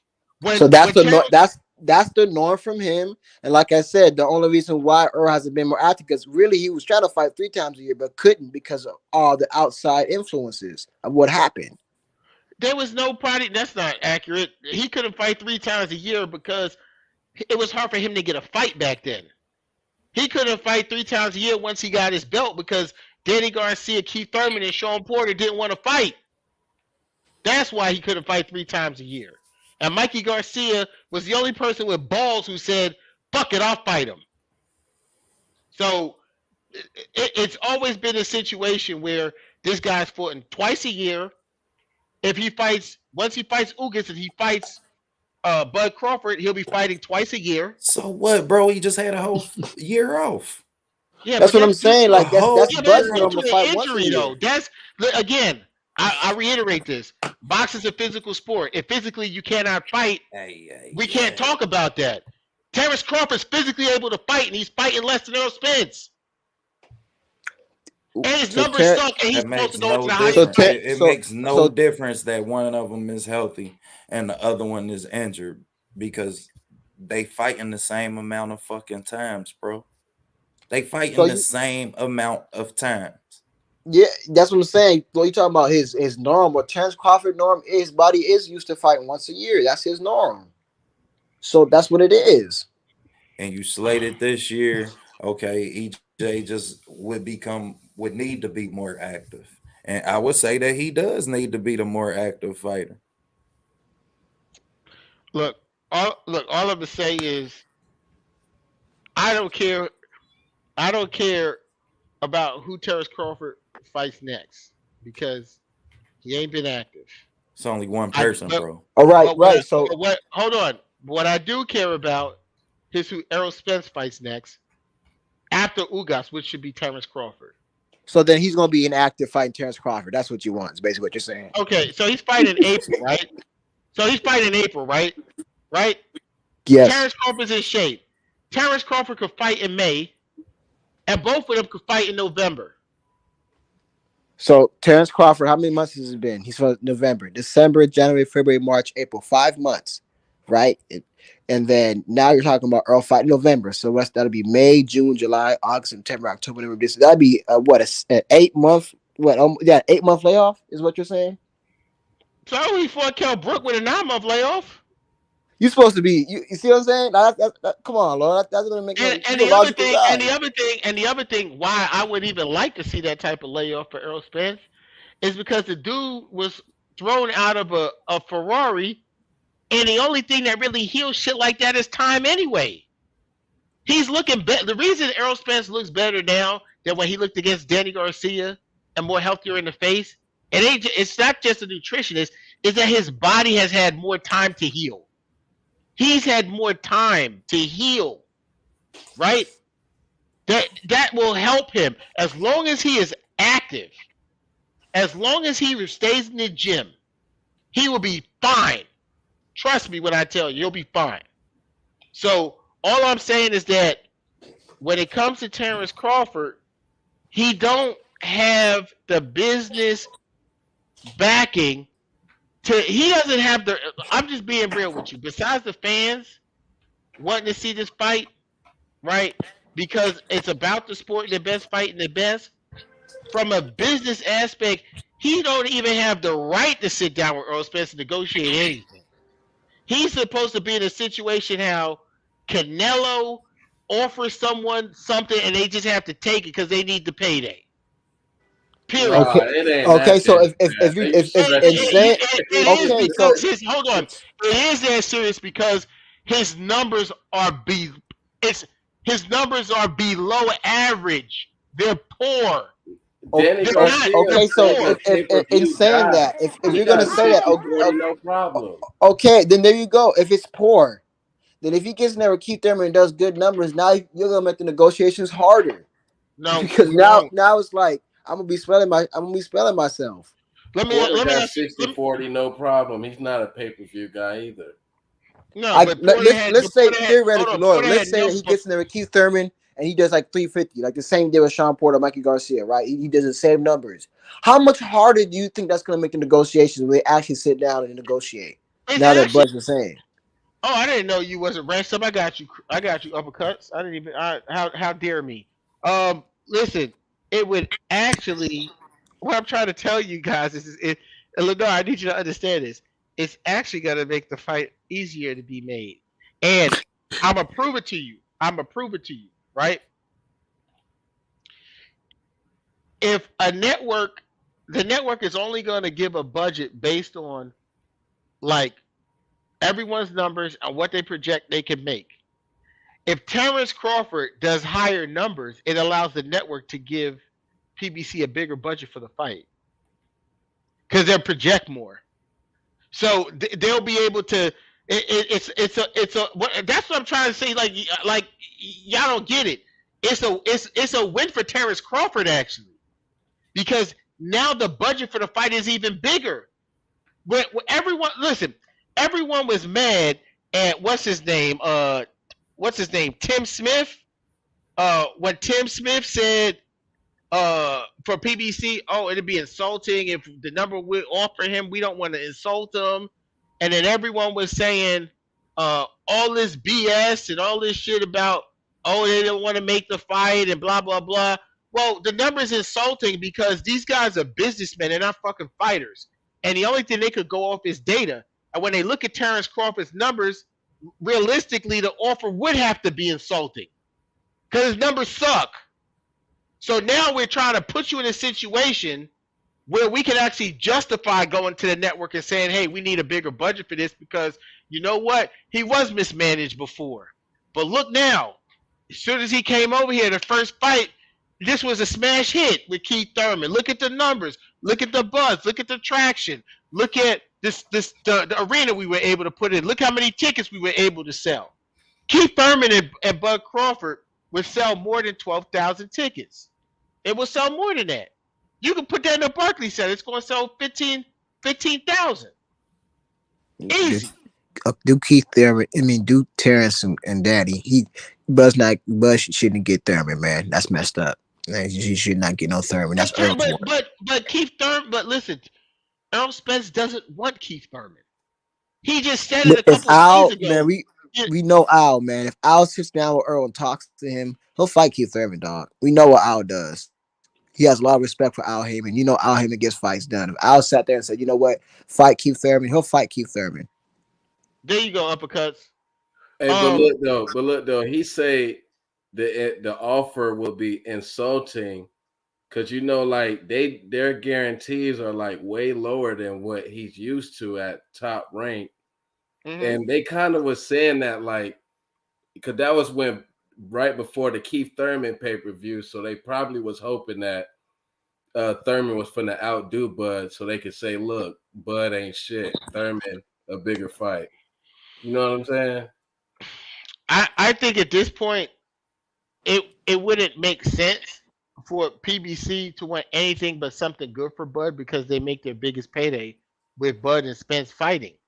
If PBC is offering Thurman to Bud Crawford, that means they believe Bud Crawford's going to beat Thurman. Yes. Because there's no bigger because they're not going to listen. They already know that they're not going to make more money off of Keith Thurman and Earl Spence than Terrence Crawford and Earl Spence. People have been arguing about this fight for 4 or 5 years. But PBC does have the right. PBC does have the right to tell somebody who come on over there with bad pay-per-view credit, hey, let's see what you can do over here. We have a different plan. We have a different motto.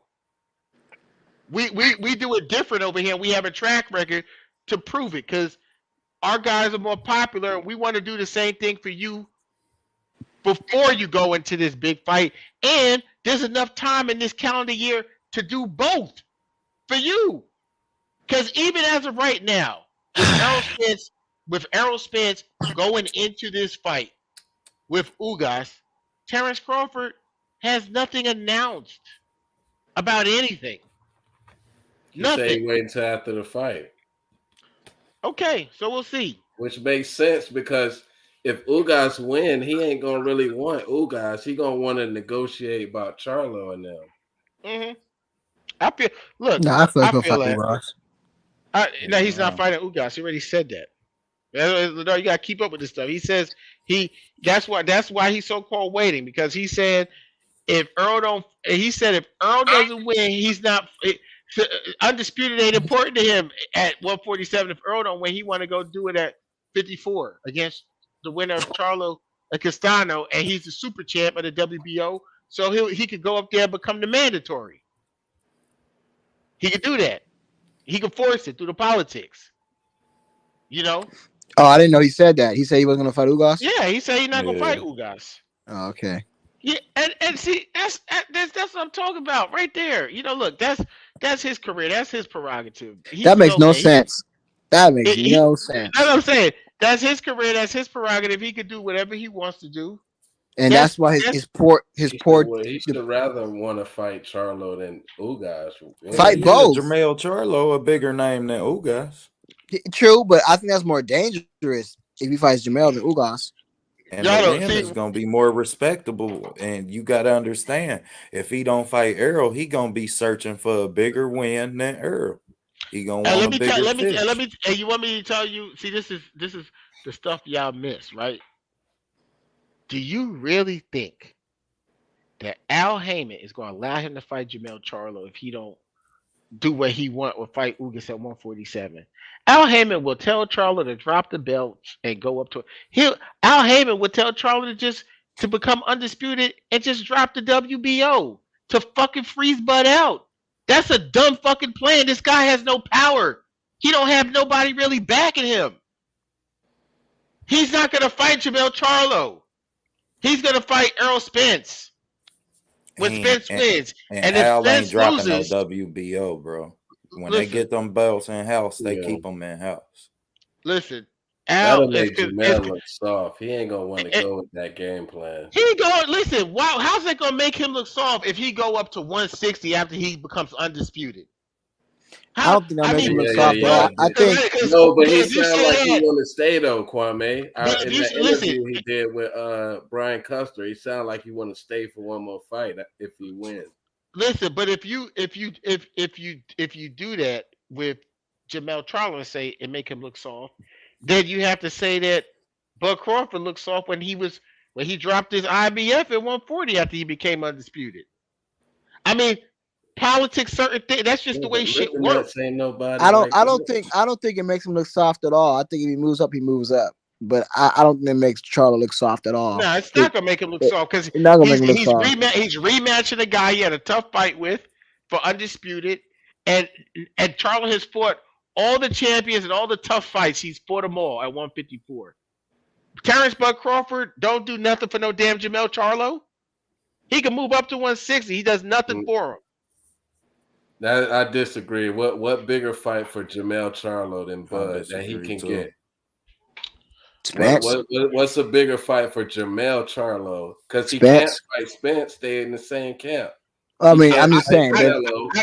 He can't fight Canelo. You know, what's the bigger I'll fight? answer that. I'll answer that. Jamel Charlo fought on pay per view, Showtime pay per view with his brother. It didn't do well. Did Right? horrible. One of they ass damn Okay. near lost. Didn't one of them lose on that card? No, I don't think anyone No. lost, but one fight was I forgot, but I didn't even watch it. I didn't even buy it. But Oh no, that was a because Derevchenko I didn't card. want to. I didn't think it deserved my money.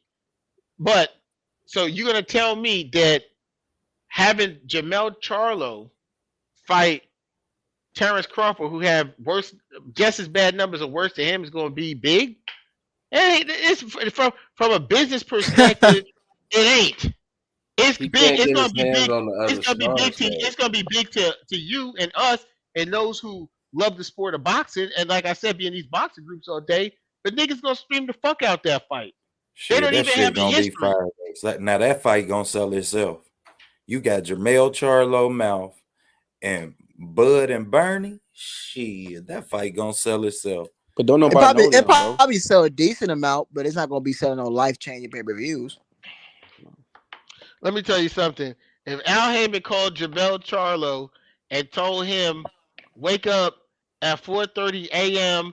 and do 15 jumping jacks and throw himself down the stairs, he'll fucking do it. They're not gonna give Bud Crawford.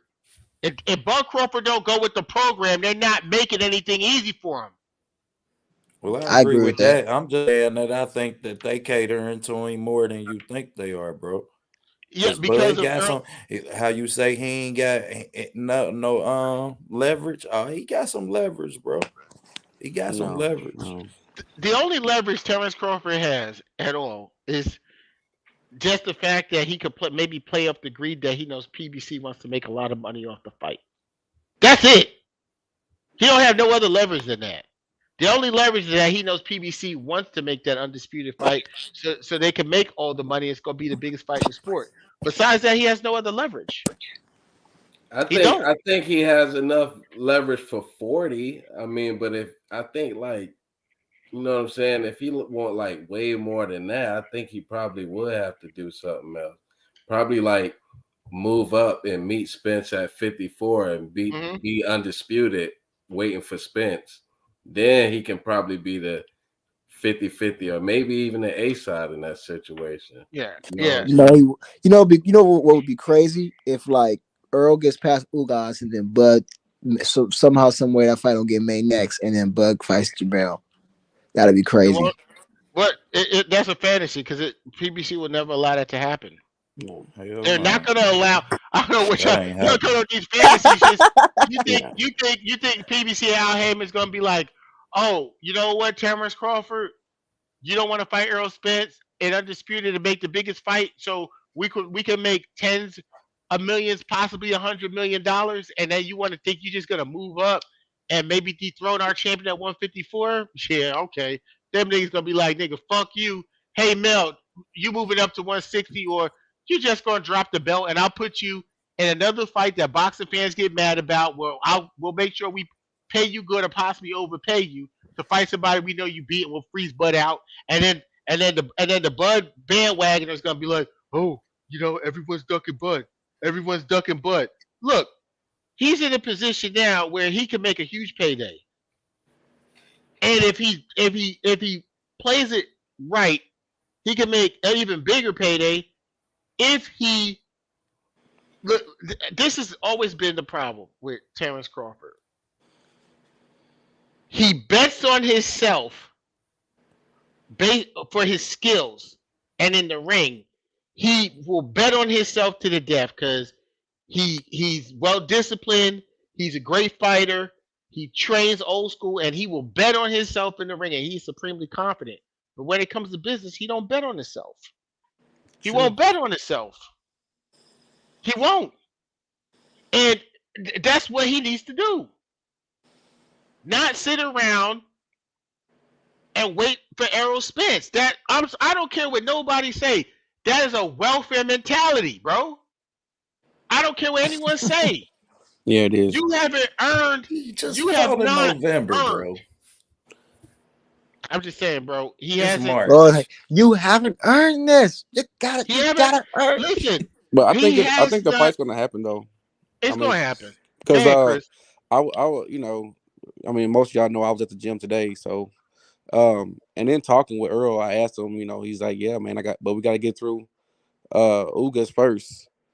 But I think it's gonna happen. Like they're not talking about no numbers out in the public anymore. And they both seem to be talking more even kill. Facts. And two, the deal for Fox, PBC and Fox expires in September. Fox is getting ready to release their new lineup pretty soon for the rest of the year. And they're already getting ready to close in on renewing their contract. So for all those guys that was praying about PBC going out of business and Fox throwing to the side, no, actually, Fox is getting ready to give them one of the biggest budgets that they've ever given them before to fund the fights.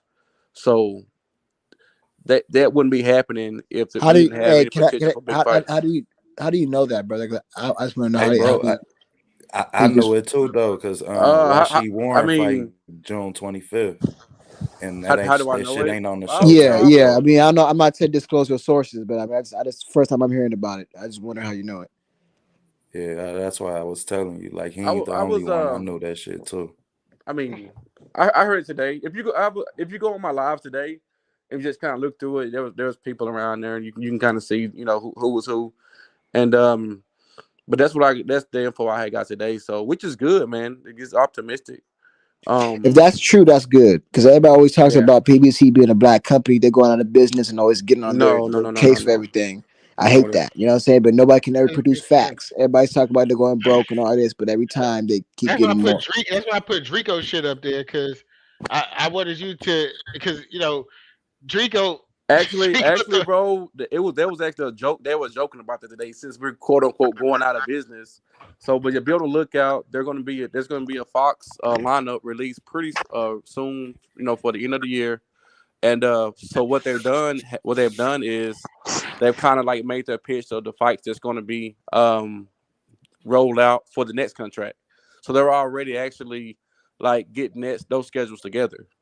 Mm-hmm. So you think they would? One second, Lenore, real quick. And I bet you one thing.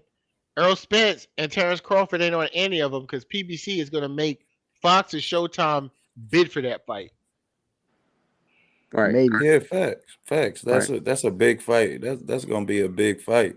That fight about to be a lot of them Fox fight about to be like Gary Antoine Russell, Caleb Plant, Anthony Durrell. A lot of them fights that we've been hearing about type shit. Like, so you don't think? Well, you think that PBC's waiting after Earl gets his fight through with Ugas and see what they're gonna do?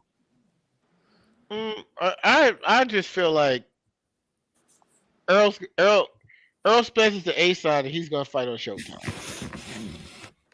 Where he fights, Bud Crawford has nothing to do with what network they're gonna fight on. That's No, all. That's all. Bud don't Al really have and a whole lot of say so right now, man. He don't have the leverage to be calling any shots as far as it pertains to what networks they're going to fight on or and things like right. that. He don't carry that much weight. I mean, he's good. He has accolades, but as far as the business side, man, he don't carry much weight. All those investors want to know is if I put this money up, how can I get a return on my investment? And you haven't been undisputed. That does not give me no return on my investments. Putting butts in seats and pay-per-view eyes does, and that's something that Bud really haven't been doing lately, man. I mean, But I think my my thing is if what you're saying is true, it's just glad to hear it because you always hear people hating on and PBC's not perfect, but you hating on it's a black company, bro, and no, like I heard that from the PB. I talked to the PBC today, bro. That's where I heard it from. oh, okay, shit. Yeah. Well, then Listen, there you go. that's why. Nah, I Listen, heard so that shit last week. Rashid told me that he fighting June 25th. I'm like, man, that shit ain't on the Showtime schedule. they know stuff before they put it out, so you know how Yeah. that go.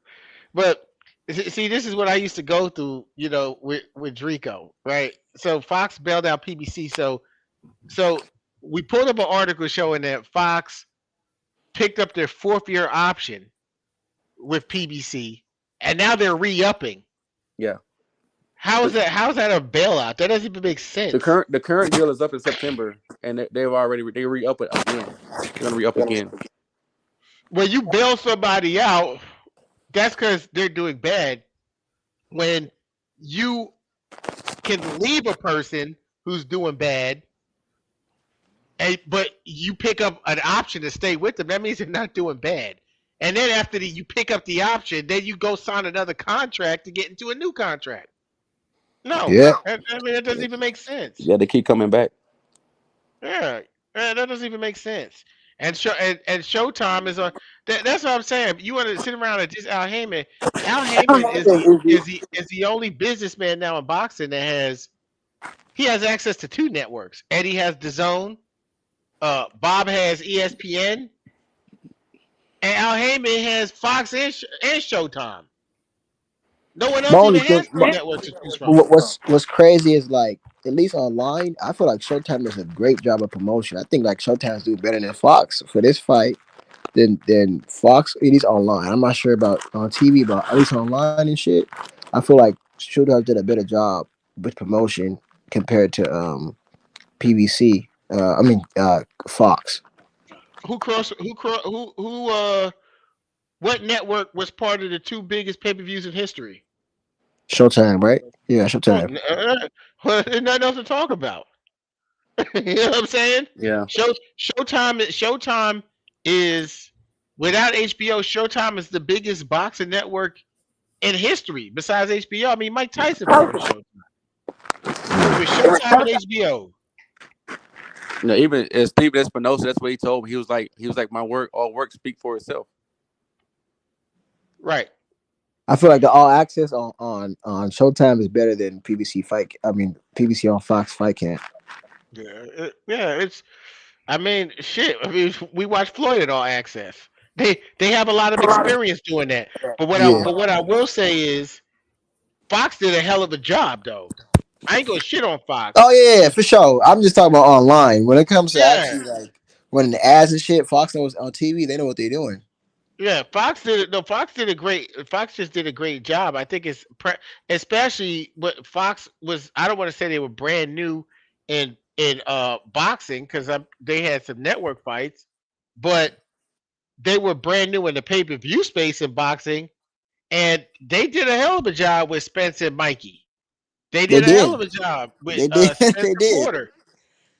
And They that's had one thing. face. They They did. had They face did. offs. They had face offs. That's one thing we ain't see here with Showtime. But I mean, Uga speaks Spanish, but they had the face off where you sat at the table and they went back and forth. Showtime don't even have like Fox did a hell of a job, They did.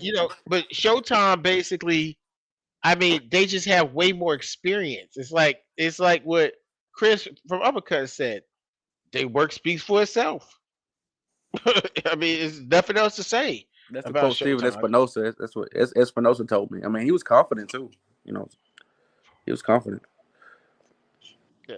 So all I'm gonna say is uh we gonna have to wrap it up because it's 1:19. I gotta be to work at 10 minutes to 8. So I gotta get some sleep. Fact. We gonna wrap this up, man. Salute to the chat, man. I appreciate all y'all who rocked out. I put a late shift. You know what I'm saying? Salute to the chat. 817 in the building, Drake in the building, Joey Charles, Salute AJ. to the gas. Uh, everyone who was in here. My brother Steve, who is What's up? What's real. up?